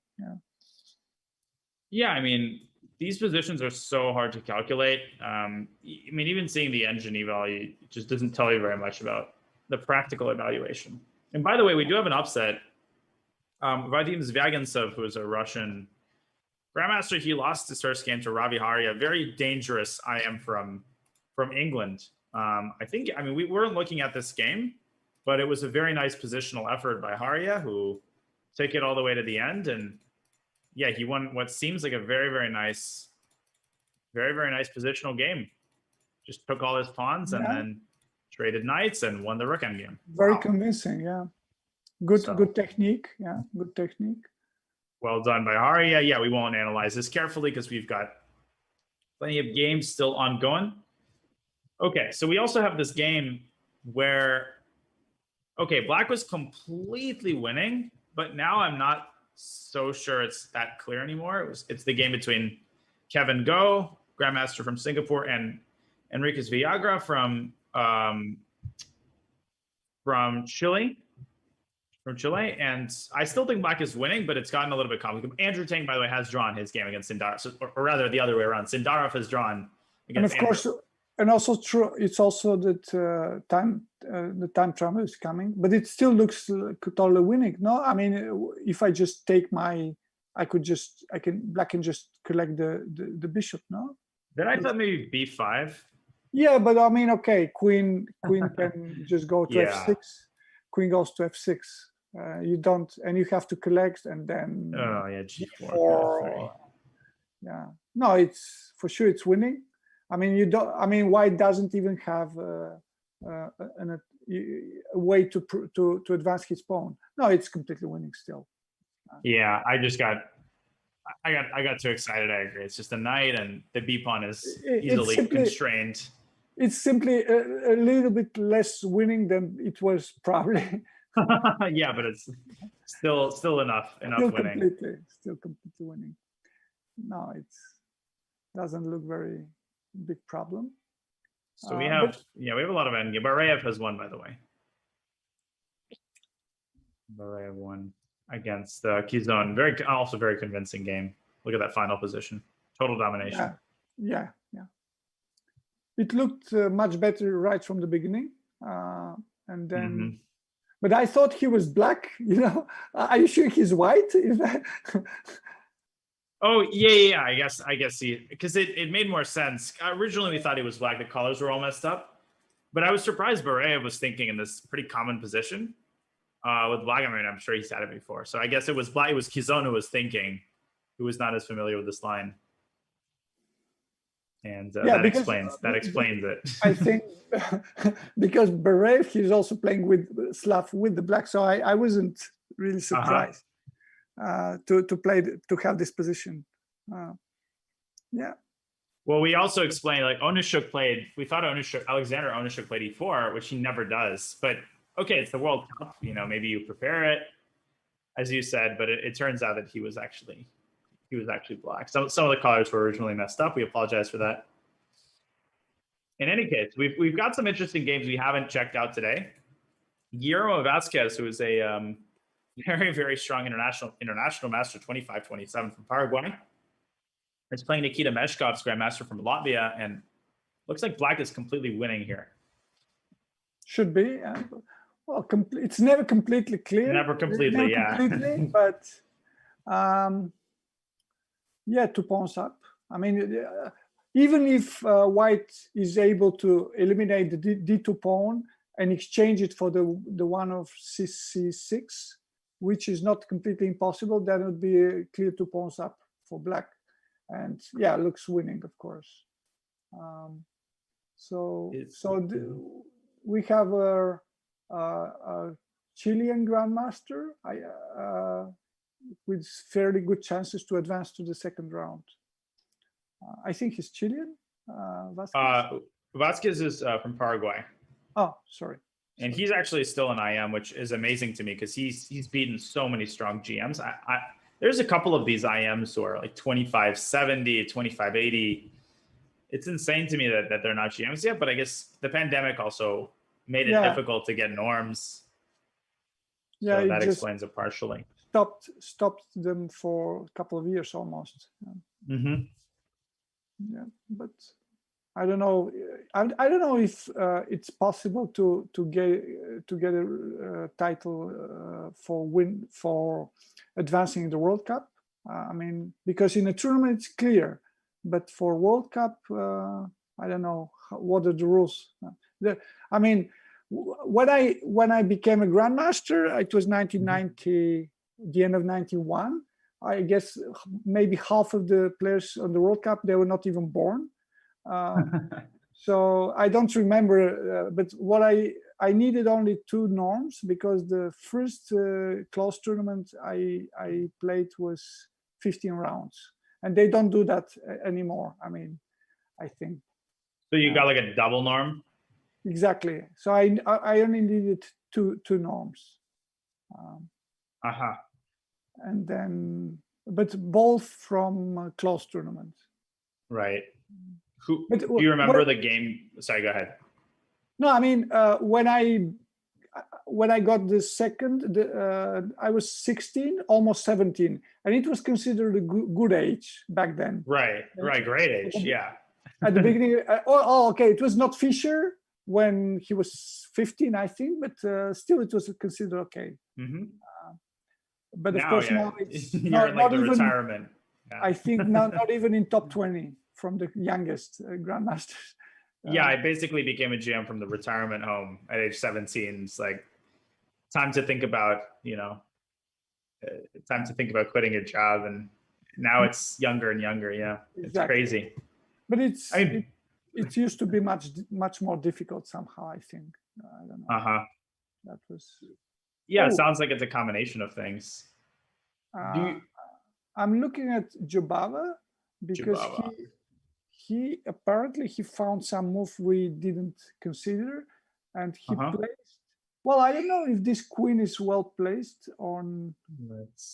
Let me put in that game. He played bishop e2, and sometimes I don't know if that's really a threat to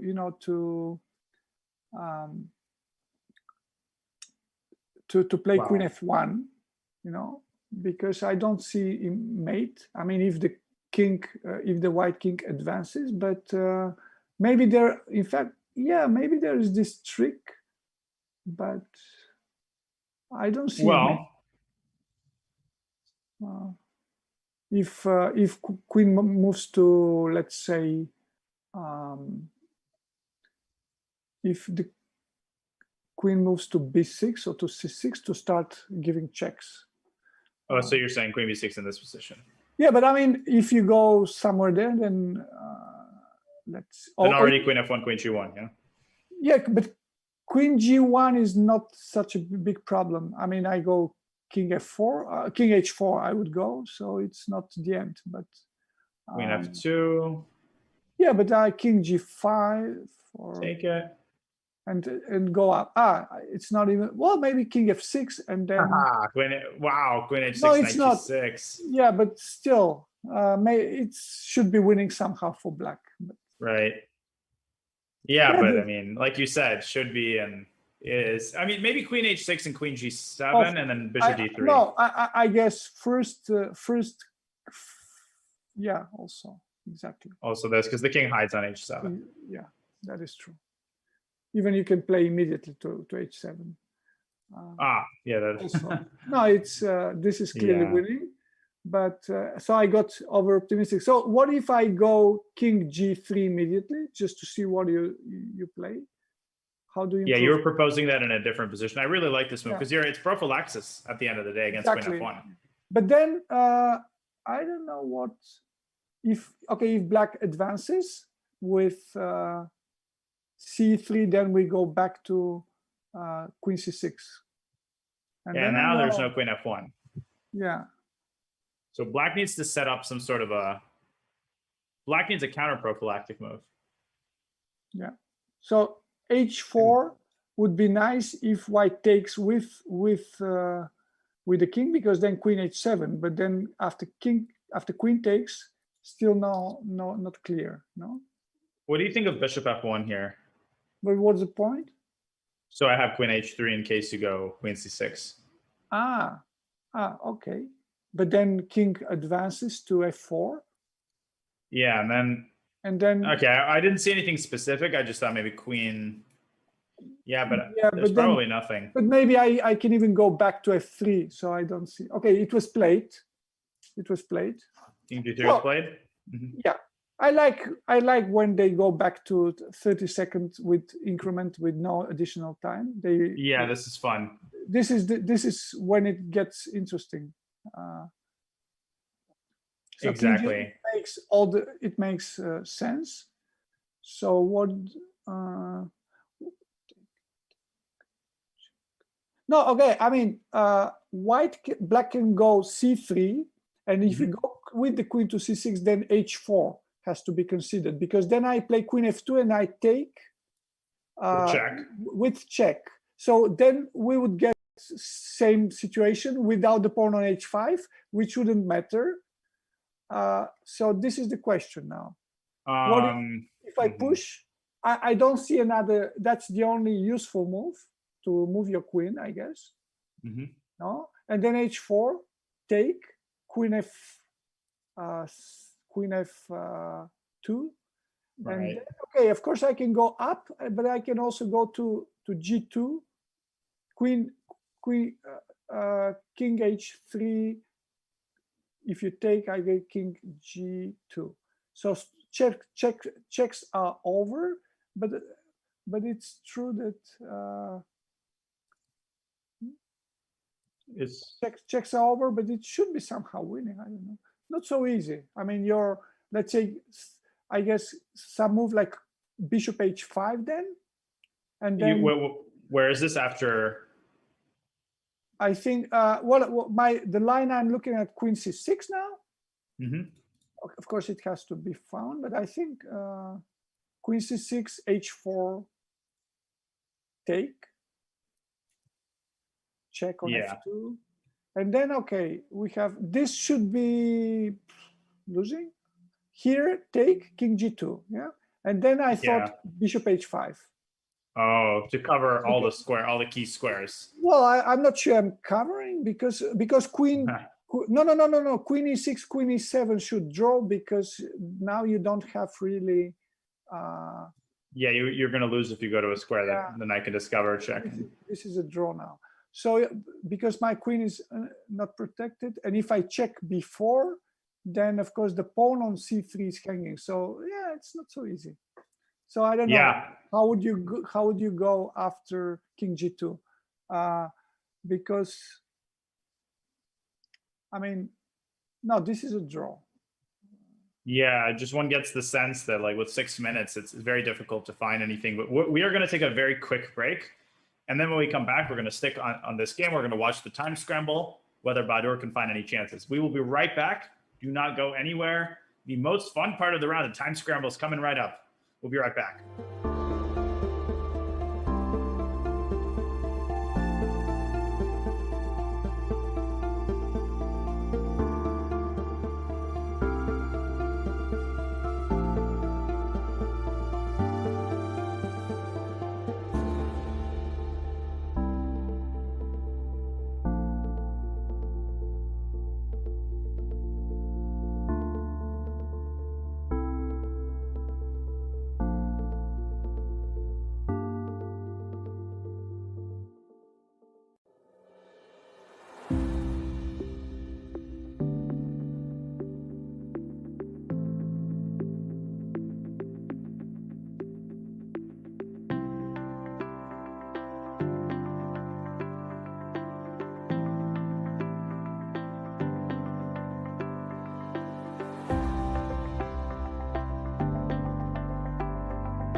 Welcome back to the 2021 FIDE World Cup. The Chess Kid Junior Speed Chess Championship, the JSCC, is happening now through August 8th. Join some of the top junior players in the world as they compete for a $25,000 prize fund. That tournament is heating up, as you can see in the bracket. Some mouth-watering names, Tabatabai. I've been commentating some of those matches. You definitely do not want to miss it if you haven't been following it closely so far. A lot of cool matches coming your way all the way through August 8th. But a lot more cool matches coming your way now. Sorry, is there the ages or the points you show here next to the names? That should be, let me see. That should be the points. Yeah, because I wouldn't be surprised. Okay, there's one guy with two with would 2 be points on. surprised. Even you know, I was believed you because I thought at first, yeah, it's plausible. Like if they all had over 10 points, it could be their ages. That's funny. Yeah, 2-year-old. I mean, give it 30 years, Veselin. We'll see somebody at 2.5. Like I am. First, I am Norm at 3 years old. okay. As he said, Botvinnik learned chess at 12, so that would be unthinkable now. Exactly. Yeah. Okay. So let's see. So black is to move now. Yeah, the knight is quite strong. I would say on e5. So good drawing chances. In fact, also the pawn on d5 is hanging. So with check, looks black's done good. Well, so it means queen g5. If black goes to queen g5, only way not to get mated is to go king f3, from what I see, no? Right. Yeah, because king f2, of course, is mate. Queen g2, queen e2. And then we can, of course, collect the pawns with check. It means that I can collect with check here. But then, yeah, here. We were talking about this position. Well, yeah, and now should be winning or not? Where do I hard. go? Where does the king go? Yeah, you were proposing, I think, king f6 earlier. Yeah, but then queen f4 check. Queen f4, I think. And then that's bad. Just winning. Yeah, so I guess then king takes h5, maybe you collect that pawn. Yeah, king, exactly. But does that change much? And then going to, oops. Bishop e, it's so hard to figure out which check to give here. Of course, I can check twice. It makes, I mean, check and check on d3 makes sense, no? And then check you have e2, to check d3. And then you take, because otherwise queen h6 simply. No, I mean, if you go back to h5, what happens now? Well, by the way, Badur has not done that. He's got h4. He has given up that pawn. But that's the same. Yeah. Same. So soon we'll see. So he has to go to I think he has to go to h5. Yeah, it doesn't matter if the pawn is there or not. It's not actually, well, the only square it was covering is g4, but white's not going to g4. But what if I go to f6? You mean then check on f4 and then what? Why not just somehow move? But here, I think still queen h6 may be winning because knight g6. I think that nothing has changed in this. And you mean, and then you mean you just check and king h7? Yeah. That's true. That is true. Looks completely winning. Yeah. Mishra with a huge decision and only 4 minutes to make it. There's some difference because the pawn on h5 was not there. There was some difference, but still should be winning, of course. True, but yeah, I think that's c4. Like if you get any of these like knight versus bishop endgames, they're often lost. You know, during the lockdown, I've been thinking about that playing with the mask. If you're in a lost position, I think the natural desire is to abandon, to resign. I mean, if you have to play with the face mask. Because simply in a normal situation, you would try to save the game, and it doesn't matter if it lasts 10 hours. But if you think you're going to lose, if it's close to very bad or hopeless, it's the natural desire is to get rid of the mask as quickly as possible. So the one with an advantage has the extra psychological advantage. Why do you think? Why is that? Just because it's uncomfortable? Exactly. I mean, because if you think you have very little chance of saving the game, then you rather get rid of the mask, and then you simply resign. But without mask, of course, you can try, because it's not. I mean, it's not so uncomfortable. I mean, you don't have without mask. I mean, FIDE should make a rule where if you take your mask off, that is how you resign. Like, because now, of course, people don't shake hands. So maybe just taking your mask off. All right. Yeah. So what I mean is that okay, very few of the players, they actually wear masks here, but still, there are several players. I saw the images, and it's the worst you can get to a very bad passive position, maybe close to losing, and then have to defend it with mask. Mm-hmm. Well, at least then your opponent can't see how disappointed you are in your play. I experienced this as I played one tournament just recently, and I found that when I make a mistake, I don't have to hide my rage. I can be incredibly upset, and it's harder to tell what someone's feeling. Yeah. So Jobava, he's very close to winning somehow. Let me see the time. Yeah, with extra 1 time. minute. But okay, it's tricky because you have 30 seconds. So sometimes it's about the position more than about the time. 30 seconds is sometimes more than enough. I mean, yeah. So let's see. I mean, he's a minute. You can see him on camera here. Beautiful shot by our production team. That's awesome. We see the clock. We see the board, 45 seconds. And okay. 30-second increment, you should take your time down to 10 seconds. If there is something to think about, there's no point in panicking. Well, it's easy. That's easy for me to say. King F6. So but that loses, I think. So you mean check on G7, and then King H7, and that's it. And I think it's over, yeah. Because Queen E6, maybe only try to go to H2, but now Queen H6. Good. No, but also Queen E6, I can just promote, no, because you don't even have checks. I mean, I mean, you just. I was gonna play Queen H3, but. Well, I don't think it's stalemate. So.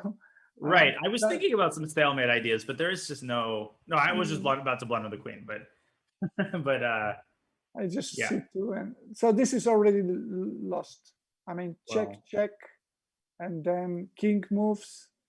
Yeah, of course, as I said, the only difference now is that if you go bishop d3, then I have check from h3. Right, so you don't want to do that. So it makes no sense.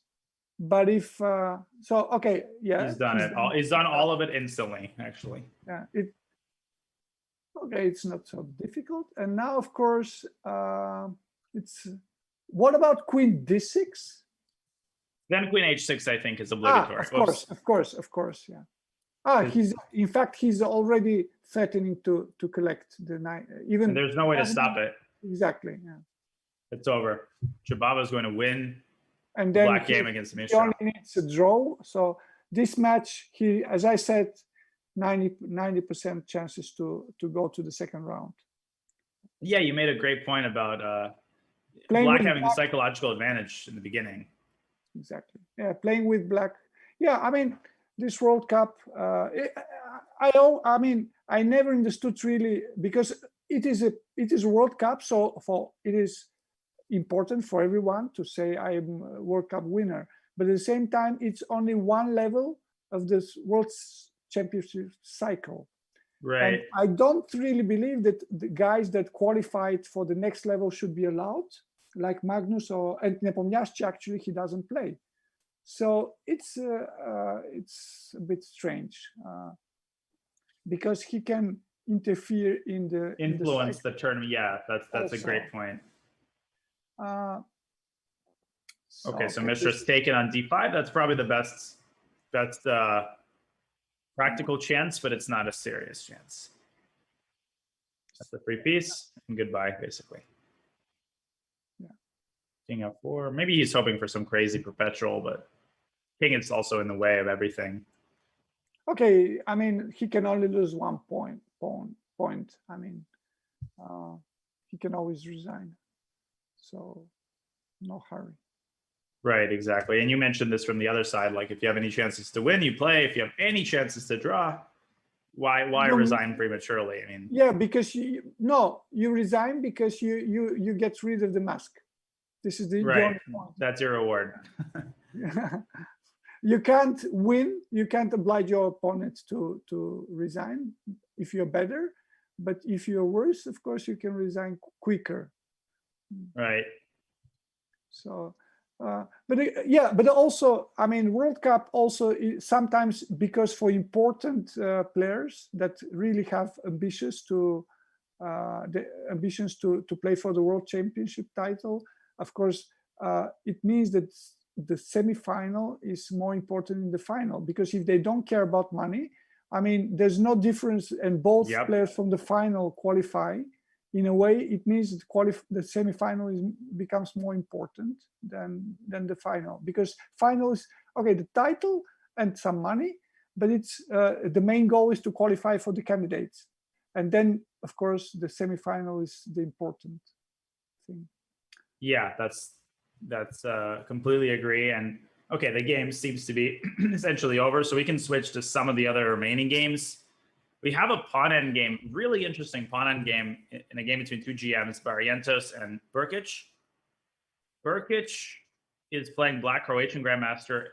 This looks like it's winning for Black. If Black can trade these pawns, then the Black king is much closer to White's pawn, obviously. But yeah, how does he do that? I mean, we need to summon Dvoretsky here. Yeah, the way it goes is like, for example, imagine White goes f5, king e4, king g6, king f3, and right, you're from behind. You sort of and force then the I'm king waiting, and sooner or forward. later you'll have to. And then the question is if White is quick to reach the a3 square, but I don't think it can happen simply. Yeah, if anybody knows, sorry, go ahead. No, I think it just lost. I don't think here king g3 wins, I think, or not. Yeah, I was making an empty move to show the triangulation. I thought maybe here king e4 and then, oh no, I guess not. What if you go g6? And if king g3, then king d2. But if king g5, then your idea, king f3, and this is winning. Exactly. Yeah, exactly. So this is pretty simple, and g6 has been played. So yeah, Burkic is going to win. Against fairly good chances to advance. Yeah, with also he's 100 points higher. So, and playing with White, he should be able to to win. Right. I mean, to win the match, not tomorrow, but the match. Yeah. Right. And g6 played, king g3. So let's king d2, g4. I'm just going to draw arrows to show takes. c1 f5, b2 f6. Oh, b1 check. So the king is going to be on g6, and Black is going to promote with check. That's the only reason it's winning. Otherwise, why would have played f7? But yeah. Wow. All these little details. But of course, I can also play king e2 and king g4, king f2. Wait, say that again. King g4. Oh. Same thing, I think. Yeah. And you can keep dropping. And now, no, king d2. No, yeah. Here, you're playing with fire. I mean, there's no need for that, of course. Yeah. Yeah, so that's a win. Okay, there's more interesting endgames. Krasenkov. Jobava just exchanged the queens. Okay, this is over, and Abimanyu resigns. And what about Oparin? Are they still playing? Oparin is... It was still a draw. Let me just check the pairings. They're still in that endgame. Okay, it's still moving around. Whoa, wait a minute. This is Apparently, the evo bar shows that white is winning here. But again, this is what we talked about. You get these positions. Oh, black is 1 second. If we could pan out to that game, that would be really cool. If we could see the time scramble in action. As Badur gets up from the table, they're signing their score sheets. Yeah, And looks like he was able to somehow trick. yes. And now he advances with the king to f6, and then it's winning completely.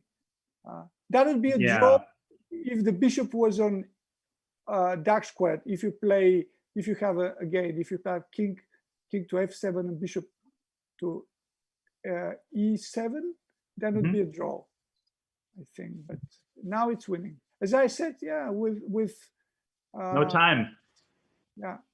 No time. It's impossible. You get like one little decision you got to make in 30 seconds. And okay, let's see. He's played rook somewhere, rook g4, I think. But when you have to move your rook away from your king like that, it means you've screwed up. Yeah. Now he has to place it to h4. In fact. Okay, I can see the logic behind that. Because that's the only way to stop the mate. No, after king f6. Yeah. Rook h5 is the threat. But that's of course check, I guess. Bishop g6. King h6. I think then it's some move. Well, the thing is, if you move your rook, then I've got rook f4. Yeah. Let me see then. Okay. Ooh. No, of course I can. Yeah, you can also make some other move here. You can move your rook or something. Yeah. I think maybe the key is to walk the king around to f8. So like rook f1. Also, bishop h5 is a possibility. Oh, cutting off the rook. And then place the rook to f. Yeah, it's winning, but still, I mean, and of course it's not so easy to play these positions when you see it from this angle. Yeah, exactly. It's like weirdly twisted. You're used to seeing with the black king like on the 8th rank rather than the H file. It's a theoretical position with. So now, okay, of course, bishop g6 is a draw after rook f4. Rook f4.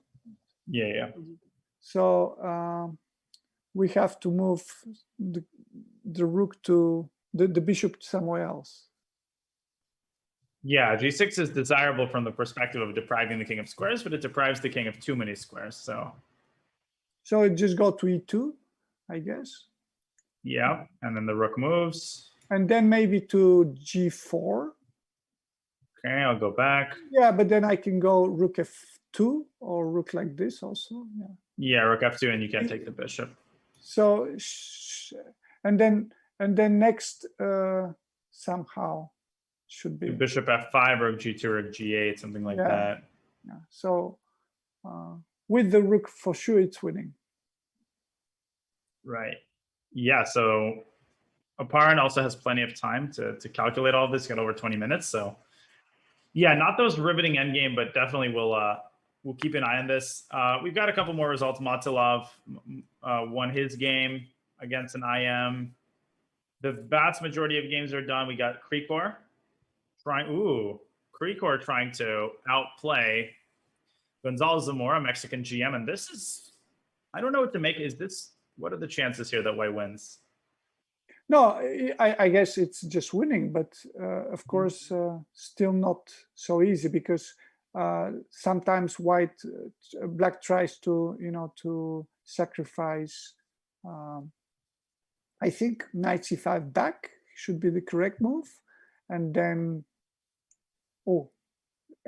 check from b3. And then advance with the king. So it is winning, of course, because now, in fact, it's easily winning, I guess, because if you go king d6 with the idea to take, I can just advance king d4 and then it should be 4. Simply c5 and then over again and again. No, it's easily winning.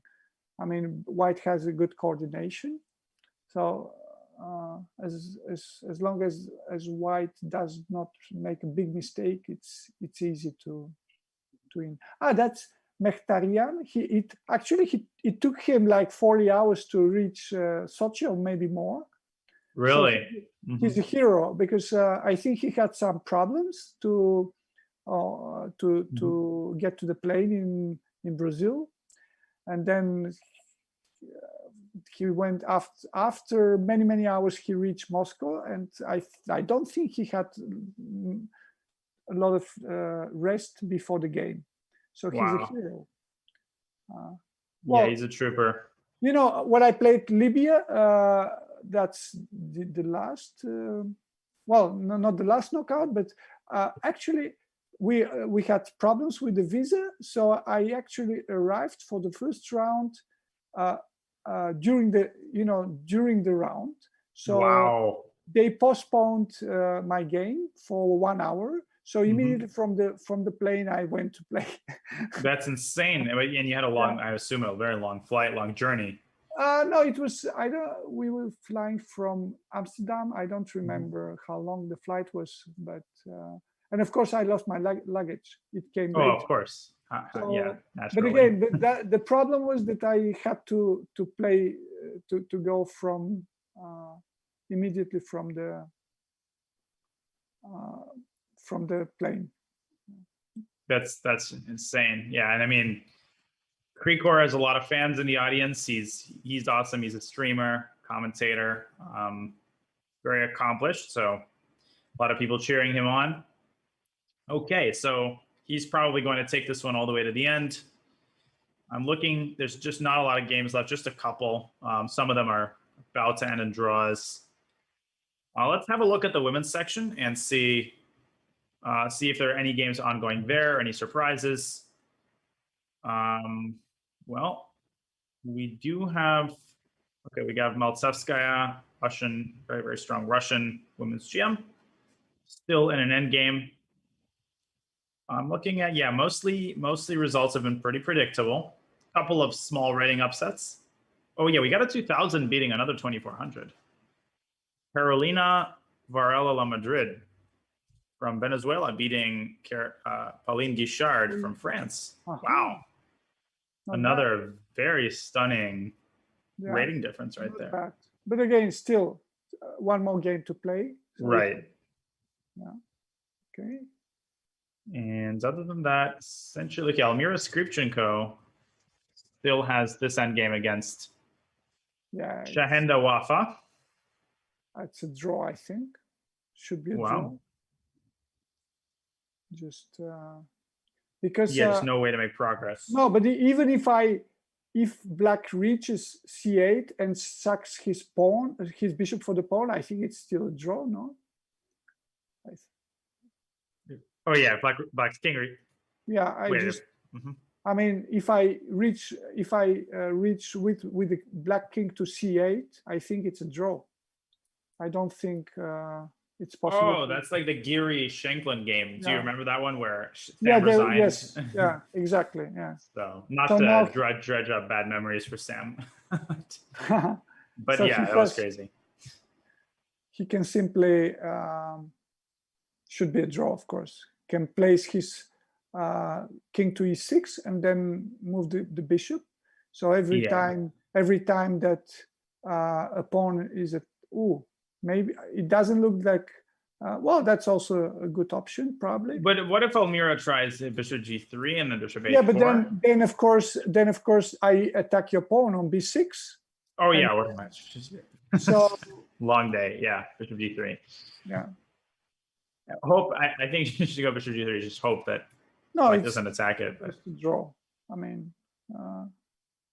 well, but of course, I just don't see what can white do because, I mean, every time the bishop moves, then the pawn on b6 is attacked, and again, the only way to defend the pawn is from c7, so it can easily be a repetition, or you give up the pawn from b6 in order to advance to g5 or g6, but then still the king's not active enough there. Yeah, exactly. No, this is a draw.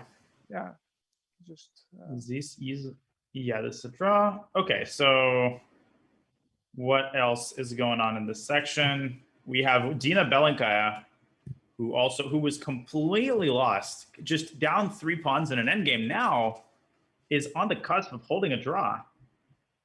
Ooh, this is a very interesting endgame. Now she's got two ways to defend. She can move her king around, or she could try like knight b3, knight a5. Yeah. What is the downside of just moving around? Does white have any winning progress? I guess the problem is that king moves to, I mean, knight moves to f5. And then at some point, maybe you can get a position when white plays check. This? And then, yeah, exactly. So black has to go here. Yeah, but then again, I kind of play king c7, for example. Yeah, I gotta go knight a5. And then knight moves to d6. Got the same situation, but like now on the 6th rank, which is not good. Yeah, and but now I go king c3, I guess. Okay, yeah, and now of course one plan is if I can reach to a6 with my king. I don't know if that's possible. Let's say if I go king b8. Well, you could, but what you could do is instead of king c7, maybe you go king b7. Also, yeah, but then king b5 or king a5, I don't know. Ah, you have king b5, but then I go king here. Yeah, should be winning, of course. Yeah, and then check and king a6, and once the pawn is on b7, then should be winning, of course. Yeah, this is such a hard decision to make for Dina. Okay, knight c8 by white. Especially with little time, of course. Yeah, 1 minute on the clock, so you can see the playing hall on your screen. Just a couple of games remaining. This one very nail-biting, nerve-wracking for Dina, who's trying to save a dead lost position earlier. Okay, we'll keep an eye on this one as well. Let's check back into the open section and see if we have any last game. Krasenkov won. Murzin and Iordachescu ended up in a draw. Iordachescu holding a very tough position. We got one game here about to end. Shamsidin Vakirov about to beat by Chadze. I think this is just dead lost. Yeah, of course. Yeah. And I guess we've got our most fascinating game. Just kidding. Well, oh wait, this is just over. It's rook g1. Oh wait, then rook c5. This is definitely already winning for a pawn. Usually there's like a check that can be thrown in here. Check and then rook g1. Exactly. Yeah. Yeah. So maybe we could zoom in because this game's about to end. No, king h. King h8 in the end. Oh, not yet. Where's the win? Yeah. Okay, but what if I somehow wait, isn't bishop f? Oh no. Rook g7. No. Yeah, I managed to. Okay, rook g6 was played. Okay. King h5 was played, but now rook g3. Yeah, because this is over. Exactly. Mate on h3. Aparan's gonna know this. And he's played rook g3, and this is a heartbreaker for Aparan's young opponent, who's still going to hold his head up high. I mean, so close to making a draw. And she shouldn't have allowed that rook versus bishop endgame. It was just dead drawn. And exactly. I think he went after some sort of speculative line where he took a pawn. Grigori. And in fact, I don't think it's even possible to lose the f7 pawn. It's just very difficult to lose it. Yeah, I don't think he tried to keep it. I mean, look at this line. h4 takes. Ooh, rook b2. I guess he got himself into some weird. But he played bishop b3, just bishop b5. I mean, but then why bishop b? Yeah. Then. But even that, okay. After rook b4, then the king came to. Okay. Yeah, and then he took the pawn, and it still should be a dead draw. Of course, it was. If you go back, I think it was a dead. Oh no, maybe I'm wrong. Yeah. But then, I mean, how did he give up that f pawn so quickly? He didn't really try to keep it. I think he pushed it. No, you shouldn't push. That is a big mistake. Exactly. Yeah. The more you push it, the weaker it becomes. Yeah, he could just go king b4, rook b4, and then wait. Yeah. So that is a big miss, but Oparin, he wins the first game. And that leaves us essentially with, I think, I'm just looking around here. Krikor is still playing as he trying to finish off a very nice technical effort. And he might be the last game remaining. Yep. I believe he is. And as he tries to convert, we will go on a short break. When we come back, what seems to be the final stretch of day one of the FIDE World Cup. Don't go anywhere. As the round winds down, a couple of nail-biting endgames remaining. We will be right back with the final stretch.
Welcome back to the FIDE World Cup presented by Chess.com. Before we delve into the final games, a quick announcement for the Blitzcoin Invitational that'll be coming your way late October. I don't know who that is on the cover. I never asked anyone to put that person there, but it will feature some of the top US players, 25 and under. Again, that'll be coming your way right before the World Championship. It'll be a fascinating format. We'll be playing for a prize fund of 1 Bitcoin. So it's a very innovative new tournament. Lots of combative chess, so mark your calendars. I'll be playing in that and trying my very best.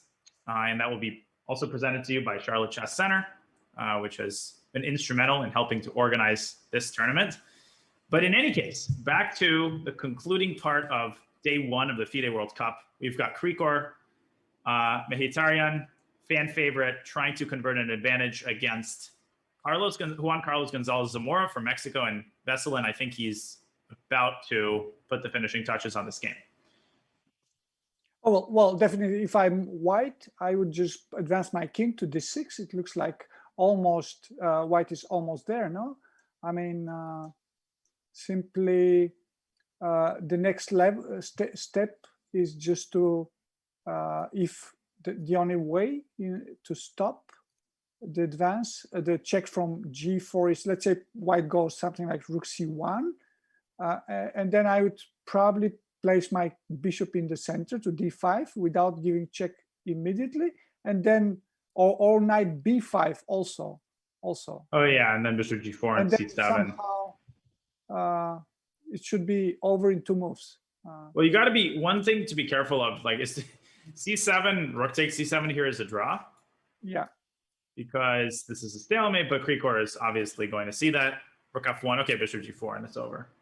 I think he just, yeah, I don't know what he's going for, but okay. It looks like a mouse slip. Like he tried to play. Exactly. You know. So, you played Rook C1 and you played Rook F1. Yeah, but that's maybe, I don't know if the knight is on E6 now. Is this the position? I guess it is. No. He hasn't played Rook F1. That was a bit of a glitch. He's still thinking in this position, but this is essentially resignable. Yeah. Yeah, and Dina, by the way, she did not manage to hold that position. Heroic effort, but she did lose that knight endgame we were checking out. So she's going to have to win tomorrow with the white pieces. And yeah, Black is thinking, but the game is essentially over. Okay, he made a move. No, again, it's showing Rook F1. I don't know exactly. Let me refresh. Let me see if this is actually what happened. No, Rook C1. Rook's there. Rook C1 is more like it. Yeah, okay. And you were saying, Veselin, like, yeah, bishop G4. King. Oh, King D8. There's mate in two. In fact, also even C7 immediately. Yeah, C7 and check also. It's not. You can do that too. Yeah, so it's just time to resign.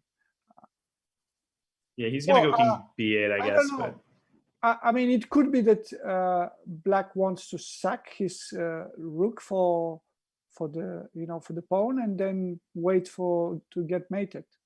It happens. How would you play? Who would you resign against if you had king against bishop and knight? Like, what would be the minimum rating, or would you play a couple of moves to make sure that your opponent knows the technique? Well, if the king is on the other corner, I would probably play blitz, in some but yeah, most of the time I don't think it makes sense. But it's okay. It's again, you can only lose 1 point. You can always resign, so it depends. But on my level, we don't play this. Yeah, there have been a few cases, I think, of people struggling, but I mean, everybody learns it at some point. So I always wonder if there's like some GM who has never learned the technique and they're just praying that they never get it. But I don't think so. Yeah, I think maybe he's probably waiting now for, let's say, for the check on C7 and then King B7, but even then somehow makes no sense. I mean, King D7 and then check on D6 looks like easy, Pre-core, knight B5, King D7, C7. Yeah, you have to move the rook to D2, and then let's say you can start with C7 if you want, I guess, and then King D7. And King D7, yeah, exactly. King B6, and I guess Bishop E2 is an important resource here, actually. Exactly, yeah. And then, of course, you can play rook, queen, and rook. Oh yeah, you could play rook takes E2, but wait, does White have to go? Can White get a better? No, I cannot get a better version. But of course, I don't think you have to play immediately King D7. Yeah, no, you shouldn't. You should play more methodically. Bishop B6. I think it's better to displace a bit, to misplace the the rook, and of course you can first go King D7 and then check, which is which is more methodical. Yeah, a little more. We've analyzed this very, very deeply. Yeah, King Rook C1, King D7. Okay, but King D7, Knight D6, and Bishop C4 covers. So, I mean, King D7, that's only check, and then back, and then Bishop C4. Yeah, the rook is just helpless. So let's see. Krikor has moved Bishop D5. That's also fine. He wants to go C7, Knight A7. But I guess, wait a minute. King C8, then C7, there's Rook C6 draw. So careful. Oh, oops. So, there's always, that's chess for you. There's always a possibility to screw it up. I'm sure, Veselin, you've had it, you've seen your share of crazy games that were just completely unlosable or undrawable, and then somebody, Yeah. you know, in some super tournament just played a crazy move. No, So. yeah, no, okay. I mean, especially Blitz. I mean, I played linear in St. Louis, a match, and I needed only a draw to win the match finally. And the last game, I was so panicked that during several moves, I had mate in one, I think. But because I was playing for draw, I was trying to take all his pieces, which eventually I succeeded, you know. But of course, it was much easier to mate in one, you know. Yeah. When you see like a grandmaster mismade in one, it can be very hard to understand how it's possible from the side, but they're not looking at the position in the same way. They're just like not seeing it. Okay, so rook c2, c7, and I think the king is also in the right corner for white. So this is truly elementary. It's going to be resigns, or he's going to go king c8, knight a7. So the suspense is on. No, with little time, anything can happen. In fact. Yeah, I think the game is over. The time has stopped ticking. So I guess he's resigned. Yes, he has resigned. C7 check. And Krikor, who travel difficulties not an obstacle. He plays a nice game, and he defeats Zamora. But okay, tomorrow they still have another game. Right. But if he doesn't lose, then he would have a free day on day 3, which is important, you know. Right, and those 3 days they really help people conserve energy. But that means that day 1 of the FIDE World Cup is officially in the books. We had so many cool matchups, a couple of upsets, a lot of interesting games, and guess what? We basically have another month of action just like this, as obviously some of the top guns will only start playing in round 2.